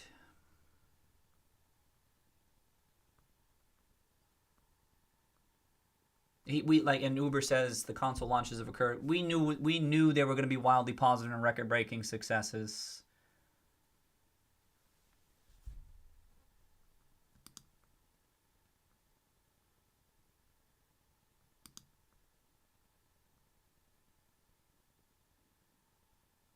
If something happens with this 10% share buybacks, I mean, we're shotgunning some beers on the show. I mean, I can't. I can understand what y'all are talking about, but I just think so there's some 4D chess going on. I think it's almost too much. That doesn't mean this stuff happens. It's not crazy. I'm not saying it's crazy or anything like that. It's just in my mind, these types of things, it's hard for me to bet on those types of things. You hear me say this stuff, so I heavily discount them. And I think, geez, if that actually oh, damn. Shotgun and beer's doing some shots, too. You know what I mean? I mean, just because, I always think it's, when I heavily discount something and it happens, it's no big deal to me.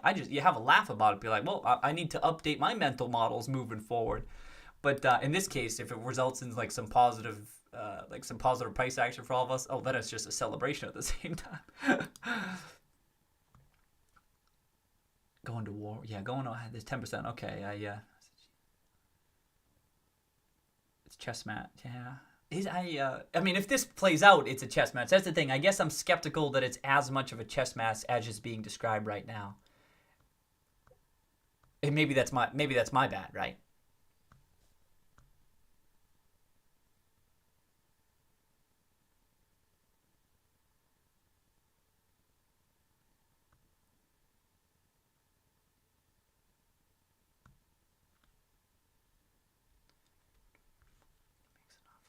Q3 is bad.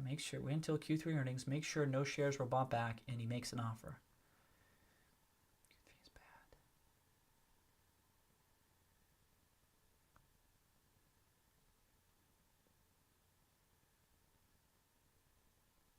They'd be dumb not to implement a trading plan. I don't understand why. So I've been thinking about this trading plan for over 12 months now. How do you not always just have a trading plan in place? From a flexibility standpoint, how do you not just always have one, no matter the management team, no matter what, unless you can't get it approved? If you can get it approved, you need to have that. It's free optionality. Just to go along with Philly, because it's kind of frustrated me for 12 months that I even have to question whether or not there's one in place. There should always be one in place. Unless for some reason it wouldn't be approved. It's just it's free optionality and whatever.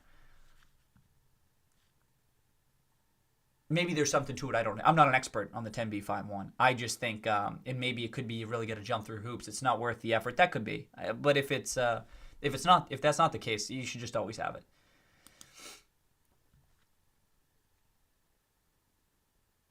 Ooh, chess meme. Steve, is Steve here? Oh, Steve's here. Good. Steve's picking up on that.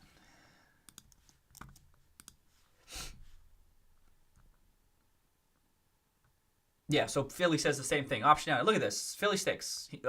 Philly Stakes knows the value of optionality, indeed.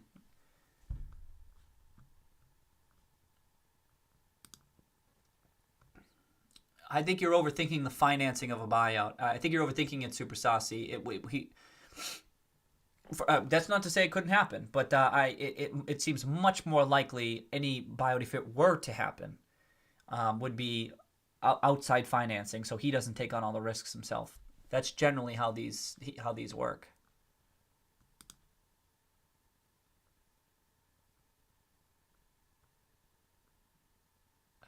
Am I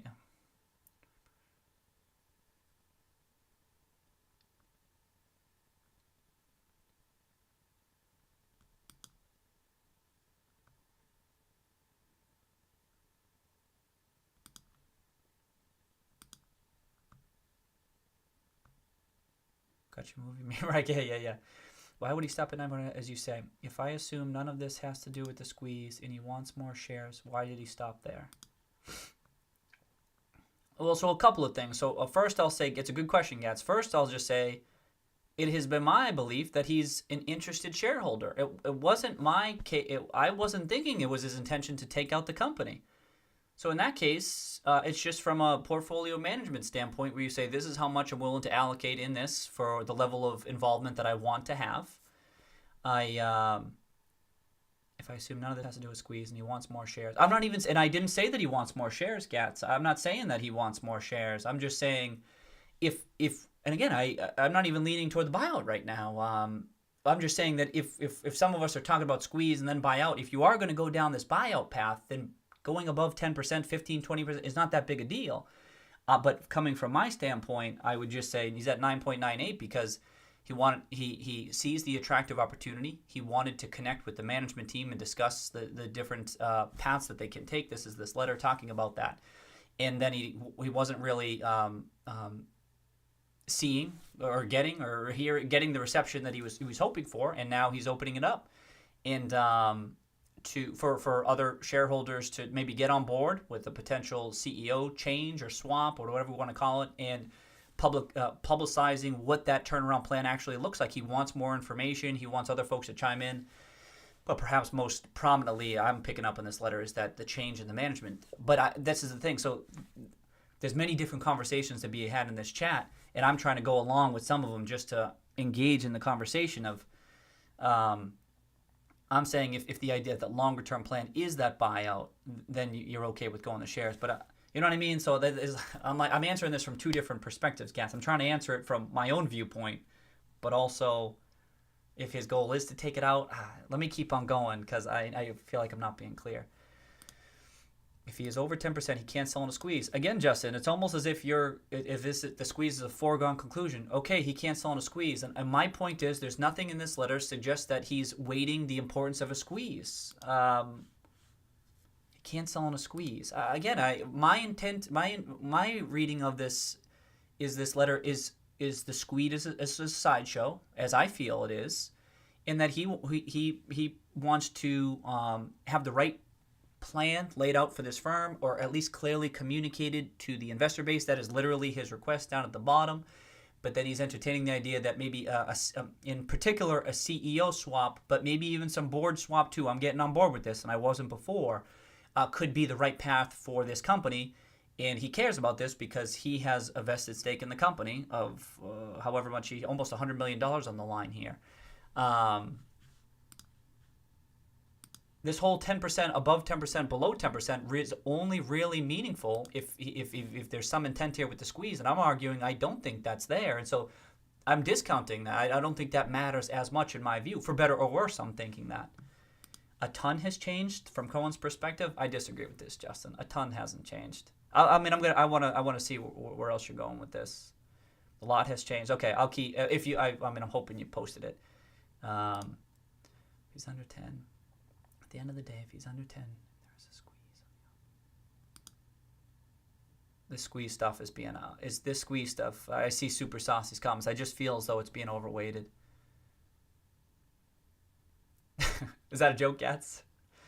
Wait, is the TikTok dance competition not a joke? Survive to consoles. Gats, I mean, I've already responded to this. Was there a question mark about GameStop surviving to consoles on August 28th when Cohen filed that 13D?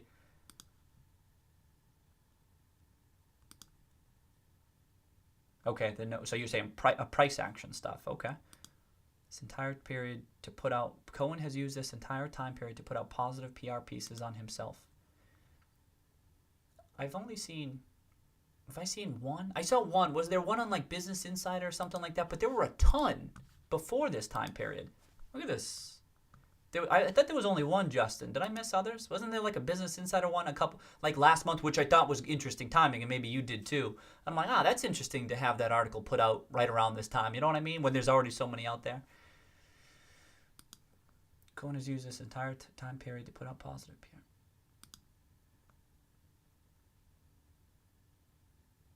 Yeah, were there other positive pieces? That you're saying that he used this entire time period. That seems like you're talking it up a bit. This entire time period to put out positive PR pieces on himself.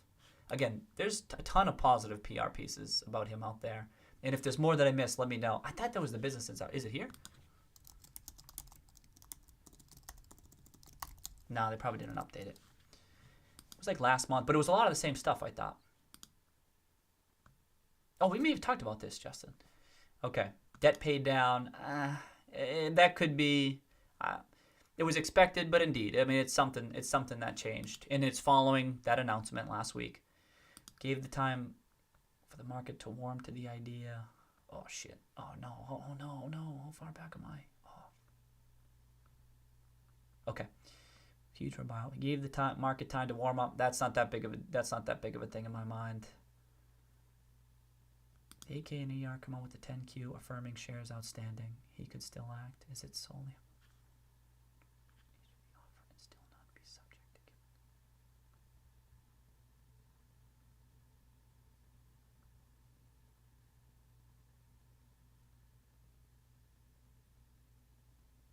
give? Steve. Vegas, baby. Honestly, I think it's Vegas. That's a good movie. Bridesmaids, that's a great movie.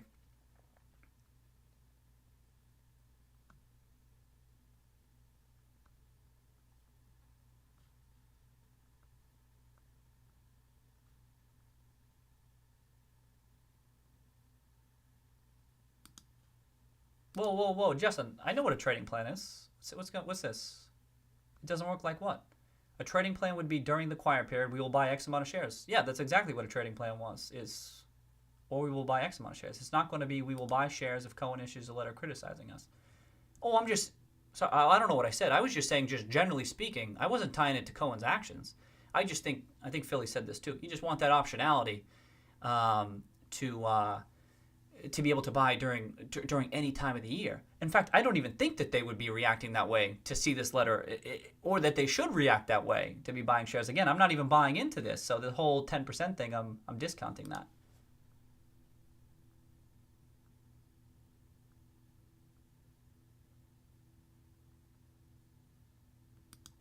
All right.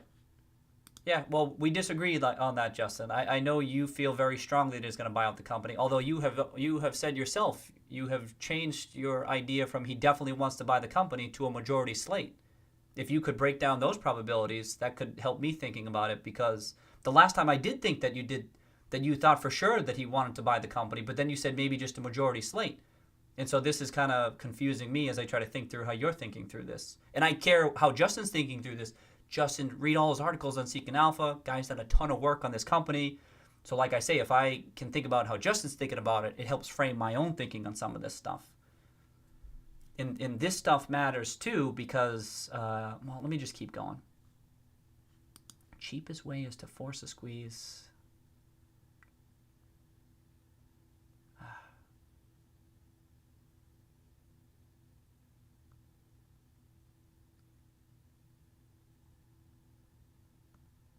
Sell shares and still pay. Yeah, I mean, I get that he could sell on the squeeze. What price does he need to offer?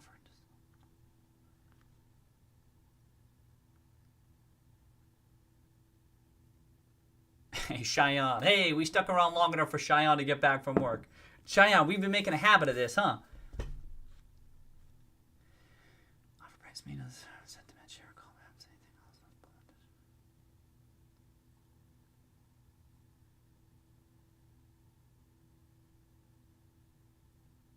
else? I'll concede Super Sassy, just as you know, hopefully I've said this enough times. And I at times I do discount certain outcomes too much as a matter of conservatism. I do this, and if I'm wrong here, that's how I'm wrong. Is that even though I'm saying, all right, this is a good discussion, and I can, like I say, that it would be such a crazy turn of events, right? That even though I can see, this is my style of investing. I force myself to discount this stuff unless I can see firm, tangible evidence, and I don't see it. A lot of this strikes me as speculation. Even though these different moving parts, if it moves this way and that way, I go based on the actual evidence that I see as far as intent goes and so forth. That's not to say some of the stuff should be read into. I get that. But my style of investing, it's how I keep myself honest. And when I read this letter and what little we have seen out of Ryan Cohen about this before, just that 13D, that little language, it wasn't mentioned in that other piece that was mentioned last month. I don't see this stuff. And I could be. And so this is how I'll be wrong. Like Super Sassy, like that is how I'll be wrong. I discounted it too much. How many times have you heard me say on this stream too, where people talk about these different variables, and because in my experience, some of these things haven't really resulted in anything over the years, I just discount it now. But it may be, like I say, I'll look back on these streams and be like, you know what? So-and-so said that during the stream. And I said, I discounted that. And I discounted it too much. I've definitely said that in the stream because I know I say that frequently. And I don't say it to, I'm being honest. That's how my research goes. And I'm going to be wrong. I don't know about in this particular case, but I'm going to be wrong other times because I do that. But it's how I keep myself honest with some of this stuff. When it starts to feel too speculative, even though it's possible, I can see it possible, I got to stop myself. And all I really have to go off of is, not all I have to go off of, what I'm largely going off of is kind of this letter, right?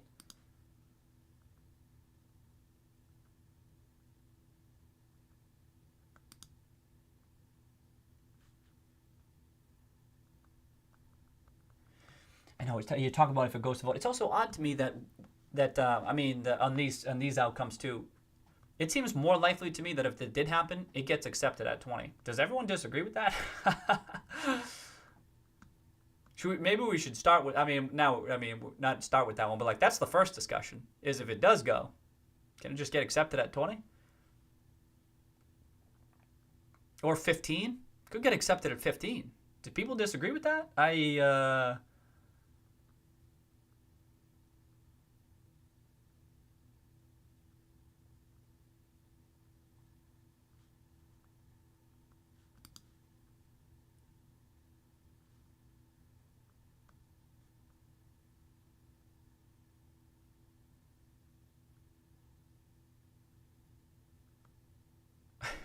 Mortimer, you son of a...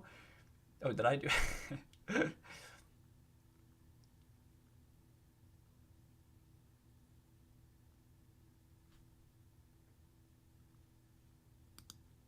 You don't know why anyone would have a trading plan in place, Justin? So you can repurchase shares at any time. I mean, the firm can have its own trading plan in place.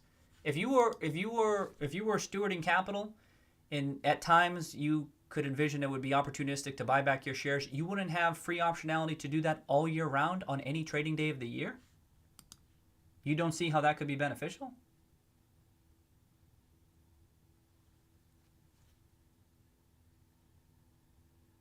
Okay, so you say you go back and forth between him making off, and you said that enough now, Justin, that I do know that about your thought that you go that the making an offer, running majority slate. So yeah, what Philly says, the optionality doesn't hurt to have. I don't understand how that can hurt to have. When you say I don't know why anyone would have a trading plan in place. Oh yeah, I don't understand that. Someone puts.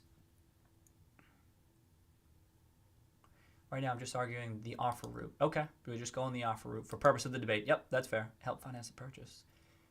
Went over shareholders. Not the case in the rationale for an offer and why he hasn't gone over 10%. Okay.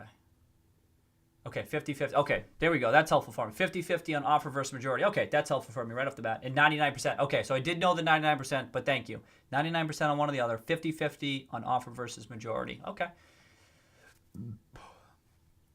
Okay, Philly's gut tells him an offer is coming.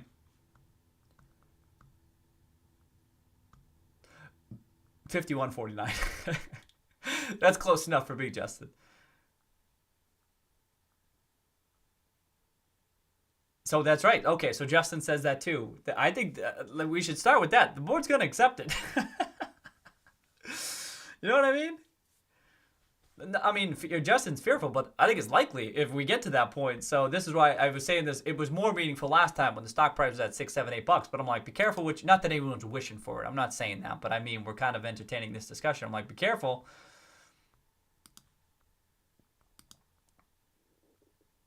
Oh, it'd be traded because if it would just be what's the weighted average price over the past 30 days?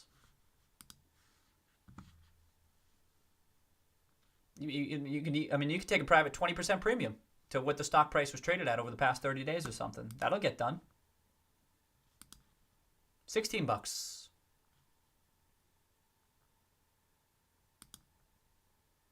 Yep, there we go. Okay, so Philly's saying board of directors is averse to working with him because they want the offer.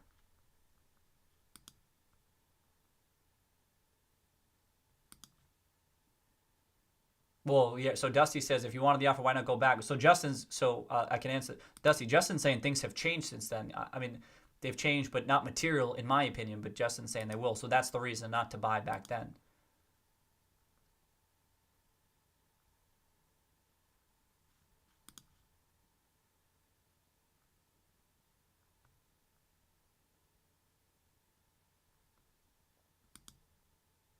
Why wouldn't they just buy shares during Q3? I don't see how it's beneficial. I don't understand the trading plan still.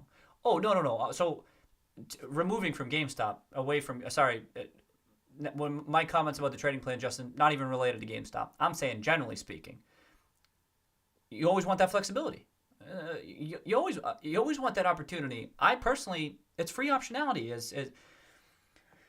What if in this crazy scenario during those 6 weeks that is generally a blackout period where you can't take any action, it just so happens that in those 6 weeks precisely your stock price is down 40% because of some crazy market happenings, and right before those 6 weeks are up, it pops back up and it reverts back up, and you missed out that opportunity where your stock price was down significantly to buy back those shares. It's crazy to me that you wouldn't always want to have that optionality available to you. So I wasn't so much talking about GameStop. I was just talking about trading plans generally.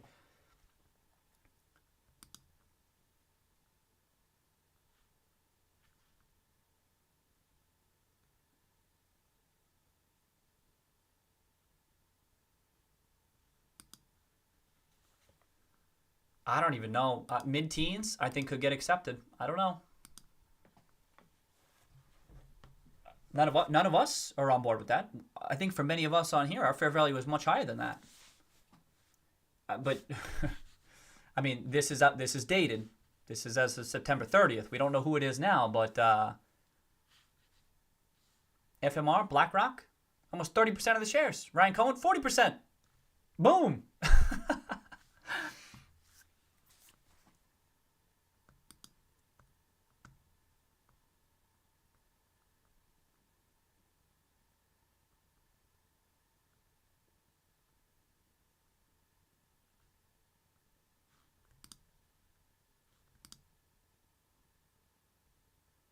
Yeah, I don't have it on. That's what I'm talking about. That's why I'm asking about that WAP Uber. Didn't add a 20% premium to that. That's adequate. Not for us, but for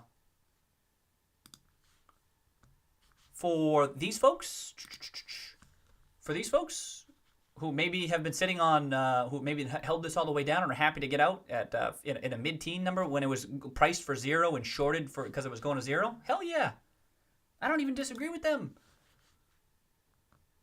I mean, I disagree with them on fair value, but I mean, if I try to put myself in their shoes, that's what I'm trying to say. Okay, do I get a WAP? Like a 30? I mean, I don't know if I got the 30-day. I guess not. Do I? Oh, trading hours. Maybe that'll get it to me. No, that's like day of. I don't think I got 30 days. Anyway, but that's where I was coming at, Uber. Get your 30-day WAP, whatever it is. I was just ballparking it based on the chart. At a 20% premium, 25% premium, you get there. 14, 15, 16, done. I think I see, not an expert on this Uber, caveat, I think I see 30 days used more often. I mean, quarterly would be worse, you know what I mean? As you know, quarterly would be worse.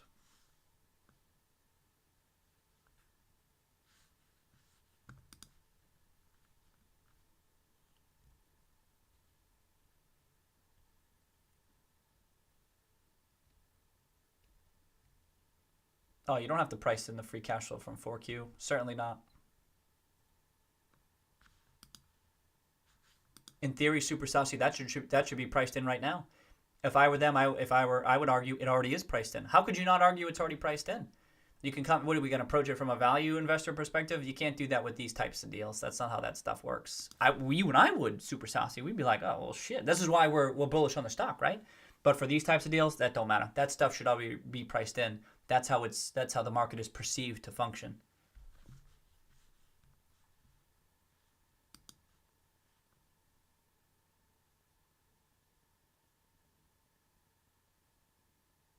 Yeah, okay. So 13 area. Yeah, that's still you can see the 15 and 16 at that range.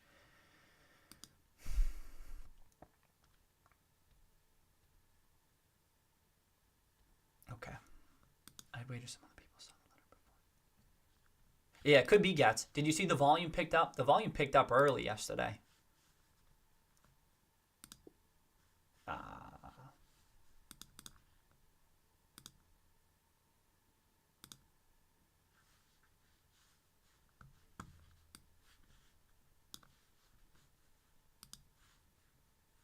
Oh, what is this?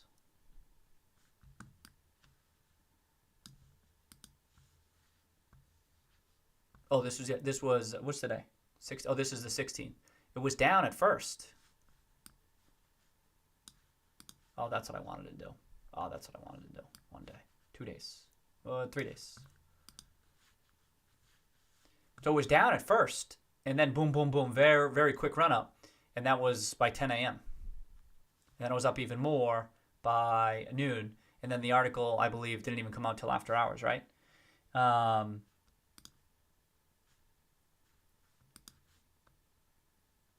I was wondering that too.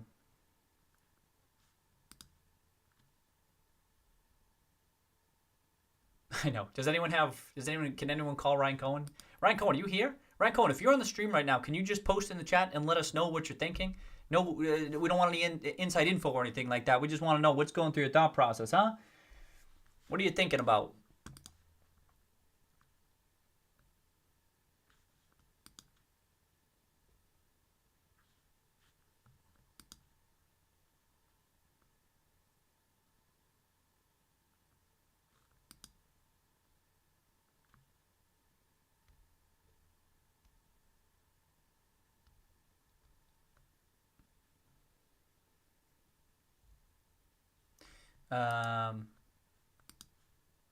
Again, super saucy. That type of stuff should be reflected.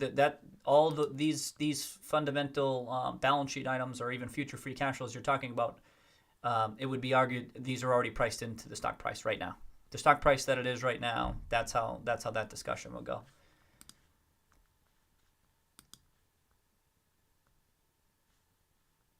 The offer would be based on. Well, that's. I mean, I don't know. I'm not sure how you could disagree with that. What the offer would be based on the latest balance sheet that has been filed with the SEC, and that is.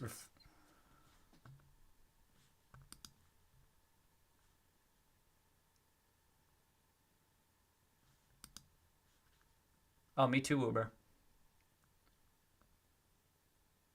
Well, that's that. Well, I agree with the first part. Maybe, we will look back in this and we will say here is my shortcoming, from an analyst perspective. And even though I can entertain this, this is why you'll always often see me ask for probabilities, because it's a very difficult. It's an easy thing. This is why I'm appreciative when folks are willing to share them, like Justin has shared his. It's an easy thing to say this or that. This could happen. That could happen. There are infinite possibilities, but to say, here is a potential path, and here is the likelihood that I'm assigning to this path, it is only then that we can work off. You know what I mean? When we have a working model as to what it is going on through your head. And for my particular model, for these types of things, there's a ton of different paths, right? And so this is what I mean. It gets to be complex analysis because there's so many different probabilities to take into consideration, and it gets to be even overwhelming at times. But for some of these things, I think, all right, well, yeah, if that happens, that could get crazy, and that could go crazy. But using that like a binomial pricing type model, right? As you go down, 20% chance of this, and then thereafter, only a 10% chance of this. It gets to be such a low probability of that I kind of just stop going down that path.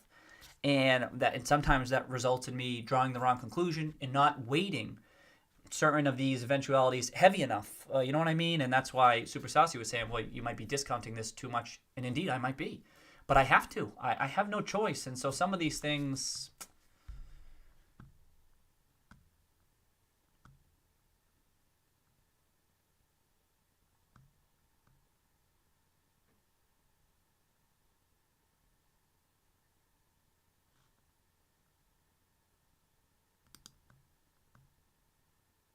Thank you, Gats. He says, if we buy into that for Roy and Kitty's sake. Thank you, Gats.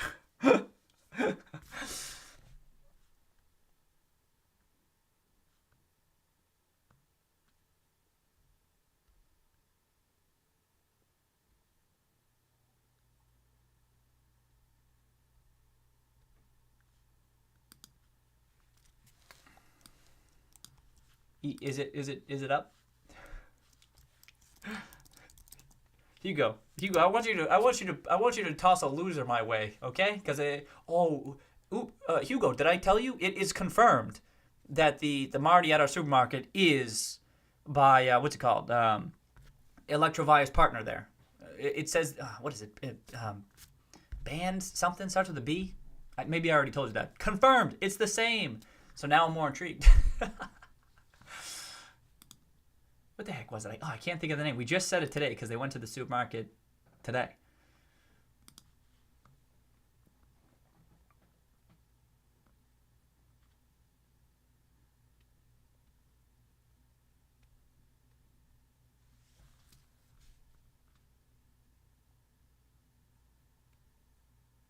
Okay. So there's certain paths that it could take to get to a shareholder vote.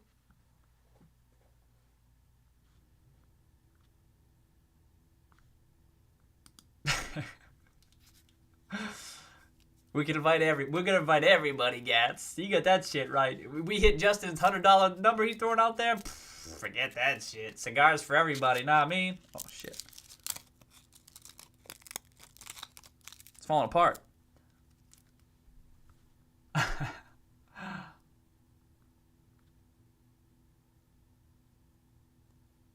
Okay.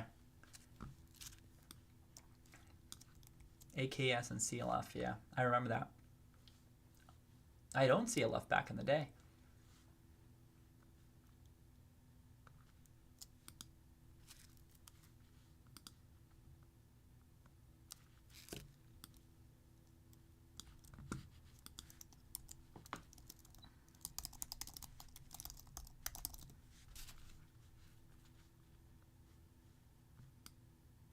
Okay, I'll look back into that. Thank you, Justin. I'll check that out. I don't remember the details of it. I remember reading about it. I don't remember how it went. And then it still begs the question, although you seem pretty confident that if it does go to that shareholder vote that it squeezes and stuff. But then I think it should be, some of the shorts should be closed. I don't understand.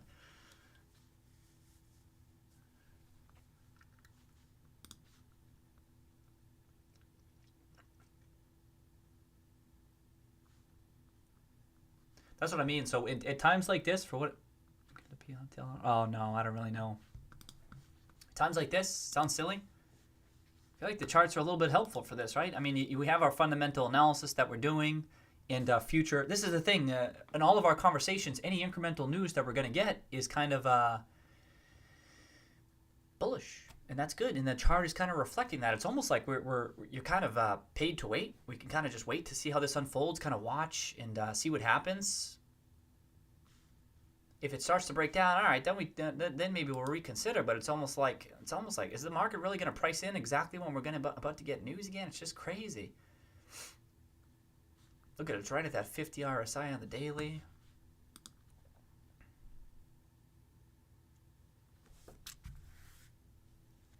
Is there anything that could come out before earnings? What do we got? A couple of weeks? 1, 2, 3 weeks? Someone taking a position. I mean, Cohen too. We've talked about that, especially if it's Cohen.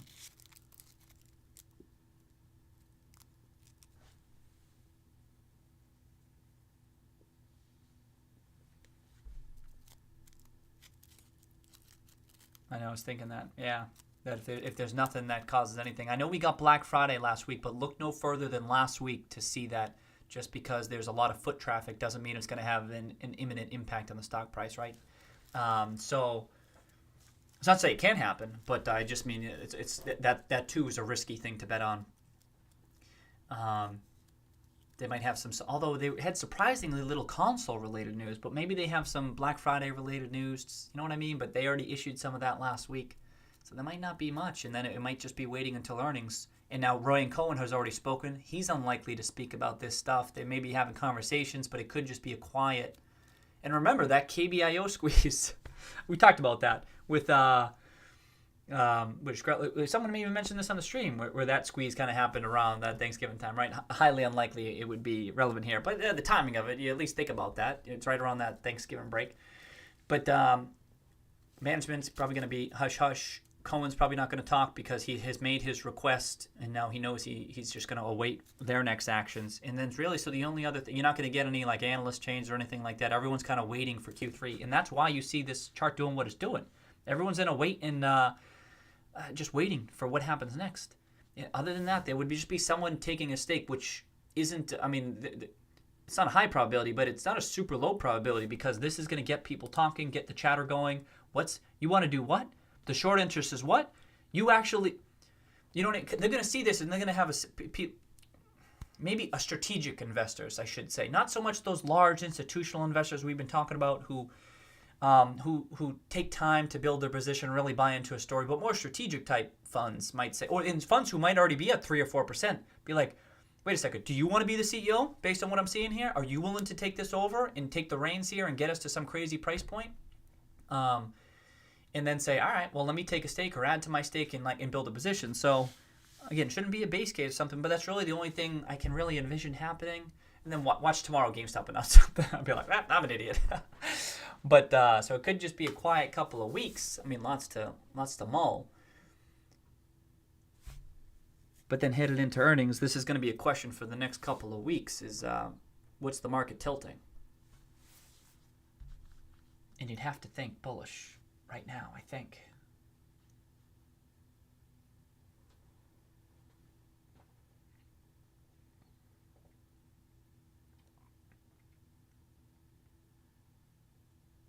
No, right, Gats. Yeah, optics. Not good optics on that. Not sure. I agree with you. Not sure how that got out the door, too.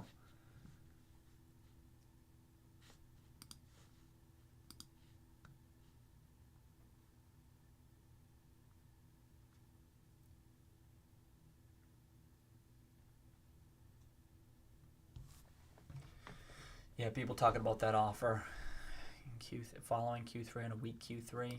I don't know, but now management's going to talk that stuff up.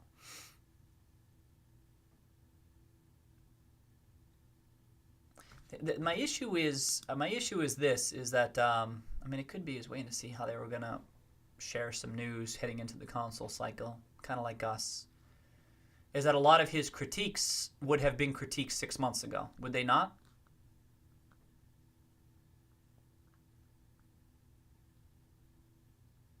Some of them aren't even critiques, as we've acknowledged. Right. And my thinking is this, Miles, is that I guess the timing aspect.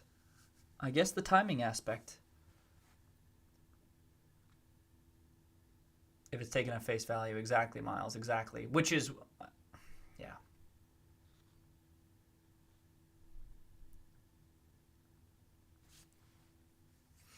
Right.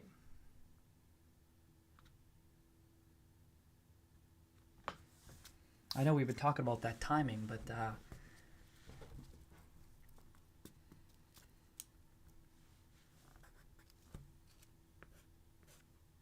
because he's been talking with them. I mean, we think that he's been invested for a while, having conversations, and then now, takes the stake.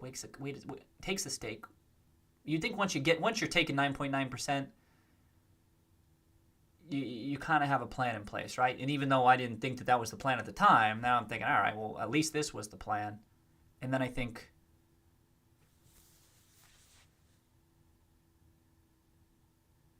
has to come across, I guess. Yeah. And to be clear, I'm not assigning 0% to this stuff. I hope everyone knows that. I kind of come at this as like a likely, certain. I mean, I'm not going to say certain.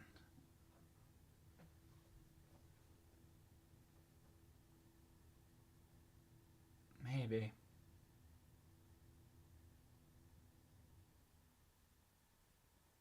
What was the delay in taking getting to 9.9%? What was that delay about?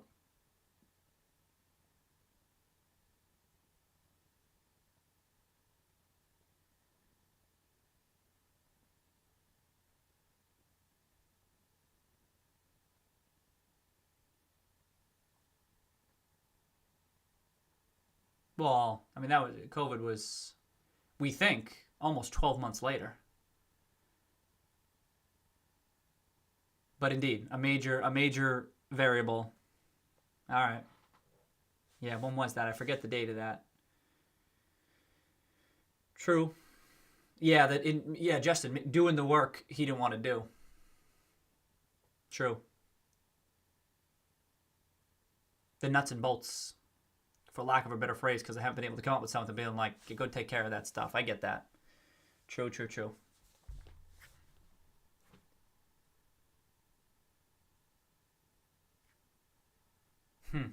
I actually think Justin's last one might be the most likely.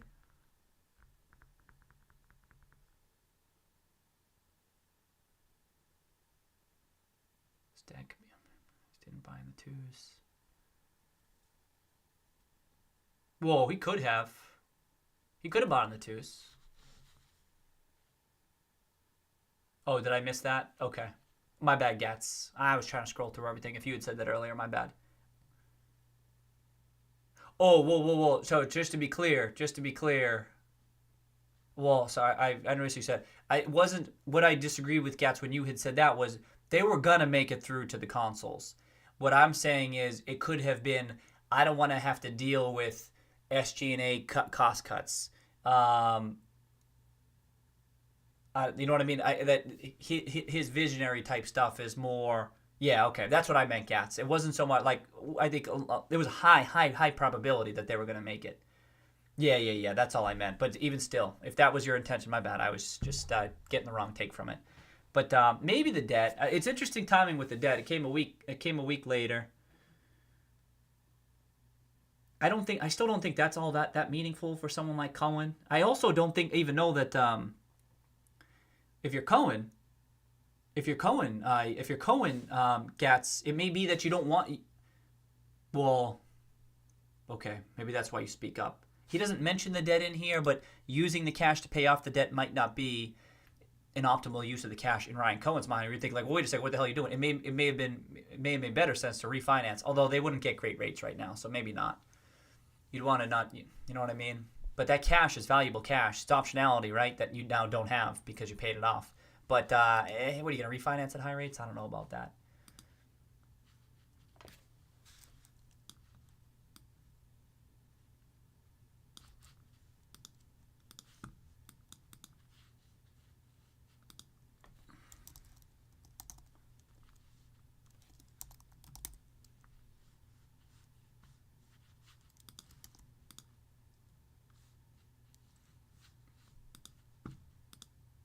Hey, it's Dimitri. Speak of it. Hey, Dimitri Kozin. Cheers. Welcome. You're my last like on Seeking Alpha. Welcome to the stream. All right. Good evening. That's Dimitri Kozin from Seeking Alpha. Huh? Cheers. All right. Sick. Yeah, first of all, we just need to welcome you, Dimitri, huh? Look at you like my last couple of likes on here. Welcome to the channel. This is terrific. You're gonna see some familiar faces on here. Welcome. This is sick. Hey, some terrific analysis lately, Dimitri. You've probably seen. I've been liking a whole bunch of your shit. I've been agreeing with a lot of your takes. This is great that you're here. For anyone who doesn't know, Dimitri has also followed the GameStop story closely, as Justin has, and I mean other folks on here too. Uber, of course, too, but specifically on Seeking Alpha. I mean, Uber has Dr. Zayas. Dr. Zayas is here right now. I get that right, Miles?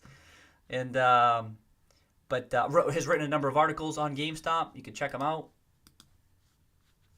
What was your latest one, Dimitri? Oh, the October 21st one. So within the month.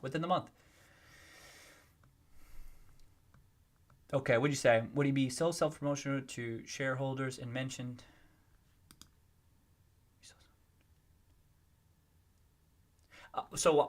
If he wasn't going to make an offer, my thinking with that, Dimitri, was that self-promotional stuff right now, that self-promotional stuff was about him with the CEO role as opposed to a buyout. That's what I was thinking. But you're thinking so self-promotional to shareholders and mentioned technology company and Chewy if he wasn't going to make an offer. That's what I was thinking, that CEO type stuff, hiring the right talent.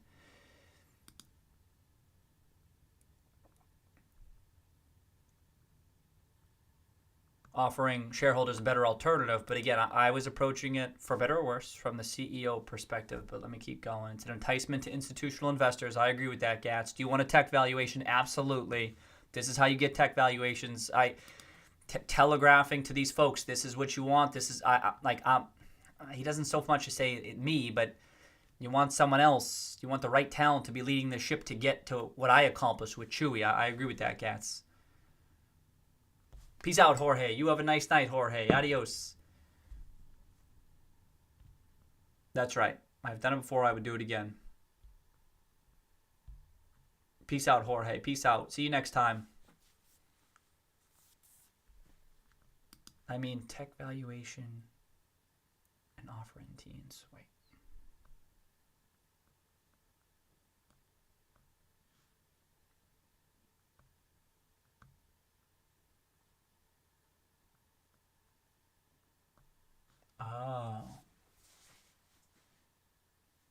Oh, so you're on board with the CEO role. Hey, what's up, Russ? What's up, Russ? How you doing? Do your jobs.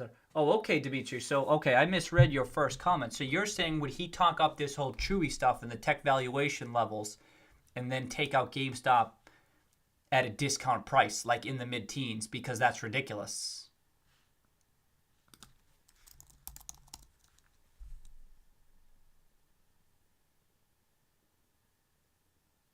Is that what you're saying, Dimitri? So you're saying, like, why do you bring up this Chewy that a trade is worth multiples of GameStop current market capitalization? Interesting. Wow. I kind of like that. Hey, what do y'all think about that?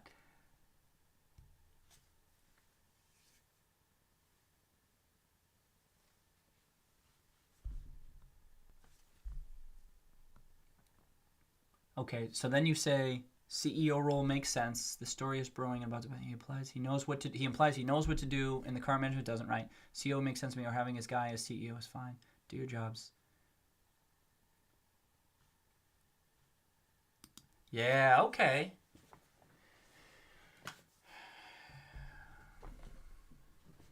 Um.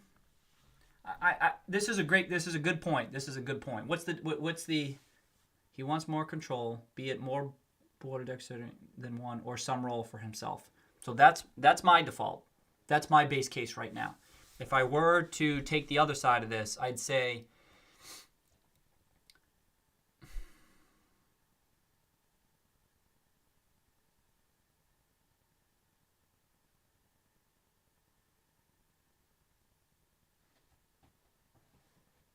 wouldn't he still want to take over the company at a low offer, even if he thought the multiple should be way higher? Not sure if I'm following.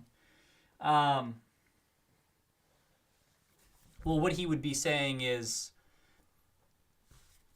let me take it private and I can grow into that market valuation. But here's a new thought. Doesn't it? So Ryan Cohen, this is speculative. Caveat, speculative. Ryan Cohen started Chewy, built it from the ground up, sold it. What was it? $3 billion plus. He got a portion of that, and then it went public. They took it public eventually, and now isn't it like something ridiculous? The market cap. Couldn't it be that this is Ryan Cohen's? This is his opportunity to get into the public market space, to get into public markets, and drive that rising valuation in front of everyone's eyes. Like, he's kind of done the private business and kind of, you know what I mean? It's almost like this is his opportunity to get in front of everybody and be like, yo, watch what I do. And you're going to get quarterly updates all the time. I'm going to, you know what I mean? Like, speculative, but it's almost like here's his opportunity to, some people in the chat were talking about, and we don't know what's going on in Ryan Cohen's head, but the value of Chewy has gone up significantly since it's been bought out and taken and traded publicly. I don't know if it's fairly valued or anything like that. But now is his opportunity to kind of like showcase his talent to the world in the public markets, based on what we know about him. Not so much ego, but this is what I'd like to do now. Does he really want to take private a company that he didn't start up? You know what I mean? He didn't co-found this. It's not his baby. It's just an investment opportunity. So he's going to take it private, build it back up, and then sell it. And then sell it back to the public markets. Like, is there some reason? Maybe he prefers to work on these businesses behind the scenes, but I'm not so sure. Like, I see something like this. You don't see too much stuff like this, and there's a lot of articles about that. It may be that he's still young, but maybe he's like, you know what? Now for my next adventure, this is what I want to do. I want to show everybody. I already know how to co-found a company. I know how to build it up and make it super value and make myself become a billionaire. For my next trick, I'm going to take this company over. I want to control this company, publicly. I want to lead a public company as I didn't do with Chewy, and I'm going to do it in this huge, gigantic space, and everyone is going to watch this company grow from a meager $400 or $500 million to a $5 or $10 billion company, and y'all going to watch me do it. And and this is it. I gave my caveat speculative. But I just think the whole private type stuff, and if we're trying to talk about the person who this is and stuff, in light of his background, it could be, like I said, it could be his preferences for it to be in the background, behind the scenes, and then let everyone else, like, take it over, let me do my thing, and then kick it back. But I don't know. I see some of this stuff, and I think, kind of a public guy.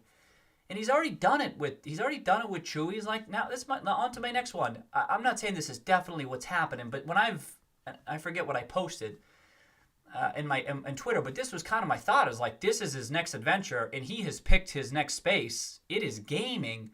But it's the whole private thing, and I mean, and then forget the squeeze stuff, but just the whole taking it private, something that he didn't build, working on behind the scenes. He doesn't seem like that type of a guy, but he could be. He could be. Maybe that's why Chewy was so successful, because he didn't have to deal with shareholders and quarterly earnings release and stuff. But I just see how much Chewy's crushed it, and I think, shit. Here's your, do it for gaming, and just do it publicly in front of everybody. So that's a thought that's crossed my mind. Let me see what y'all think about that.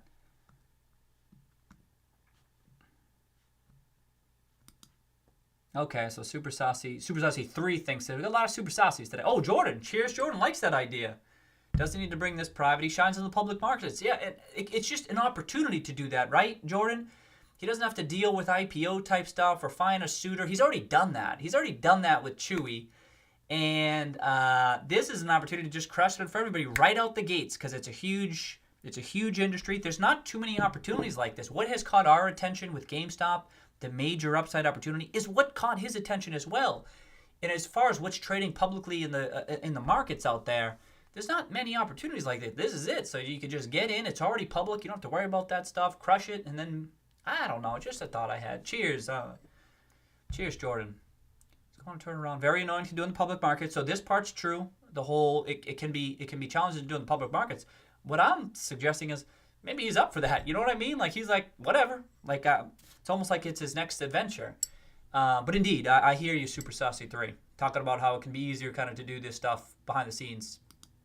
Talked about all shareholders benefiting. So yeah, Dimitri's talking about. Wait, did he say that?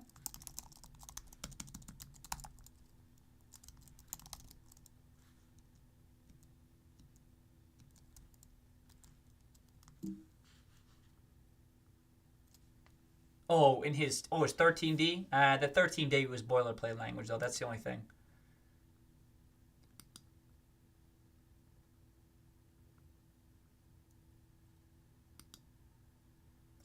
Wait, does he say that language, Dimitri? Am I missing it? Does he say all shareholders can benefit from... Oh, you're just summarizing. All shareholders can benefit from me turning... I mean, I see where you're coming at, Dimitri, and I like it. I do like it.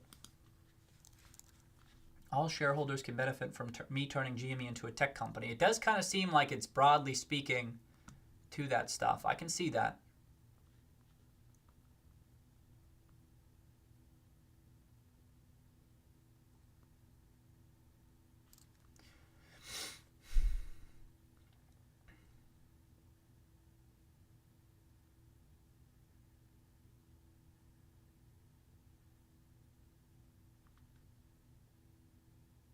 Does he talk about shareholders here, though? I don't think he does.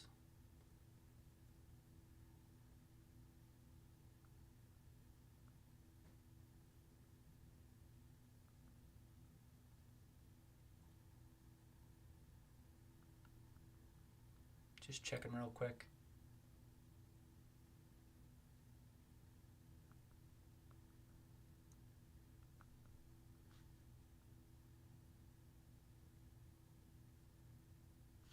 Unless, maybe, I think you're quoting the 13D. Okay. Now it's just putting his plan into action, right? If he wants to do that, he still needs board. So that's okay. I'm okay with the control. I disagree that he needs the board of directors control. It would make it easier. I'd say that. But I'm not sure he needs it. We talked about that on the last stream. He may get it. He may get the nod. But indeed, it's not. It's an easier path, perhaps. Yeah, probably. Yeah, that 13D. It is 13D. Okay, sorry, it just jumped at me. I saw that. Okay, I'll pull it up at least. I just feel like a lot of that 13D is just boilerplate language. That's all.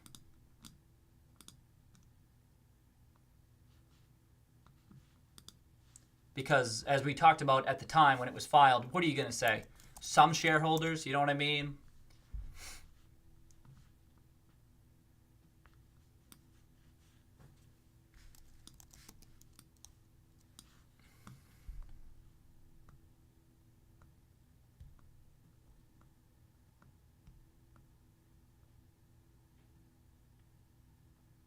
Great progress so far, but not done indeed. Yep. Tough part is behind us. He certainly doesn't seem to not care about the plight of the fellow share. To not care, right.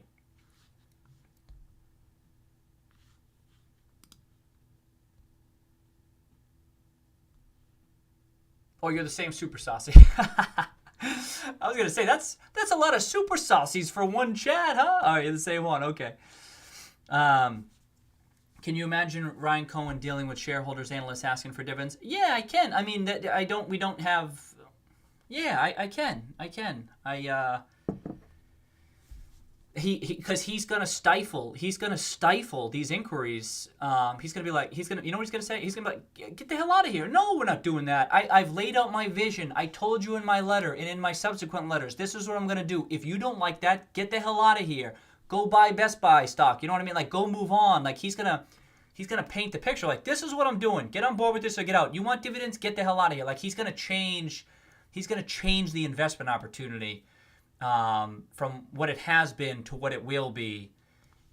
You know? That's right. So as Miles says, there are plenty of examples of the CEOs being like, so Miles just said that. Got it, Miles. I agree with that. Get the hell out of here. I'm not answering that shit. Or, no, you're not getting a dividend. I'm trying to grow this into a $10 billion company. Talk about a dividend, we're up $1 billion. Shut up. You know what I mean? Like that type of shit. There's only one super saucy, right? Well, I saw super saucy 3. I'm like, oh, did the other one have super saucy? I'm like, is there a super saucy 1 and 2? Thing 1, thing 2? Yeah, okay, so Jordan says he will do fine. It's annoying if you can't talk your book. Look at Musk for an example. Cohen isn't Musk, but public markets can work too. I just need to tell a good story. Jordan and I, we've been talking about that on the stream for months now, right? That storytelling ability. Like, you can thrive in a public space. You tell that right story, and Ryan Cohen hasn't had that opportunity yet. And again, it may be because he prefers that, or it could be he just hasn't had it yet. And now that's what I mean. It's a speculative take, but one that I've thought about quite a bit. And you can thrive in this environment. And as Jordan says, I frequently bring up Musk as an example of, I mean, we talk about Ryan Cohen's impact on this stock price. The impact on Tesla's stock price, you can almost completely attribute to Elon Musk himself and his ability to tell that story, to say nothing about what its fair value is or anything like that. As I say, I don't care. But you can see his storytelling in getting people jazzed up about what he's working on. It has inspired people, got them excited about it, and he's a good example of thriving in that environment.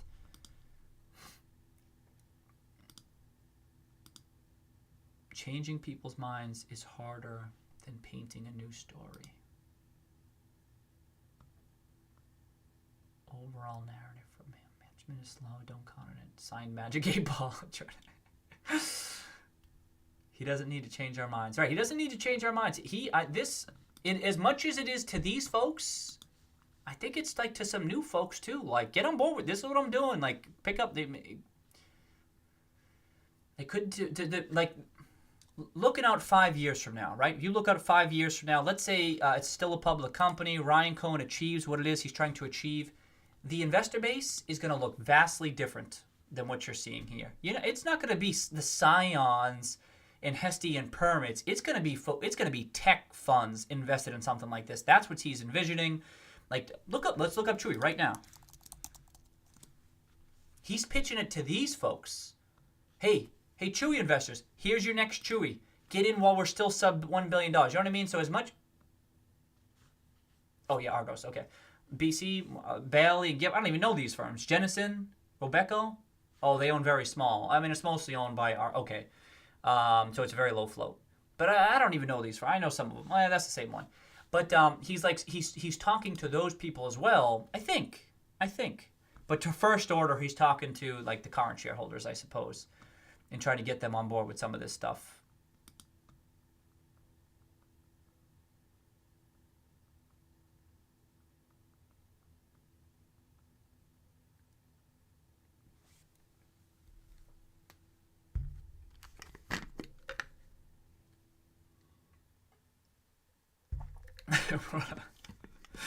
Yeah, we're on a live stream 3 nights a week talking about small cap game reach. I'm pretty sure no one has lost it. Well, none of us folks, huh? We got to get the big large institutions involved. Changing people's minds. Okay. GameStop's response also highlighted it. Which response is that? I'm losing track. Sorry. This is a letter to institutions saying, hey, call me. Yup. They also mentioned benefiting all shadow. Yeah, the 13D. Oh, GameStop did. Oh, okay. When a majority of your net worth is invested in small cap. Well, yeah, I think a lot of us are the same. Subject, maximizing stockholder value. Wow. Did we overlook the subject, Dimitri?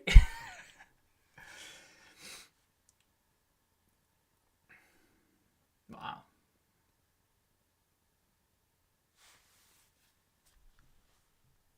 Yeah, I agree with this. The title of this is what Dimitri's saying. I kind of agree with that, right? Maximizing stockholder value. You don't maximize stockholder value by taking a private at $15 a share. You could if you're full of shit. If you're full of shit, you say that shit, you take a private at 15. Because I'll tell you why. Because what you say is, we tried. We wrote this letter to management. They rebuffed us. They didn't say shit. Now we're just going to take it private. We'll do it ourselves. You know what I mean? So,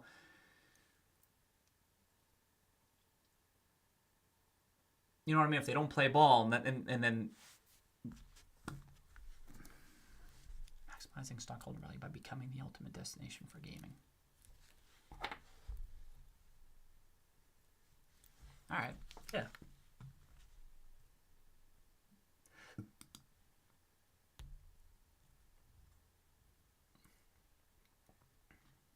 Oh, it is mentioned in the GME response. Oh, where is that GME response? Is it in the Wall Street Journal? Is it in the article? I missed it.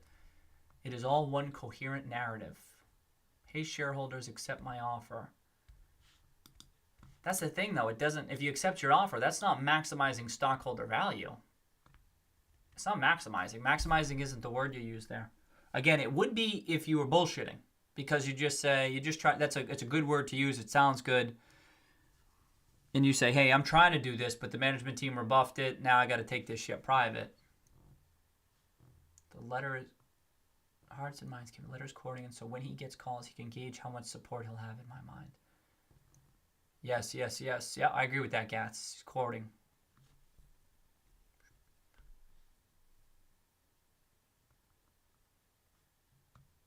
Dr. Crawl, welcome, Dr. Crawl. He doesn't need control. Proxy battle already happened last year.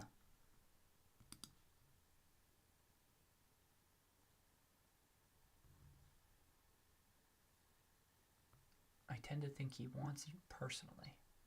For himself? Dear Ryan, 30. Yeah. 30 a share. Roaring Kitty stream. Signing off.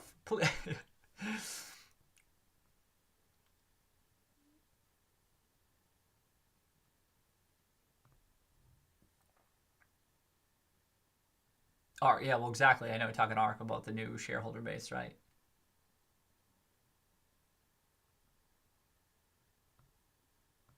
I'm trying to get caught up here. The whole nurse attack.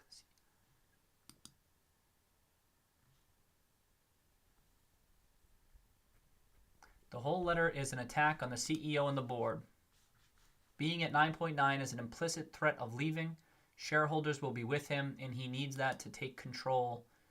He doesn't need to offer teens. That's right.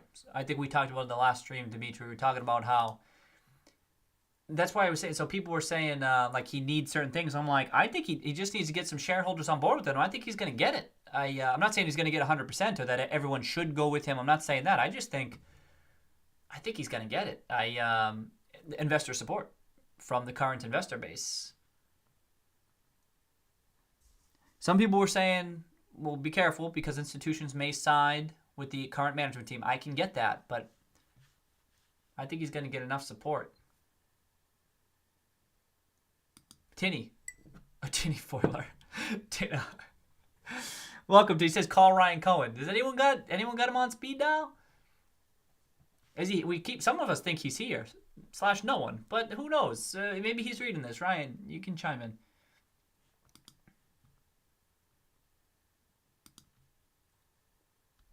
Yeah, I'm on board with Dimitri here. I don't know either. CEO seems likely. Or maybe majority too, because he wants to have outsized control over some of these decisions. Maybe in time, but I think shareholders are going to side with him too, Jordan. I don't think he's going to walk away. It's a tremendous opportunity. This is another reason to not walk away. While I agree with, I can understand where Dimitri's coming from here with this implicit threat type stuff. This is a tremendous opportunity in this gaming space. Like I said, it's the same model as the Chewy type setup. It's just a matter of convincing some folks, and this is step number one, or perhaps step number one is getting that big stake initially, and then hopefully having that stock price rise, so you could use that as a little bit of leverage in here.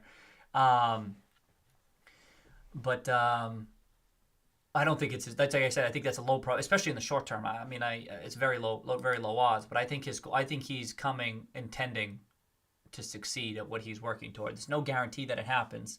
But I agree with Dimitri. He shouldn't walk away. Why would he? Would he if things aren't going in his favor and be like, this isn't going to work out after all, right? But at the same time, then don't you just go, all right, let's just buy this shit ourselves? You know what I mean? Like, all right, well, we'll just take it over ourselves then, you know? He's putting them in an untenable position and asking them to do what they won't in any case. I agree, it's untenable.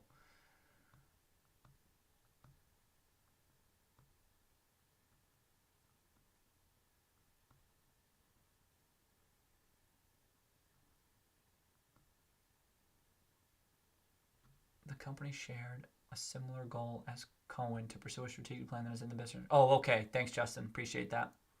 And then Cohen had rebuffed. Okay. Thank you, Justin. It's playing hard to get Reuters. It was that night. Okay. Thank you, Justin. I got the link too.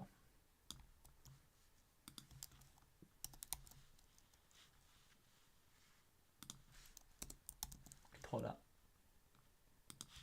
Courtesy of Justin coming up.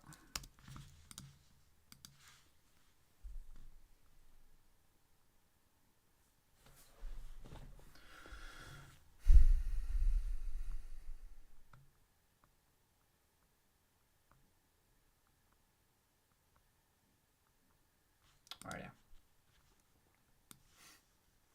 Commentator similar goal was Cohen to pursue a strategic plan that is in the best interest of all shareholders. The GameStop Board was adding that Cohen had rebuffed multiple offers to join the board and recent efforts to engage. Okay.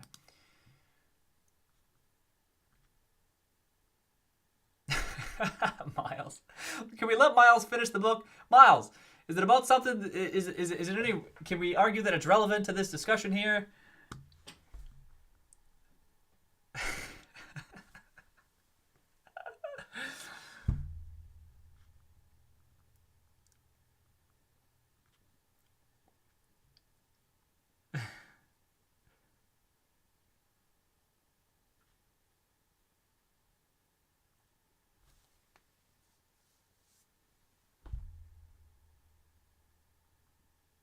I agree. Yes. So Dimitri, I'm on board with this. We talked about this on Monday, Dimitri.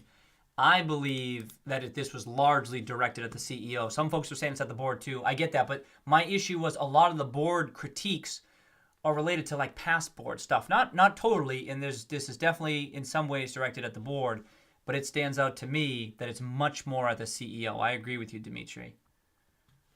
It really sticks out to me and I reread it too, and I think it's more directed at him, excuse me. Oh, so Justin said that. That's right. I think some other people did too, or other people agreed with Justin. I kind of remember because I posted and people said, no, he's going out to the board too. So here, this is perfect. Justin's here. Justin said he thinks he's attacking the board of directors more than the CEO. I think he's attacked the board. Okay, so Super Saucy says that too. I think both. Good. So we're all still here. Which is why I think he runs majority slate, unless he thinks he has to move more urgently. So that they are failing their mandate to maximize shareholder value, in which case he offers in December. Yeah, okay. I appreciate you reiterating this because, as you could tell, I kind of forgot. But Majority slate without CEO. I think he sees urgency.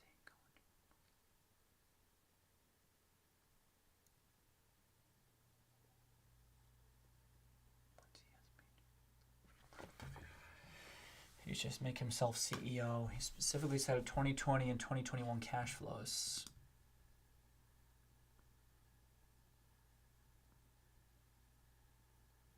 No, not cash flows, did he? Just that taking the right steps in 2020 can help them own a bigger market share. Yeah.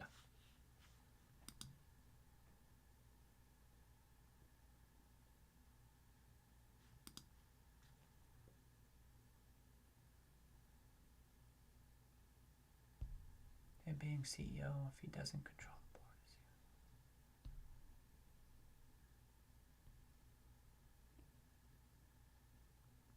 I don't know if it's useless, but I get your point. I get your point. Oh shit! I gotta get caught up. What am I doing? Okay. Oh, I gotta go quick. Okay. They're failing their mandate to maximize share. Yeah. Okay.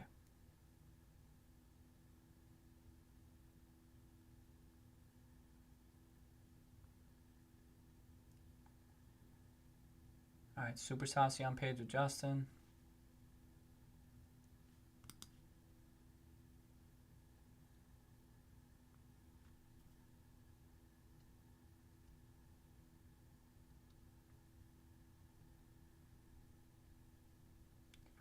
You think management gives Q4 guidance with that? We were talking about that Dr. Crawl earlier. I still don't think they do, but the odds of it have increased. Last week I thought it was very unlikely, but now they might. Maybe they do give guidance. At least some folks have been talking about November guidance, how November did, which would be Q4, but they'll maybe talk about it, especially if they were crushing it.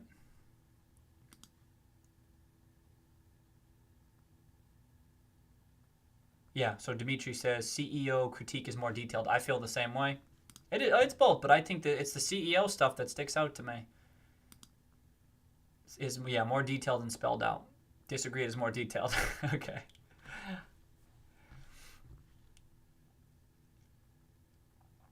Okay, so Dusty thinks that too. It's good. We're all over the place, huh? Seems kind of split. That's terrific.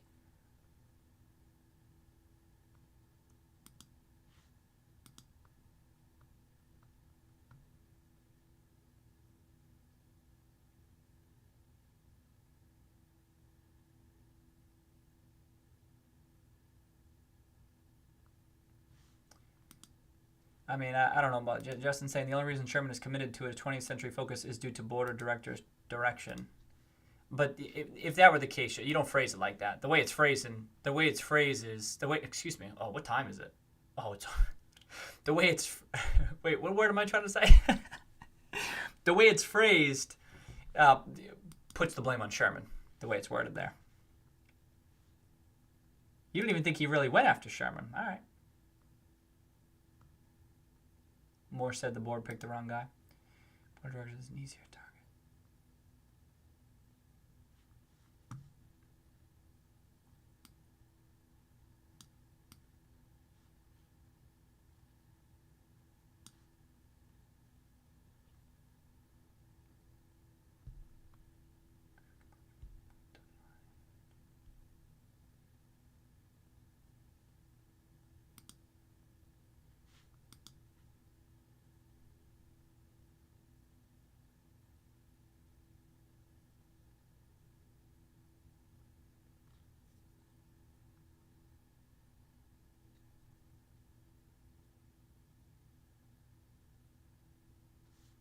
Definitely attacking both. I'm on board with this. I sound like I'm not suggesting he's giving anyone a pass or anything like that. I guess my thing, Justin, is that his pointed remarks toward Sherman are increasing the likelihood that he is maybe pursuing the CEO role himself. That's what's sticking out to me. Not that he's okay with the current board and all that stuff and that they're doing all the right things. I'm not saying that, but oh, I missed the Harry Potter one. Oh, I missed the Harry Potter one, Steve. I got to check that one out. doesn't go into just. Yes. No. Yeah, well, I agree with that, Joe. I mean, you're not responding to me right now. I get that. But that's what my point was. He's not going to let Sherman be CEO. That's to first order. Or doesn't want him to be CEO, I should say.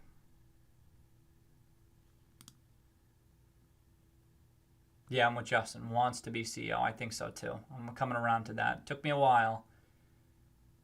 He wants the business as cheaply and as quickly as possible. I'm not sure about that. Chairman? Maybe.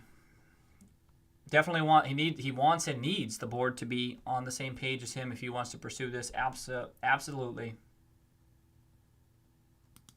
Trading places. I don't even know it was Steve. Steve Stunk? I think I've been missing some of your trading places. I don't think I saw your trading places one.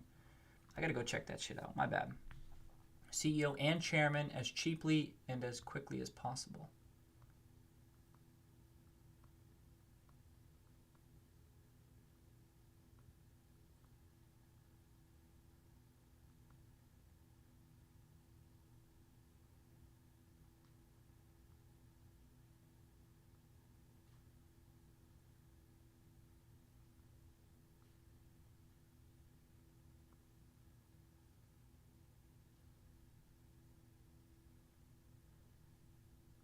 Wants to be CEO. Okay, so Super Saucy said he wants the business as cheaply and quickly as possible.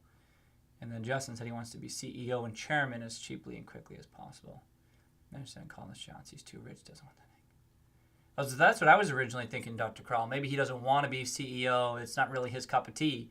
So that was kind of my base case initially when he first was getting involved. This has kind of changed my thinking, Dr. Kral.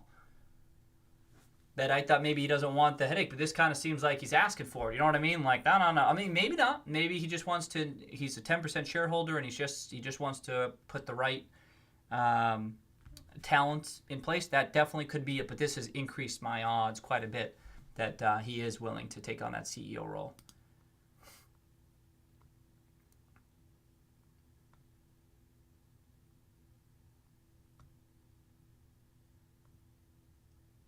Yep. Okay, so that's where Dr. Kral's going. Puts his people in his place. Yep. Okay.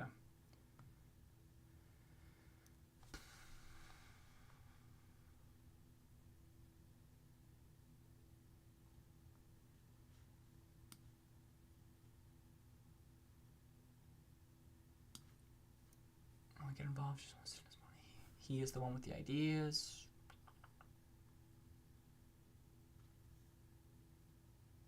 Yep. Dimitri says he sees opportunity. It probably bothers him. He can't implement his ideas ASAP. I probably agree with that. That entrepreneurial mindset, as some people are saying. And to be clear, it's not even guaranteed that those ideas are the best interests of the company to effect immediately, right? We're just saying in his mind, maybe it could be, but it's hard to say from the outside. Wants to make decisions on the business.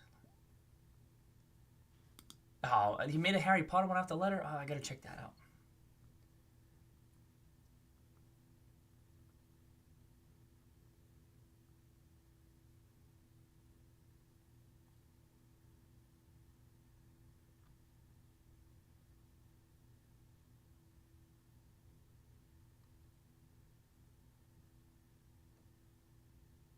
Two birds, one letter.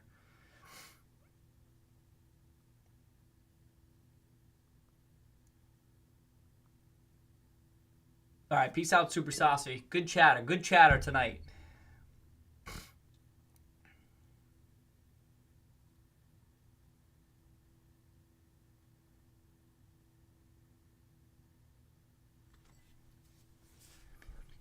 Positions, I think, Aaron.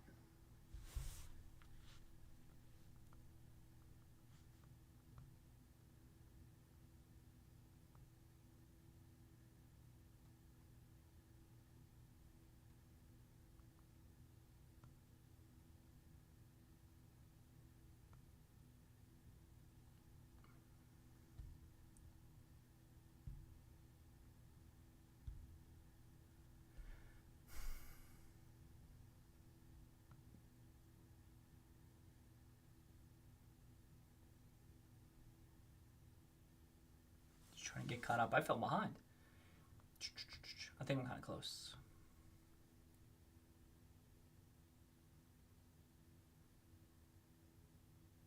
Bloomberg article about Cohen. Okay. Yeah, you were saying he delegates. Yep, no doubt. Oh, here we go. Uber tossed on us. Spicy text. He had 3Q positive EBITDA 1.2, 100 bips. Okay, nice. Call could be more important than the earnings. Indeed, Russ. It absolutely could be. Sometimes it is, where the call and the guidance and the way they talk, their tone, can be more important than earnings. Absolutely. I don't know about this time around. We'll see. It could be, because Q3 is kind of backward looking in this case in a big way. So it could be. November comps should be absurd. I agree.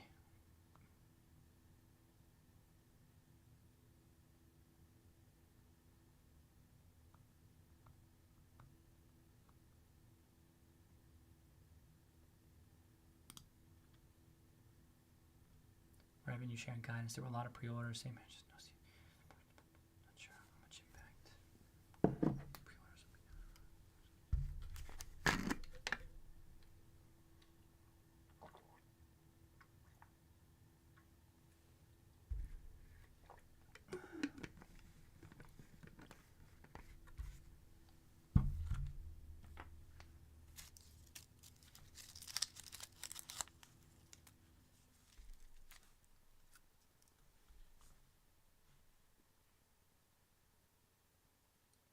I agree. I kind of agree with Miles that the Q3 earnings don't matter. I wouldn't say at all. I agree with Miles in that I've been discounting. Guilty again of discounting. I've been discounting the importance of Q3 earnings. I feel like it doesn't matter all that much either one way or the other, unless there's a huge surprise, and I think the huge surprise would be more likely to be a beat. But other than that, I kind of agree where I don't think it's a big game changer, so it'd have to be a big surprise. But at the same time, like if the market's wearing rose-colored glasses, Miles, and it could just be that the earnings themselves aren't that big a deal, but the market will just see, you know what? GameStop did make it to the consoles. Q4, we're in Q4. Is that what the balance sheet looks like? All in here, and then they're just looking for a reason to bid up the stock price, and that can happen when the setup looks good with the Ryan Cohen stuff, maybe accelerating things a bit here, but also just the general level of undervaluation. So, but I know where you're coming from here, Miles. Right. Okay. So then Justin says a pause. I agree with Justin. Forget a beat. A positive EPS figure. I agree. That would be big. I think like that might stand out to folks. It's the first positive earnings since when? You know what I mean? That's a big headline. With the sale leaseback proceeds, that's a big headline. That'll get people's attention. You know what I mean? Like these little things. Let's see where the price is at going into it too. But you've heard me say that rose-colored glasses type stuff.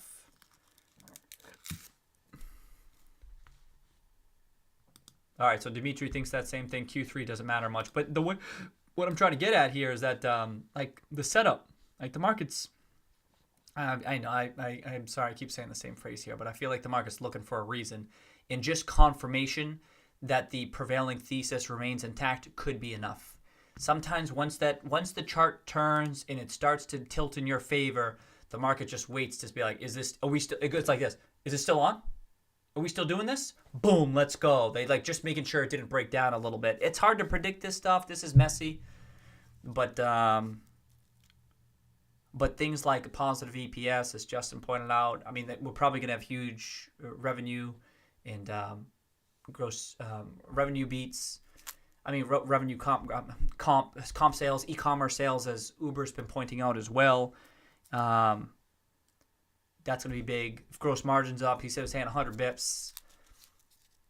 And then I guess just cash flow too. I'm trying to think of those. Remember we tried to think about what are those major headlines going to be that would get people's attention? Some of those things that some stick out a bit more than others. But indeed, if there's like partnership type shit too.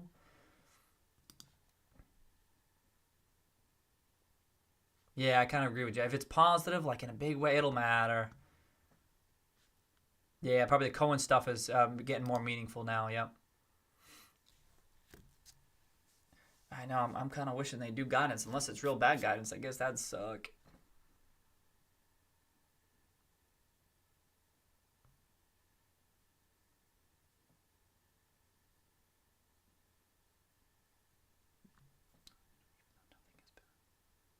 Sony and Nintendo agreement. Yep.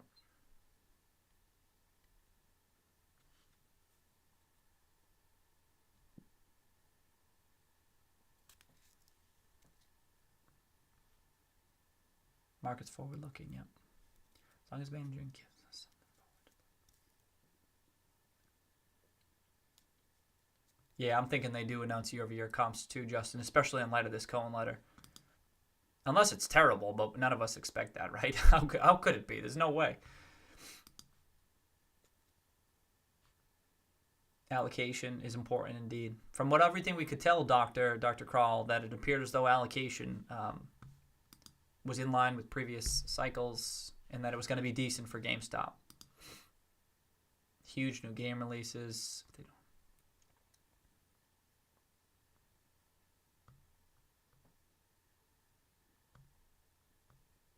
Will be insane. Yeah, the numbers will be insane for November. Yeah, I agree, Eduardo. I was saying that. Eduardo saying that obligated to show some good results. Yep. Oh, 100%. What would we talk about? 100% on, I missed. Up 100% on something. It's a good number. Oh, same-store sales could easily be, whoa, a number like that, you know what I mean? Justin saying same-store sales could easily be up 100% in November. That's a headline grabber. And some people say, yeah, well, is it priced in? Is it priced in? And I would say no. That specific data point, who the hell knows? But I meant is like kind of like the successful year-over-year improvement. Is that priced in? And I would say no. I know I want to hear about the advertising, like Uber saying we have to hear about their advertising efforts. I want to hear more about that too before I start taking that stuff too seriously. You've heard me talk about that data-powered advertising platform. I like it as a potential super valuable asset, but that's the type of thing it could be tremendous, but I have to discount it. I haven't even heard that much from them. I hope we get more on that. I hope it's not fluff either, Uber. I hope it's like something meaningful because I feel like there's a lot to be. There's a lot to that we haven't heard about.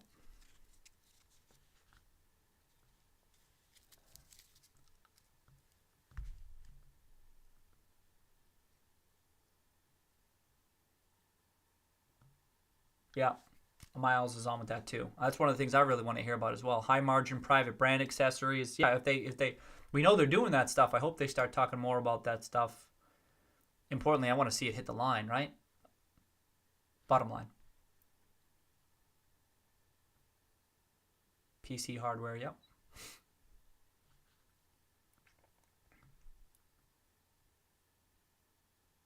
Okay, Dusty seeing serious uptick. People coming for the new TVs at our shop, specifically for their new console 6. So it is a complimentary offering, right, Dusty? We were talking about that whenever the hell we were talking about it. Maybe you don't have a whole bunch of them, but have a couple. Someone's buying a new console, that's the time to get some TVs. I wasn't talking about that too much, but Uber was the one who pointed that, or some other folks did, but I think Uber did to me, and I was happy to see that. You know what I mean? Not something that was front of mind for me, but yeah, you should be. Anything that's complimentary to new consoles and stuff, you should be offering some shit. So thank you, Dusty, for sharing. I'm happy to hear some people are picking it up. Oh, COD moved October to November, so that's going to boost it too. Okay, Justin, 100%. I mean, he's just saying it could be. I like that. Spicy enough for me. I need some like some peppers around here to hold up. Yeah, we're seeing some of that private brand stuff, Dimitri. Yup.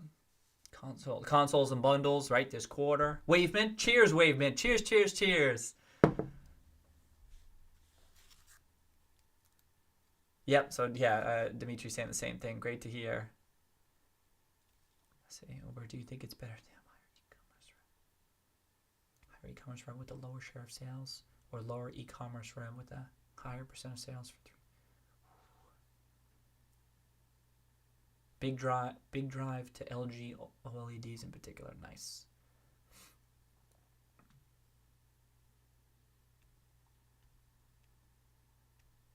Yeah, it was good, right? It was good, Russ, that they, I think it was an indication that Q3 was okay, or that they did well in Q3, that they were willing to buy back those notes early. A lot of things pointing to a successful Q3. You never know the degree. That's always what's debated, but still. Yeah, you probably want maybe a larger e-commerce mix, yeah. Oh, yeah. Jordan's glad they got TVs too, yep. Jordan's got to get a new TV, probably watch Wimbledon on it, I assume. Get some Sony TVs, get a digital partnership already. Yeah. We know that's omnichannel, though. Lots of fulfillment on those, yeah. Hardware sales are up 80% year over year. All right, maybe there's some different ways we can get that 100% figure, Justin. That's going to go, I mean, you see shit up 100%. That shit looks good. So we'll see. Yeah, maybe. This is probably a whole bunch of things. But 2019 was not 2012. Right. Hardware sale. Local home automation. Hardware sales would be much higher than past cycle. Right. We still live. Blessed. What up, Blessed? We still live for now. Hang it in there. Buy a thread. But I think at this point, I'd rather see higher sales. Oh, is Steve Stonk out? Steve Stonk. Have a nice night, Steve. Cheers. Thanks for being. If y'all haven't seen, check out Steve. Oh shit. Check out Steve Stonk on StockTwits. This is where he's posting his. Oh, is the other one stuff here? His latest one is from Batman, posted today. I haven't seen his other ones. This is where he's posted his fire vid memes right here. What is this? Oh, this is stuff. This is just people. So check out Steve Stonk on StockTwits. I want to see that Harry Potter one, the Trading Places one. Sequentially, the mix will be down.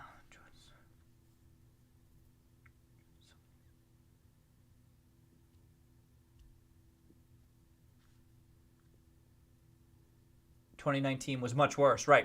That was just, yeah.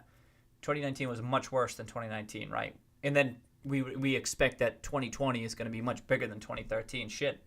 I mean, Justin, if you're saying 88%, I mean, this could be way over 100%, right? I mean, something like hardware, though, people might be like, yeah, well, of course. But if they're, even still. What was the other one you said? Was there something else? Up 100%? What the hell was it? Yeah, you just said that. In 2020 will be much better than, and remember that was for the quarter, for just November. Okay, right. Could easily be plus 100%. Right. What the hell was the other 100% thing we were talking about? Shit.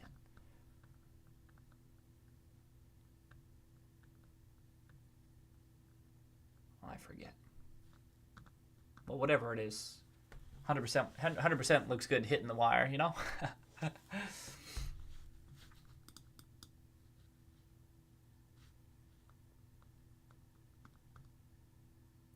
For sure. Oh, okay, there's the Harry Potter one.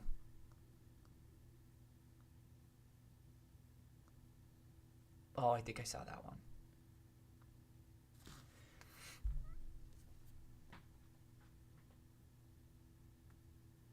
One example of a value play similar to GME you made before that worked out.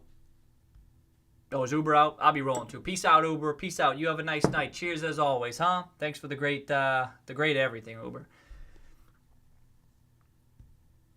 I know, Miles. Cheers, Miles. You have a nice night too. We could all use an 8-hour break. We could all use an 8-hour break from GameStop, huh? Adios. Oh, Justin, you out too? Good night. Y'all have a good night. Thank you for the great dialogue. I agree, huh? This has been terrific. Enlightening, really, right? Think about this stuff differently. It's wonderful when people disagree about this stuff. I'll tell you that shit, huh? Y'all got me thinking.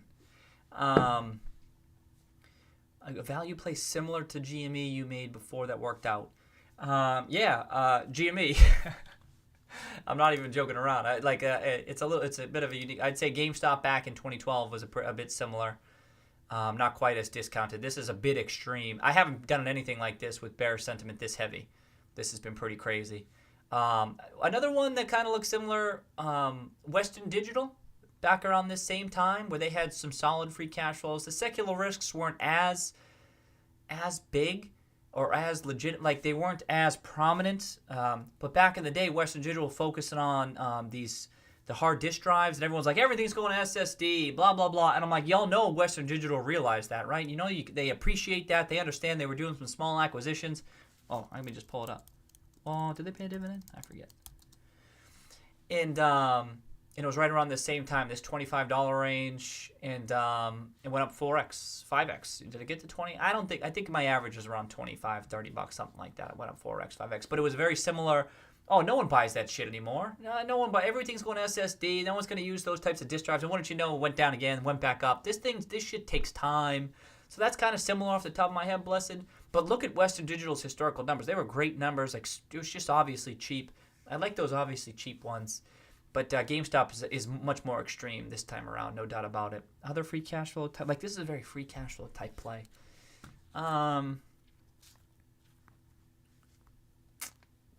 Skechers a little bit. Skechers, I'd say. Skechers back in the day. Was it around, a lot of this was around the same time, huh? Skechers, it wasn't so much that they were going up. Look at this. I can't believe how big this has gone up. Oh, I missed all this. I didn't lock all this in. But Skechers was cash flow, earnings too. Earnings in particular, but they were controlled by, I think, the Greenberg family. Like they were. But what people were saying at the time were, no one buys Skechers anymore. No one wants that. Like they weren't popular. In fact, I remember talking to family at the time, being like, no one buys that. But really, they're in favor at times, they're not in favor at times, and then sometimes they come back in favor in a big way. All right, Dimitri's out to Dimitri. You have a nice night. Thanks for coming in tonight.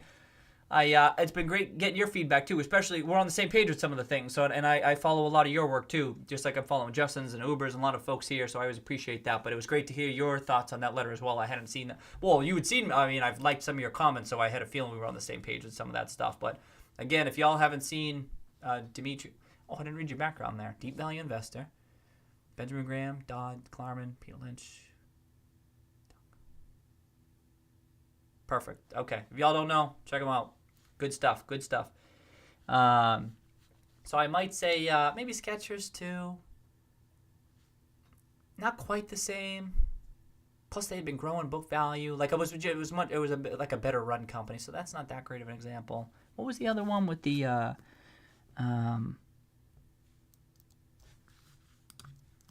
was it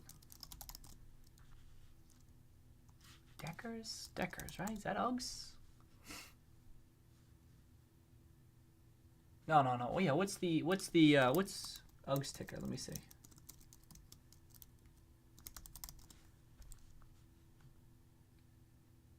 Oh, it is them? No, that can't be who I'm thinking of. Thought there was something where they something like a fashion type angle. You know what I mean? Where it wasn't so, where it was like it was in favor, so people are like, this isn't gonna be in favor anymore. Oh, is it Crocs? Oh, it's Crocs. There you go. Crocs, boom. And then people were like, no one's going to do this anymore. Or I guess it was Crocs. And then wouldn't you know, it came back in favor and went up 20x. Just some off the top of my head, blessed. GameStop, this opportunity is a bit unique. So there's not very many. What? This is another 10-bagger? I can't believe I got to bring this shit up again. Unbelievable. Are you kidding me? I've been long Crocs. Look at this. Look at this chart. Everything's a test. Broke out above 10. You got a quick triple. And then it went below 10 again. How did I miss this?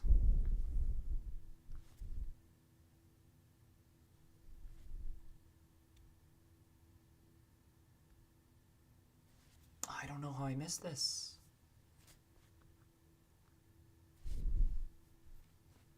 Look at this sell-off from $60. Look. Plus with the timing of the financial crisis and stuff. Wow. Yeah, check that out, Blessed. Is that the one you're wowing to? Even out, that's crazy shit. So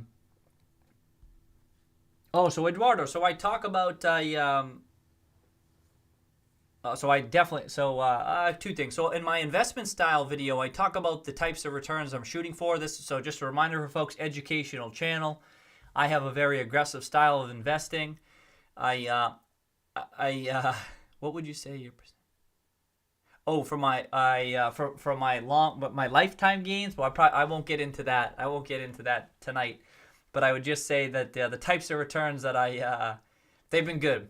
I've had good returns, but the types of returns I'm shooting for, in my investment style video, I say 50 to 100% annualized returns, which is aggressive. Like I just had to put a number on it, but usually the point is I'm just shooting for super highly aggressive returns, and that may not be a good fit for everybody, right? That's a very aggressive style of investing. There's lots of ups, lots of downs, tremendous volatility. Sometimes the losses can be big, and yeah. So that's why, but importantly, there's not too many styles out there that are like telegraphed to folks, right? If you're curious about what an aggressive investing style looks like, where can you really see it in action? You can't. And I had always thought that would be really helpful from an educational standpoint to see that. But yeah, but one way you get you can get aggressive returns. Oh, so Eduardo likes the aggressive style. Great. This isn't a recommendation, right? Because you need to make sure that you're, that they're appropriate for you, right? So you'd sit down with a financial professional, Eduardo, make sure. But options can be a good way to increase the rates of return, but they need to be purchased at the right times, opportunistically, right? But as I say in one of my videos, many times the options I see are just not priced all that cheaply. They're all too expensive. Pretty much everything I look at, the options aren't all priced all that cheaply. So this is where you tie it in with some fundamental analysis and even technical analysis too, and you try to add them opportunistically. But I think a lot of people just pay up way too much for them, given the risks that they're taking on. There's a tremendous amount of risk in there. Okay, and I'm not even I wouldn't even recommend them to you, right? Or I'd say sit down with someone who can learn about your personal situation, your risk tolerance, blah, blah, blah, and then just to see if they'd be a good fit for you. So I'm not even saying that it would be a good fit for anybody watching this stream, but in theory, down the line, as you gain experience, if you have a long track record of success you might start with, again, just as if you're hoping to learn about dealing in individual stocks in this channel, then down the line, once you gain that experience, you have your own personal track record, that you have conviction in your plays, only then maybe would you start dealing in options. And you should only do it opportunistically. Do you know what I mean? Because it's just so much risk. There's so much inherent risk with them. You got to be careful with it.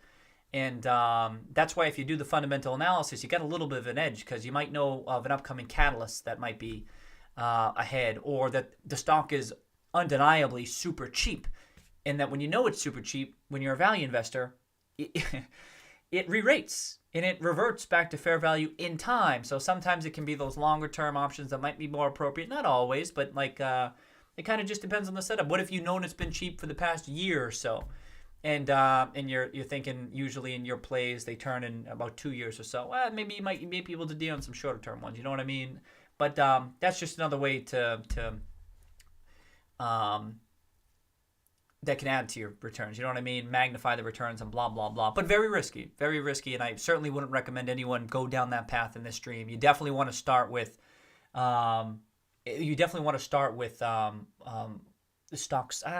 You definitely want to deal in stocks to start with, and then see how you do over time.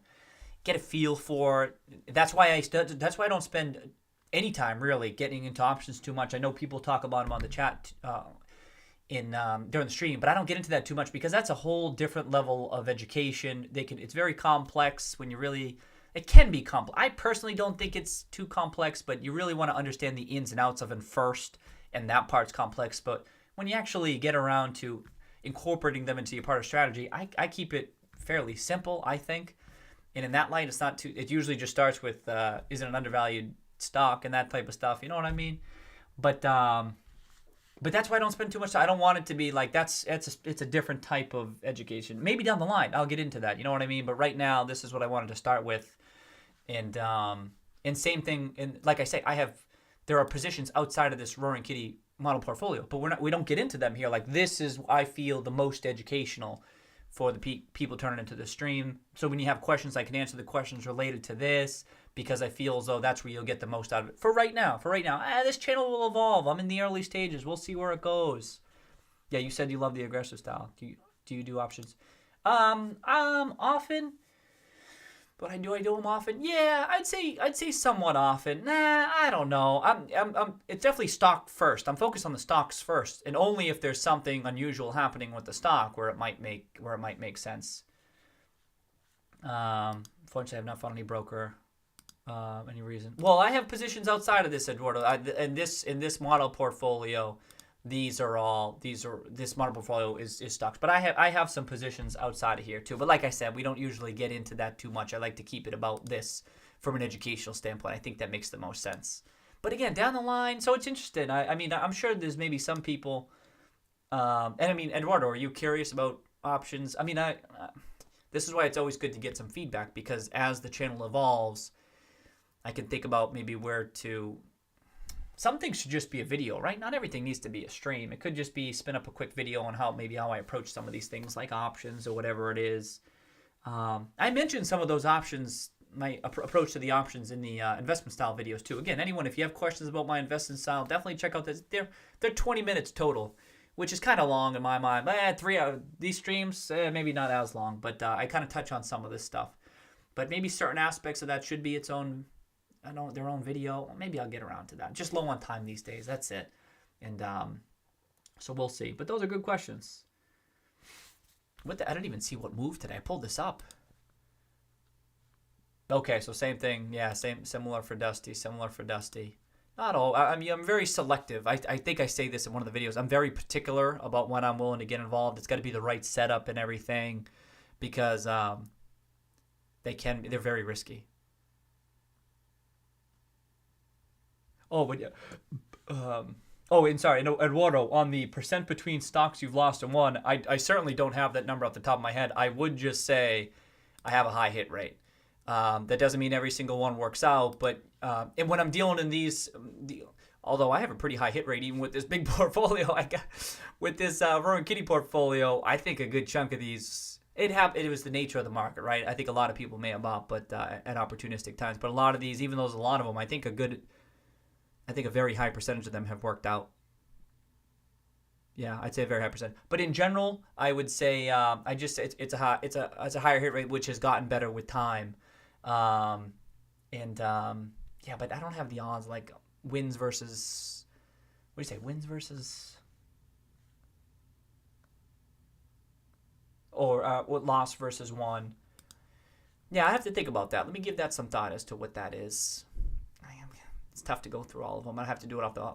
And then if you factor in options and stuff too, that's a little bit of a different, but maybe from just the stocks perspective. I just say, in my experience, it's been a high hit rate, but that doesn't mean I don't make mistakes. I do. But usually that's the thing. Like I said, when I go heavy into a position, GameStop would have been my biggest mistake of my career. Because I had very high conviction in this. Again, you see my GameStop video, I tried to put some numbers to it. I'm not 100% certain of this type of stuff, but I'm pretty confident. It takes a lot for me to get confident in something it would have sucked. I would have been like, damn, I might have messed this shit up. I've said this on the stream a couple of times, but so it's good that we at least got off those lows. We're getting to $15. It practically quadrupled in a couple of months. I'm like, all right, at least I'm not crazy. But and now if there's this even more upside, yet remains to be seen. But at least when we were at $5 for so long, I'm like, am I missing something? Am I crazy? I wasn't kidding. So many times I had to ask myself that. And then, but all I did was, this was an opportunity for me. I was able to keep adding. Just kept adding. You reassess, new quarterly update. How did it look? Are things unfolding as you expected? What are insiders doing? What are shareholders doing? Is the story progressing? When's the bond exchange? Like everything was coming along okay. And my thesis was fully intact. This is why July and August was crazy to me. Why I was added. And so, while some people get frustrated about it doing nothing, for me it was terrific, because I was getting more data, I was getting more information, and that increased my confidence in my analysis. And we were closer to what I considered a catalyst, if only a sentiment catalyst. We're closer to it. We're like, it's here, and then boom, I'm able to pull the trigger with even higher conviction than I was a year ago. You know what I mean? So these things that some people perceive as shitty, I'm like, oh, this is great. You don't have that very often, with tremendous downside protection. I mentioned that in the second GameStop video. I think there was very, very low probability that it was going to be worth less than a $250 million market cap, which is what it was trading at when I uploaded that first GameStop video, or second, I can't remember. And I'm like, there's no way, is it? And so when you're in that situation, you don't get upset about it. You're buying. You're allocating capital to it, but you got to be sure. And the only way you can be sure is you got the experience, the expertise you've learned over the years. That type of shit takes time. You got to keep it real with yourself, right? Because I felt that way in the past and I was wrong. And then you kick yourself for years about that. So I had to be sure this time. And at least I'm not crazy. Well, still yet to be. I still obviously still bullish on this stock. Well, maybe it's a different type of crazy. This one was just a bit different.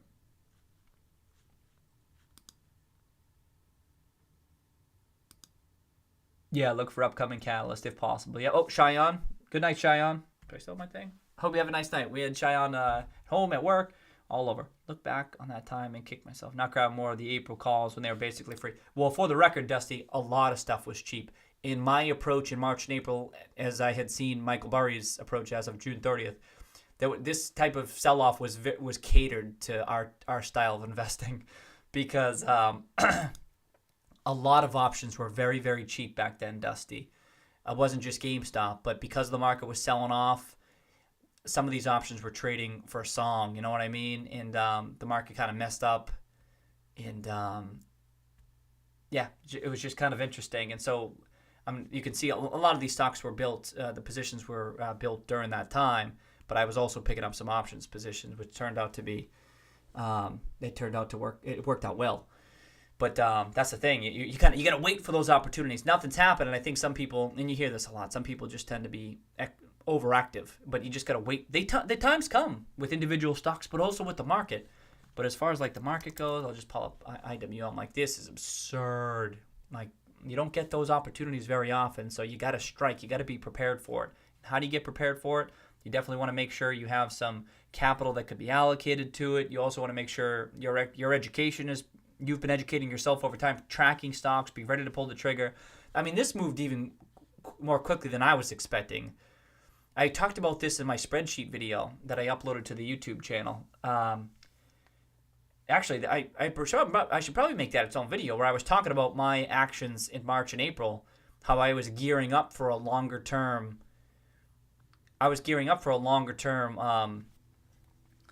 Like bear market. Like, it was going to take a little bit more time than it actually took. And what happened was March 16th happened.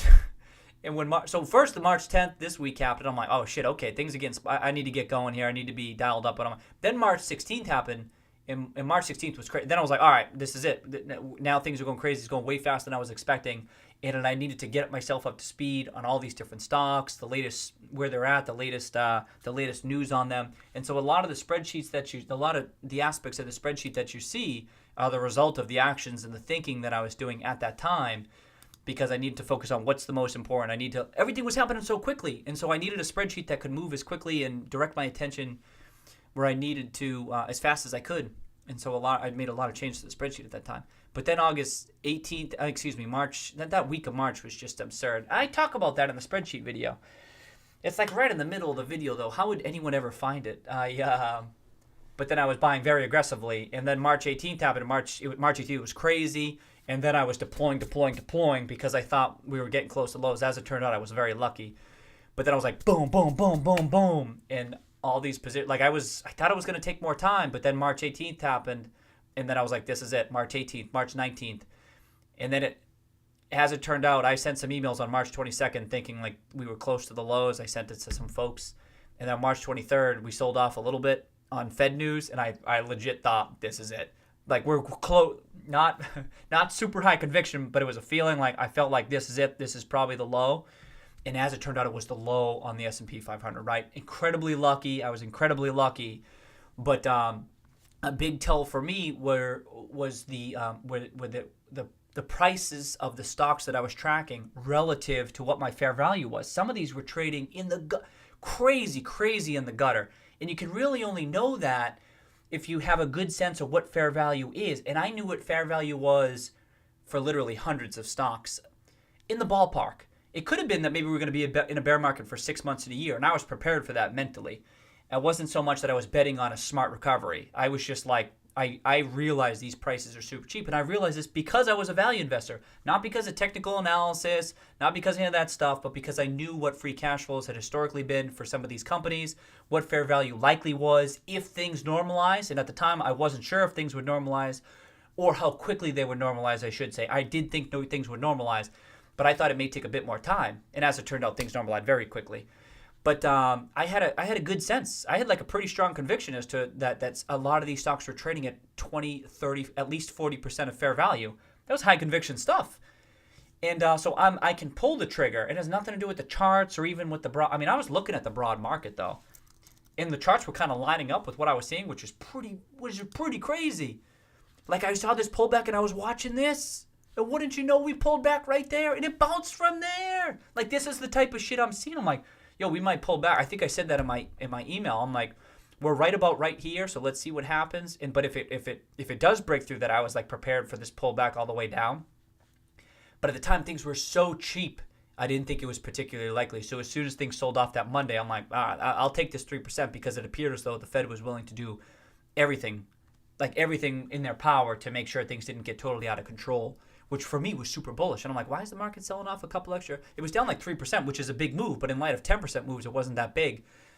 And again, I had been buying the couple days prior too. It wasn't like it was just that 23rd, but I would say a ton of the positions were initiated on March 23rd. And then, but also the week prior. I think it kind of accelerated much more quickly than I was expecting. But look at this, like this chart type stuff, huh? It's hard to discount that stuff. And what was IWM? So that sold off much more aggressively, but it was right down there, that $26. Like I remember laughing at the time. I think I may have, like I said, I may have mentioned it was right there. It's right there. Like that would have been a natural pullback right there. You had just a little bit. But for me, the bigger tell, like I was looking at this stuff, but for me, that bigger tell was what every day I'm like, what's the price point? Where are we at? Where is it relative to my value? Like then you internalize the value. You already know what it is in your gut, and you're like, we're down another 10% today. What moved the furthest? What bounced back today? And so I've been doing. This is why I regret. It was too bad I wasn't streaming at the time because you could have been seeing this, and you would have been doing it too. We might have been sharing ideas. This stock looks interesting. That stock looks interesting. But a lot of this stuff, I'm sorting. You see all these different sorting. I was sorting by everything. I got industry type stuff. I want more of this industry. Then I'll drill into this industry. Which stocks have had insiders that have been buying in the month of March where everything's going crazy? If you buy it in the month of March and you buy millions of dollars worth of it, I'd like to see that shit. Let's buy that one. And then, and so usually I'm not so heavily diversified, right? You've heard me say that a couple of times, but this time I did. I made a point to remain diversified. In certain ways. I should have been even more diversified. I say this in that video too. I almost wish I picked up more growth stocks and tech stocks at that time. I regretted that like 2 weeks later. I felt like I was overexposed to value stocks. As it turned out, it was terrific. It worked out well. But I had regretted. I'm like, I should have picked up some more of these tech stocks and growth stocks just because I wasn't sure. You don't know what's going to bounce back the fastest. Or if we really are going to drag on for months on end. It could be value takes it on the chin for a long ass time and tech just crushes it. So I wish I diversified a little bit better, but the sheer number of positions, that's why. I'd never done that before. We'd never seen anything like this in the market, but I'm willing to evolve. I'm willing to evolve my style. So I was like, that's what I was doing back in the day. So I did a lot of reflecting at that time, and a lot of the spreadsheet is a result of the stuff that I was weighting quite heavily back in the day. Like how far are we off the 52-week low? Who's buying? Even this, like you see the daily movers. So I would look at what's the big movers today, right? And of course, every damn day, big movers across the board. And then I would say, okay, but of the insider buying, I don't just want to know who bought over the past 3 months. Who bought over the past week? I mean, I'm rarely looking at this right now, but at the time, I wanted to know who bought the week of March 14th. Was it 14th, 15th? No. 18th, 7th. The week of March 16th. Who bought the week of March 16th? I wanted to see that week. Who bought 2 weeks ago? I want to see that number. Who bought 2 to 4 weeks ago? And then I would sort by that, and I would place a higher confidence on some of those plays, and it worked out. So you see, and then everything's a click away. If I want to quickly pull up the chart, boom, pull it up. It's there. And a lot of these shortcuts you see it because I needed to act quick, and it's been evolving over the years, but March and April really forced my hand. Like, you need to focus on what is the most important stuff you care about. And then I had no choice, and which was good from an educational standpoint. It was terrific, actually.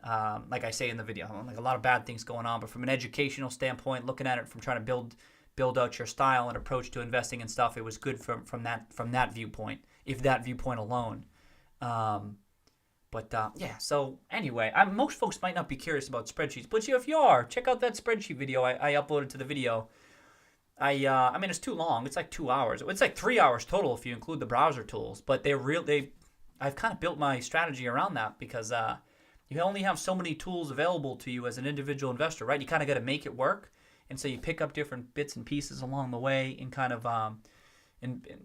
that bolt on to your skill sets and stuff. And this isn't the best way to invest or anything like that. It's just my way. And I think everyone has their own unique approach. And that's what I thought. If I'll share my approach, and you won't necessarily have the same approach, but you can call certain elements that resonate with you. You'd be like, yeah, that makes sense, insider buying. But I don't like 52-week low type stuff or blah blah blah. You know what I mean? I feel like that's always helpful. Back in that time, kick. Okay, so Dusty, yeah, looking back, okay, grab a lot of $12. Oh, okay, so you were grabbing some. Okay, so they got super cheap back then. I wasn't even that heavy. So that's the thing, Dusty. I mean, you know how bullish I am on GameStop. I wasn't even super active in GameStop around this time. You know what I mean? You could argue that I missed out on some tremendous opportunities. So you're not alone, Dusty. I'll tell you why. It's because there were tremendous opportunities. Tremendous opportunities abound. And so I didn't have to deal in GameStop. I already had a lot of exposure to GameStop. Look, everything, and then the market here, I'm like, if you're going to give this to me, market, you're able to diversify because now GameStop already looked very attractive, but GameStop held up really well. Look, GameStop sold off, right? Look, it was at sub $4 in February. It held up okay all throughout March. It was a relative outperformer in March. The market's, granted, it sold off for like 6 days, but it bounced right back up. So it was only like 2 weeks. So GameStop held up really well. So as GameStop was holding up well, here's the market being like, here you go, tremendous opportunity. So you're like, this is sick. And then you can go add those, you know what I mean? So at some point, GameStop was looking relatively less attractive to me. And other stuff was poking up, you know what I mean? And that's because it was holding up relatively well to the other stuff. Again, short of a couple of days, but so much was happening at that time. It was just less meaningful. And then at this time, too, I'm like, shit, am I wrong? Maybe I am wrong. Although it didn't make sense, that sell-off. Was that the one where it was up after hour? It was like up or something? It didn't make sense. That was weird. But the market was retesting. In GameStop-like stocks, the market was retesting the lows. Watch this. So GameStop's a little bit of a unique example. Well, it did retest its low. It went a bit through. But pull up Bed Bath & Beyond. Oh, that's not a good example. It was like brick and mortar type, like retailer type stocks. They were Best Buy.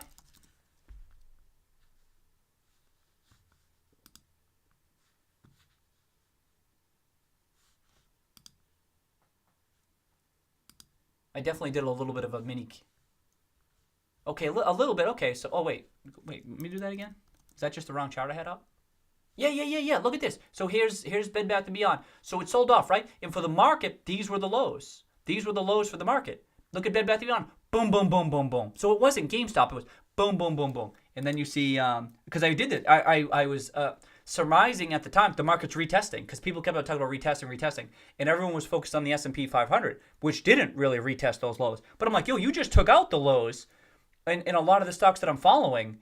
And then it bounced back, and that's bullish. If you take out those lows and you're only down there this is why it's important you need a couple of days of action, or just 1 week in this case. And if you bounce right back, it's kind of bullish. It's a little bit bullish. So I was seeing it in the stocks that I was in. Let's do Best Buy. A little bit of the same thing. Real close, but it went up. Retested. It was retesting. And then, I don't know, some other ones. I mean, I don't know about something as big as Walmart. Can I make my point with Walmart? It's close. It was close. Boom, boom. I mean, that's a huge, gigantic one. But you catch my drift. But look, if you think of any other similar stocks, it's too late for me. I can't think of any. But I remember thinking, some of this shit is retesting. A lot of the stuff's in the portfolio. So if it bounces off this and not the market, that could be bullish. So my point just being, it wasn't just GameStop at the time. So I was a little bit less, whatever. Everything's selling off. You know what? Everything in context. If the whole market's selling off, brick and mortar selling off, retail selling off, it's no big deal. So I wasn't too worried about GameStop. But even still, you know what I mean? You're heavily focused on a particular position. It works against you. Like, oh, shit. But again, you do your best to view it as an opportunity. So Dusty, you were picking up on some of that. Of course, Eduardo. Cheers. I appreciate that. Thank you. Definitely reanalyzing my strategies. It's a big way right now, trying to move to a new level of focus. That's right. There's never any finished.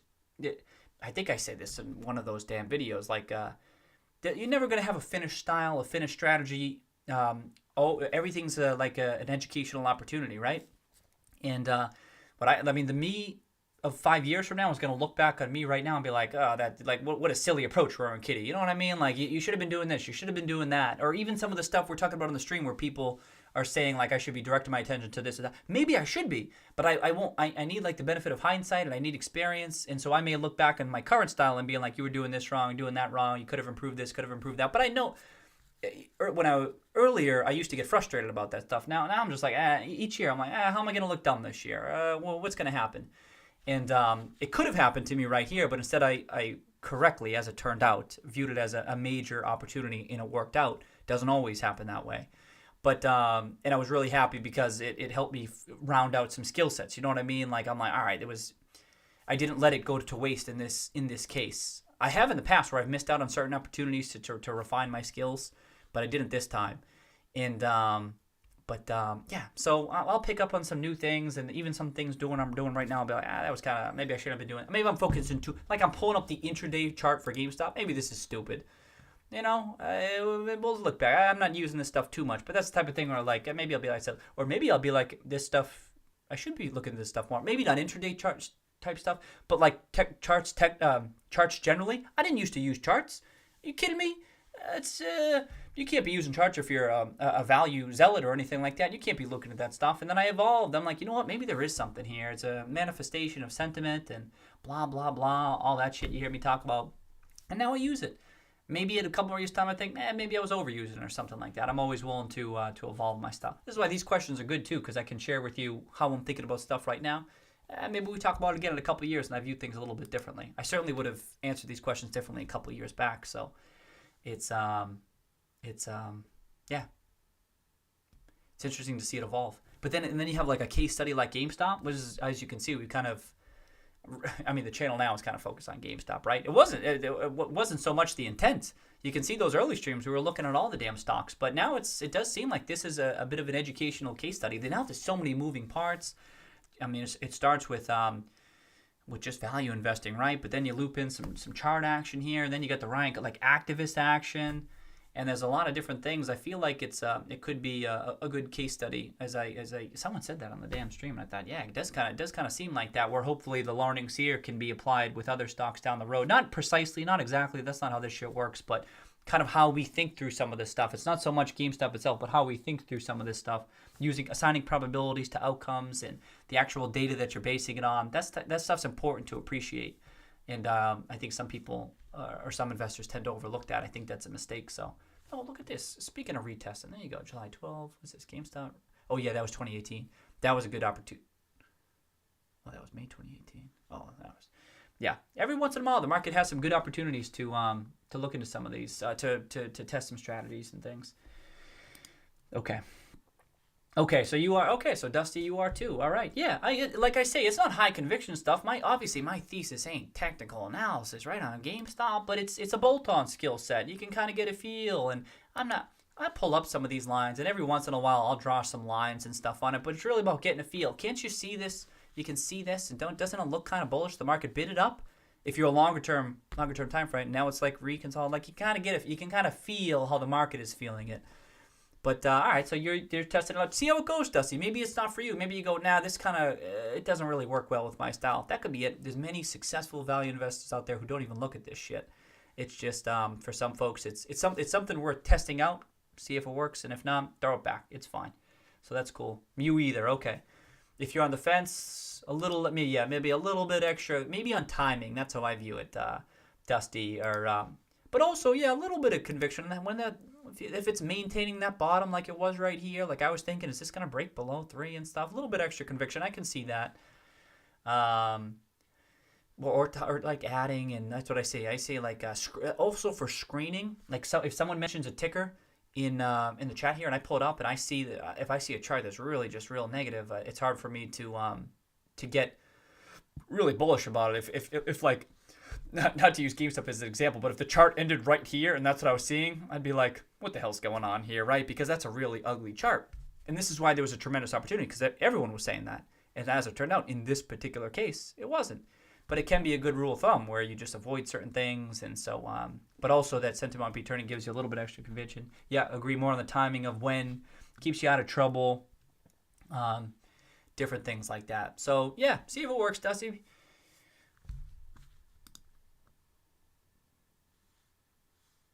Yeah, daily's looking good. A lot of it's looking good. This is helpful. Like you talked about that timing too. Like everything seems to be holding up okay. We'll have to see.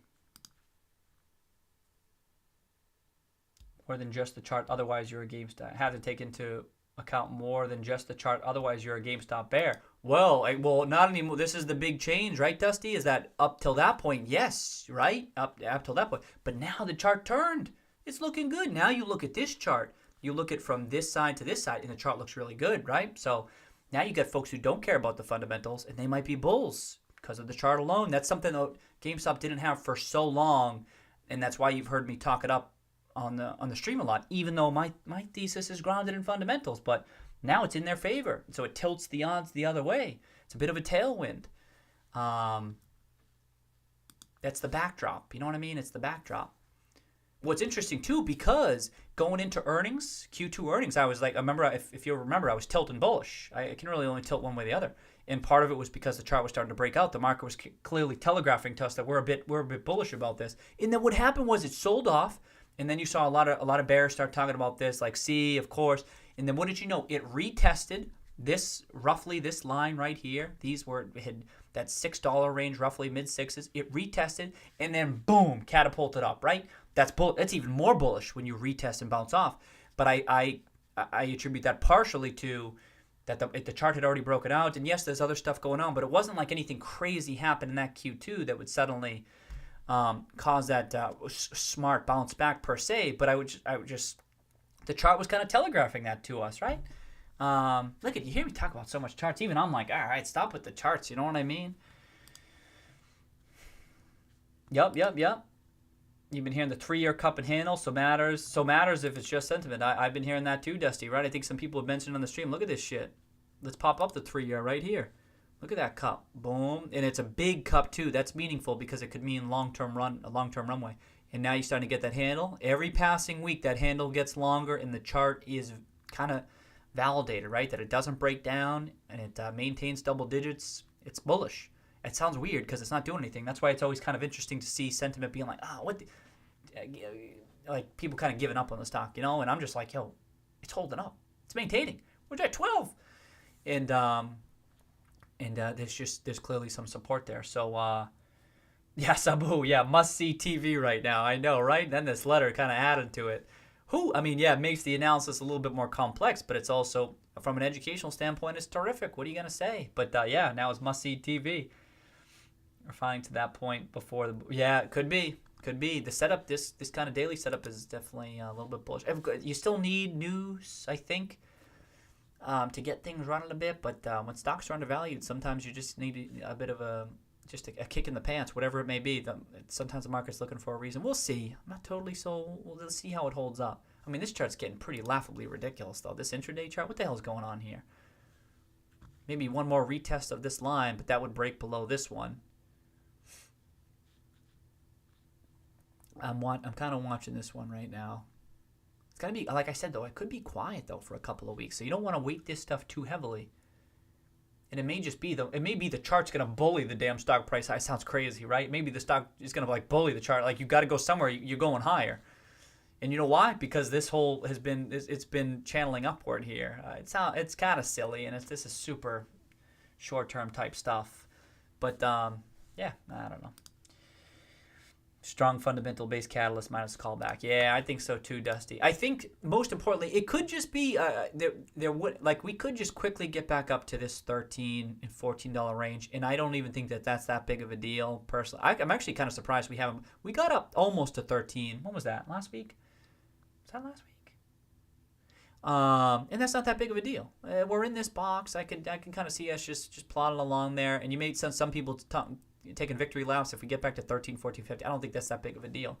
But this break above it, to get above 15, 16, you probably need some news, Dusty. Something to, maybe it's earnings, maybe it's a Ryan Cohen announcement or management announcement, whatever it is. You need something to really break out above that. Each passing week, not only is the downside kind of supported a bit more, but that upside that we don't break out above it.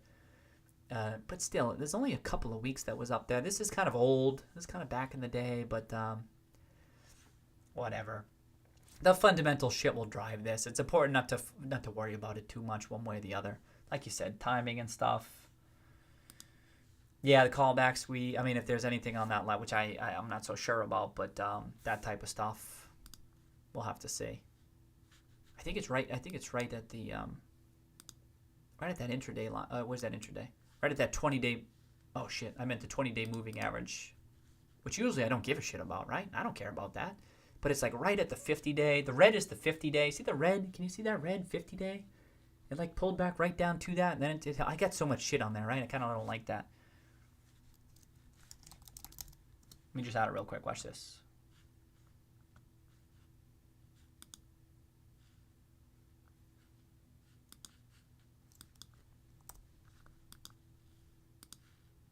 I kind of want to see it on a clean chart just real quick. Let's do 20, 50, 100. Okay, this is the daily chart. Daily chart. Okay, so look at that 200. I mean, was it 100? That's the green right there, $8. You got that red. Look, it came right back down to that 50-day, that red line, and then kissed it. It kissed it. What day was this? 16th? Wait, what's that night? Oh, it's the next day. Was that Monday? Yeah, Monday.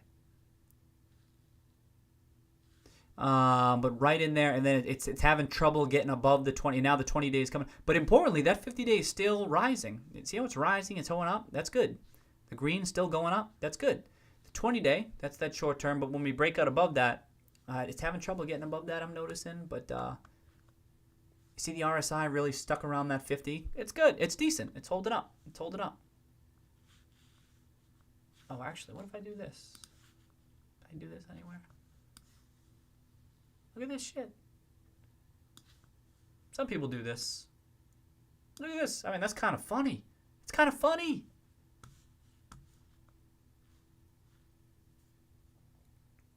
First week console numbers, that would do it, but we know how their press skills are. The RSI still.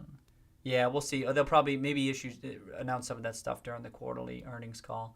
RSI settled to lower, mid-range, to oversold. Yeah, it's at 50. This is on the daily anyway. On the weekly, it's still up. Importantly, this is like that backdrop, the bigger, heavier tailwind that it has. Right here. See that, man? It's still at 60. That's good. That's a decent pullback. And it's a pullback, but it's holding up decently. It's really good. In the daily, look at that green. Look at that trend line on the RSI. Kind of silly. So what I've noticed over the years is that some stocks will trade truer to technical analysis, and it can happen when you don't have much to go off of. So something like Bitcoin, what the hell else are you going to go off of? It seems to me like it runs pretty true to the chart. As it turned out, now, so we've been talking about this on the stream, right? Because we talked about when it was breaking out and how so many other folks were probably talking about that too. And I added it. Oh, it was already a position in the Roaring Kitty. Oh, it's probably a top. How big is it now?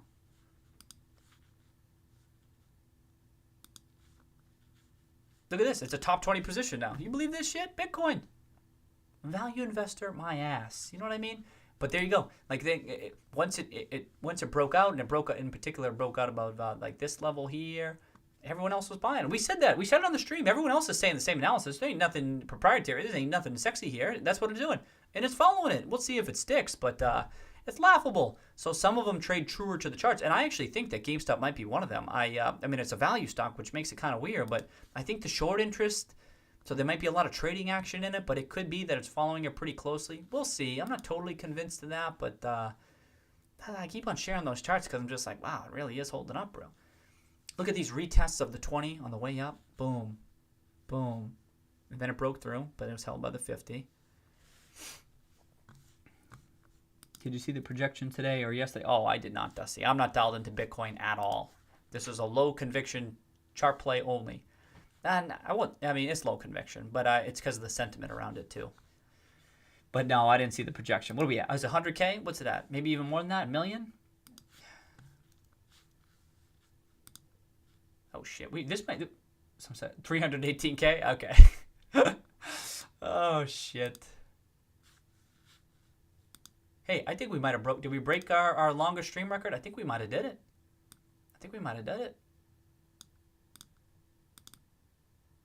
Keep that up there. I might take a peek at that later. All right. Whew. I think I'm gonna call it.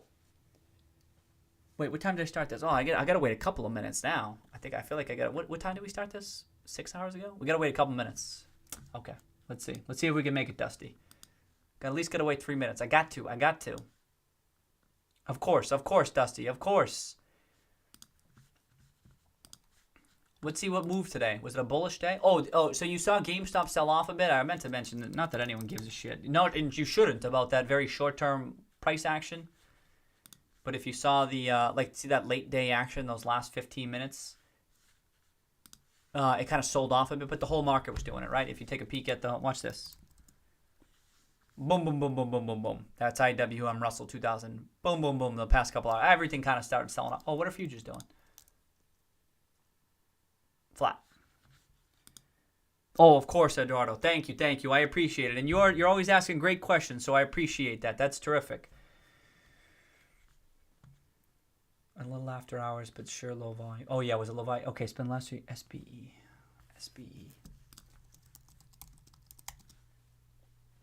What the hell is this? The name sounds a little bit familiar, but not. No, Diamondback. Is it Diamondback? Is that Fang? What's Fang? Diamondback Energy is Fang. That was in the portfolio. Always rely on the stream to let me tune in for my time. Come back after dinner at work. Oh, cheers, TM. Cheers.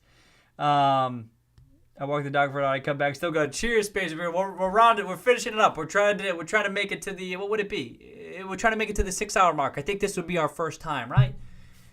I think this would be the first time. I actually thought it might be a short stream, right? And then everyone showed up and everyone had good comments. Like, well, we got to keep it running. It turned out to be twice as long.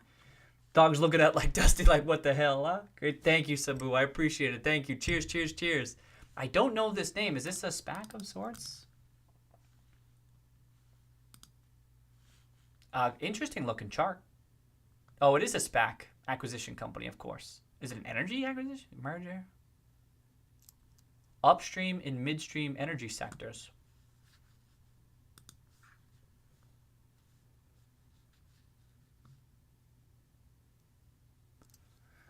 As far as SPACs go, at least this one has my attention because it's an energy play. And obviously, you may know that I'm bullish on energy. I got quite a few energy positions in that Roaring Kitty model portfolio. So if that's coming in favor, could a SPAC, and we, who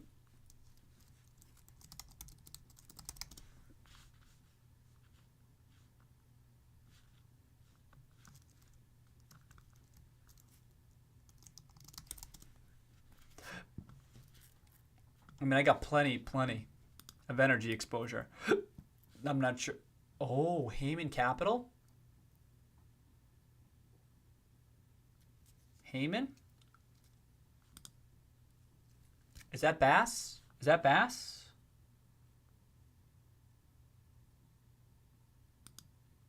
SPAC for a charge point, EV. Oh, EV charge. I was going to say upstream and downstream. I was thinking like oil and gas. I'm like, this can't, not in this day and age, you're going to see an oil and gas. Like, although it could be. That's Bass, ain't it? Yeah, TeknoAXE.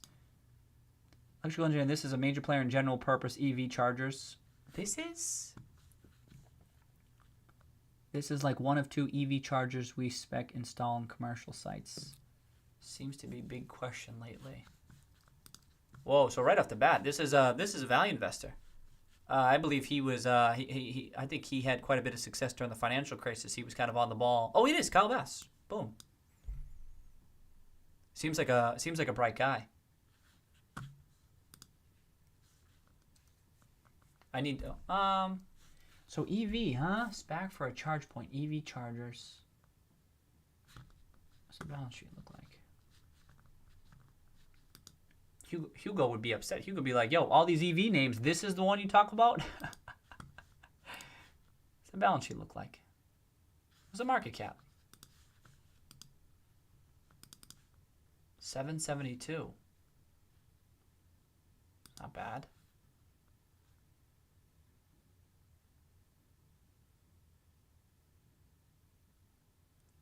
Prepaid expenses. Investments out, so it's got 3.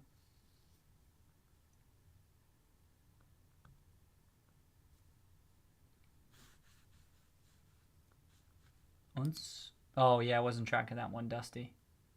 All right, I'll take a peek at this TM. Not really. I mean, kind of a bit out of my wheelhouse. They function like a gas station. ChargePoint makes money on the initial hardware sale. Then license. They hold something stupid like 70% of the existing market. Is that true?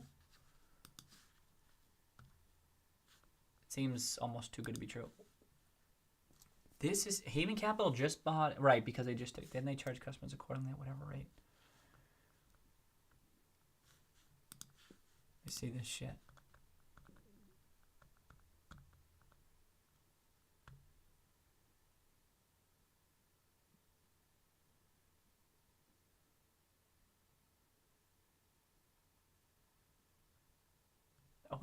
Are we looking at the same company? SBE? It's definitely this one, TM?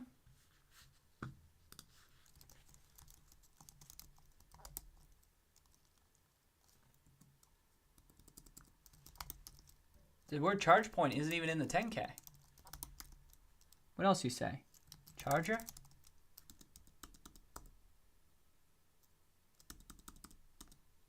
We can't be. These words aren't even in the 10K.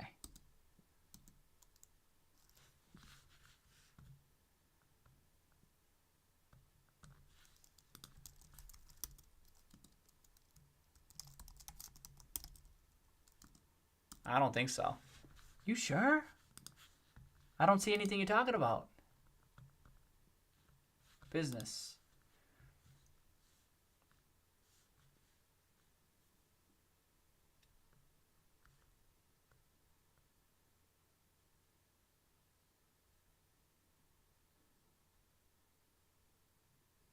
An energy and natural resource with an emphasis in business, or sorry, the upstream, midstream.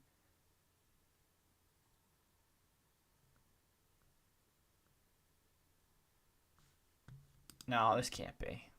Permian? Concho? Bass? I think this is different.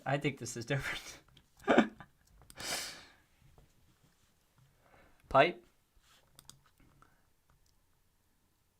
I mean, I'm command F'ing in their 10K. I don't even see any of the words you're saying. It can't be. It's got to be a different ticker.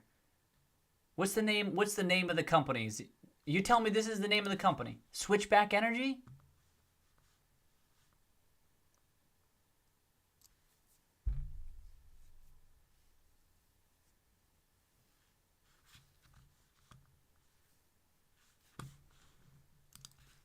What'd you say?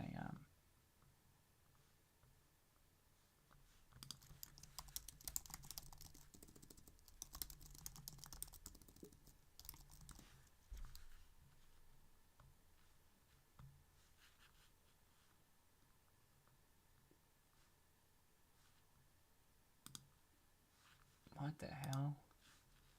All right, I'll have to look into it later.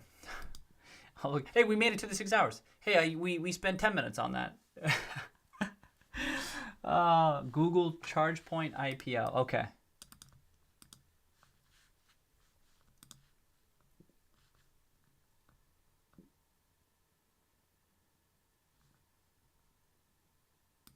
Oh, I'm an idiot. So you know what? I'll tell you why, TM. It's because the 10K is dated way back when. The 10K is from March. They just happened in September, of course. So if this is a SPAC, they just did this. I just Googled it. They just did this reverse thing, and it just happened. So my bad. Thank you. I apologize for doubting you, TM. But at least you can understand my confusion, right? I pulled up the 10K, but importantly, this just happened. No problem, no problem. But perhaps even more importantly, this just happened. And then Heyman got involved.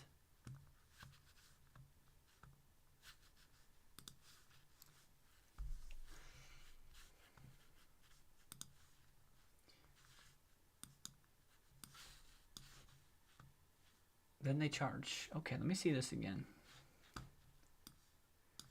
Officially announced Thursday. We'll go public to reverse SBA. Deal with the transaction includes 25 million and upsize.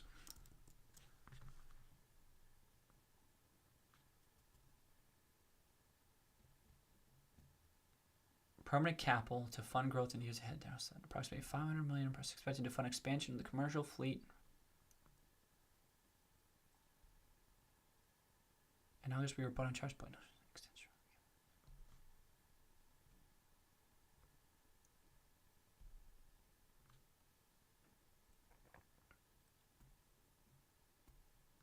Wow, interesting. Okay.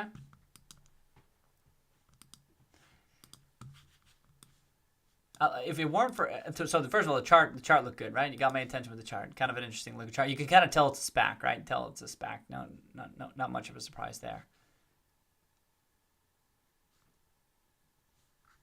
But Heyman getting involved with that after the fact too. How much does he own? 7%. It's the only reported position. Doesn't he? He must have others though.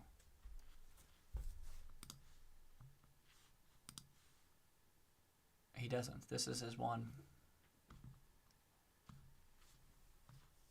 What in the world? Okay. Hugo's been mentioning a whole bunch of them, you know? But it's just not usually my cup of tea. But you're talking about this shit. It's a major player in general purpose EV chargers.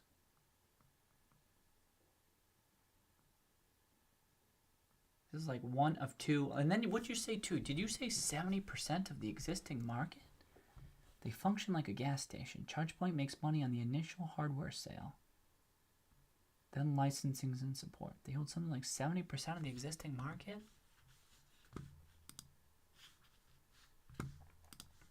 I wish they said that here, you know?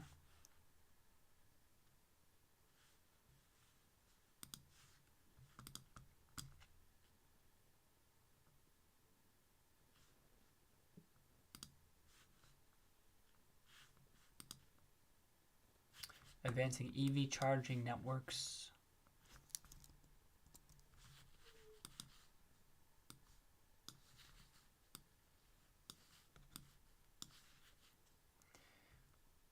Approximately $500 million net proceeds will advance ChargePoint's fleet and residential business. Transaction includes upsized pipe at $10 per share, anchored by institutional investors, including Bailey, Gifford, and funds managed by. I gotta look up. Who the hell is this?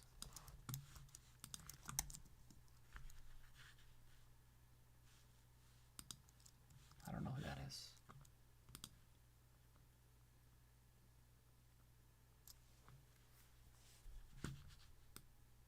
As a first mover in the space, distinguished itself as the #1 EV charging network and is well positioned to deliver mission critical charge.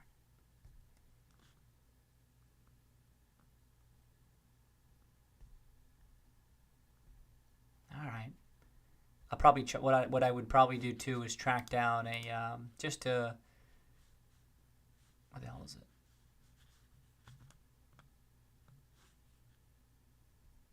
Oh, it might not have it. Sometimes they got these presentations and stuff to I should probably go to what the hell's the name of it?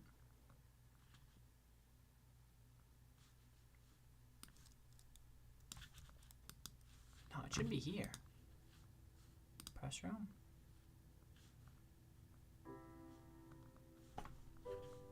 What kind of company?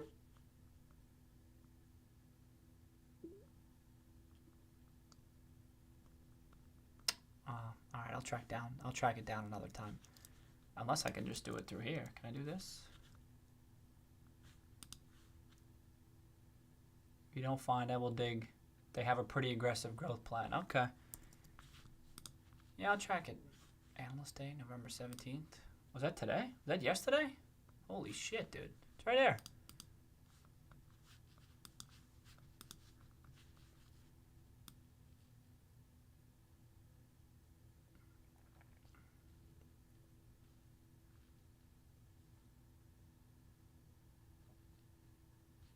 Sick. Okay, I'll take a peek at this. Charge point. That's clearly their focus.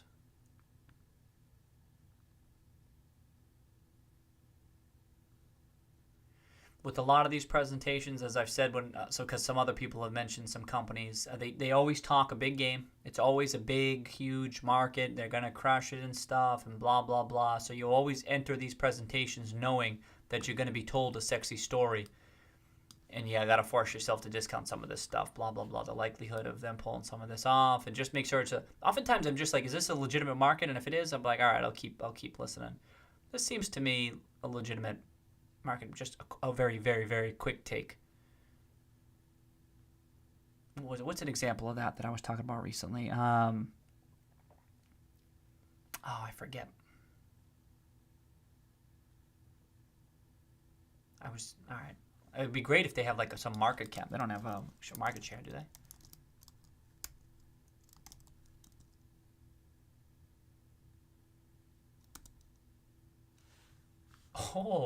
So maybe you were pulling it from this, huh, TM? 73 market share for the networked L2 charging. Don't really know what that means. Have to look. Blank shell, 73%. Number one brand in North America. Blueprint for growth. De facto North America leader in all-purpose AC charging. Level 2, step above home charging. Okay. Thanks, I didn't know what that was. What's your background? An electrical engineer, and this is a major player in general purpose. Okay. You're an electrical engineer, and this is a major player in general purpose EV chargers. Okay. That right there is informative for me, right, TM? Because I don't know that. This is like one of two EV chargers. And when would you use the other EV charger, TM? When do you use this one versus the other one when you're installing them in commercial sites? Like, is there a price reason? Is it a quality reason? And what is the other one? Is it one of these ones, like Blink or something, or SEMA Connect? Just a quick curiosity. What else do you say? They function like a gas station. ChargePoint makes money on the initial hardware sale. Who are they selling them to? Then licensing. They're just selling. Oh, they're not just selling the whole station per se. They're just selling the charging hardware. Okay. Then license and support. They hold something stupid like 70% of the interest. Okay.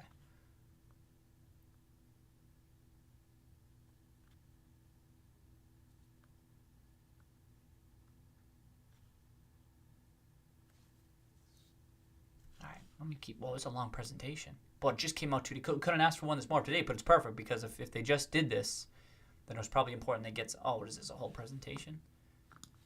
Oh, it's like a day. How many slides is there? 58. Oh, we ain't got time for that. Ain't nobody got time for that.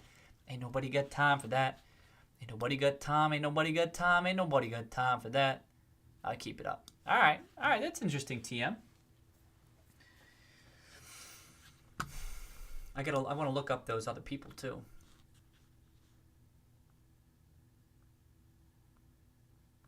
Like Heyman, I know, is a value investor.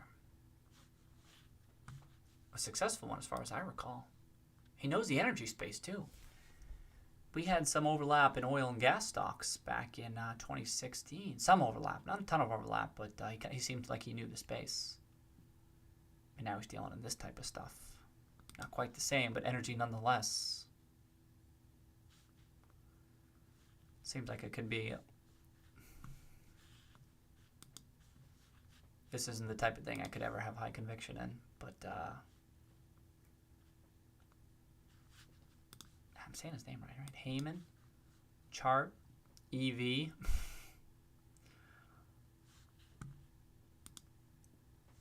One knock against it is it's just so damn in favor right now.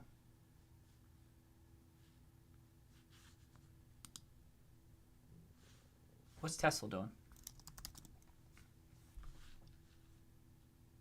I got to add it. I saw that to the S&P 500. It needs to take this high out.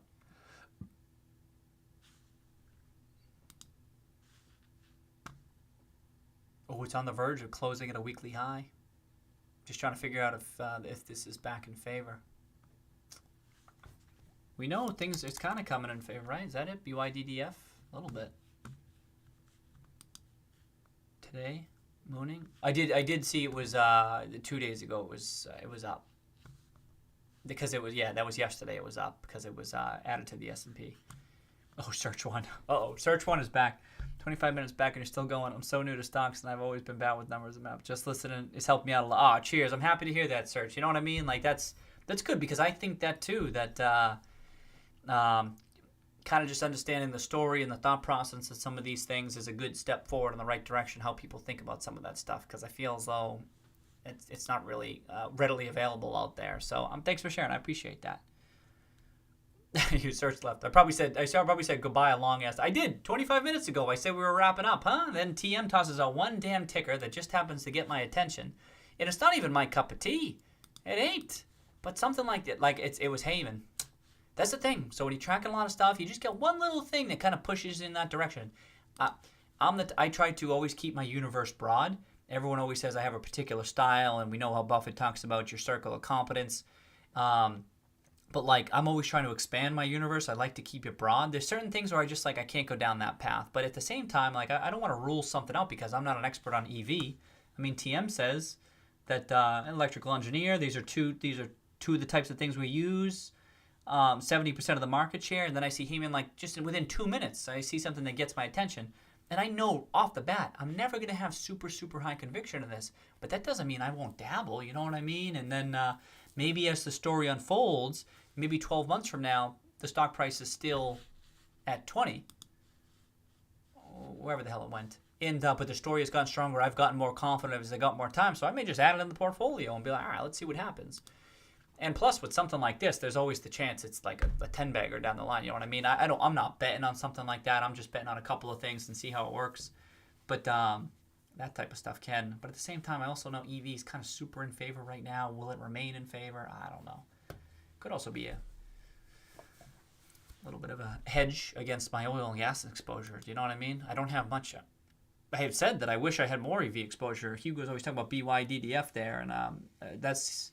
I wish I were paying more attention to those, and I wasn't. Tesla, there's plenty of opportunities to add to Tesla along the way, but maybe this is the chance.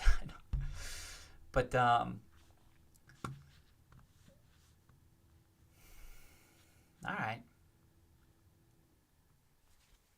Definitely a curious stock to him and toss it out, and I'm about to leave. I do stay here an extra 25 minutes, huh? That's pretty interesting. We'll see. I'll poke around this presentation later, maybe in the coming days. Watch the stock. Watch it double and triple. It looks like it's moving quick, but I don't care. If it keeps on going, that'll just be a missed opportunity. I'll add it to the list. But who knows? Maybe it comes back.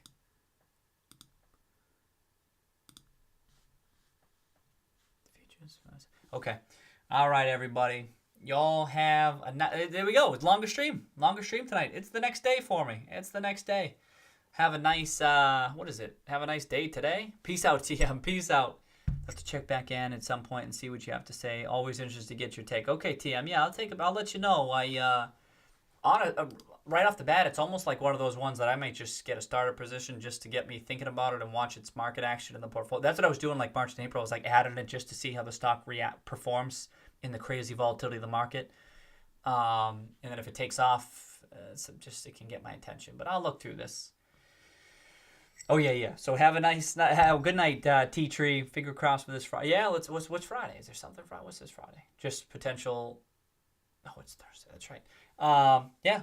Well, in for tomorrow, too. I'm just keeping an eye. See if there's the company responds.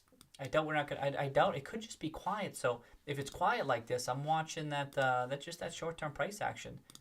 It could be that the stock just breaks out because of this. Technical analysts say, all right, we've had enough of this shit. We got to go. We see Ryan Cohen's doing. So that's what I'll watch these next 2 days. But, yeah, I don't know if there'll be anything else. Could be quiet, like I said, so we'll see.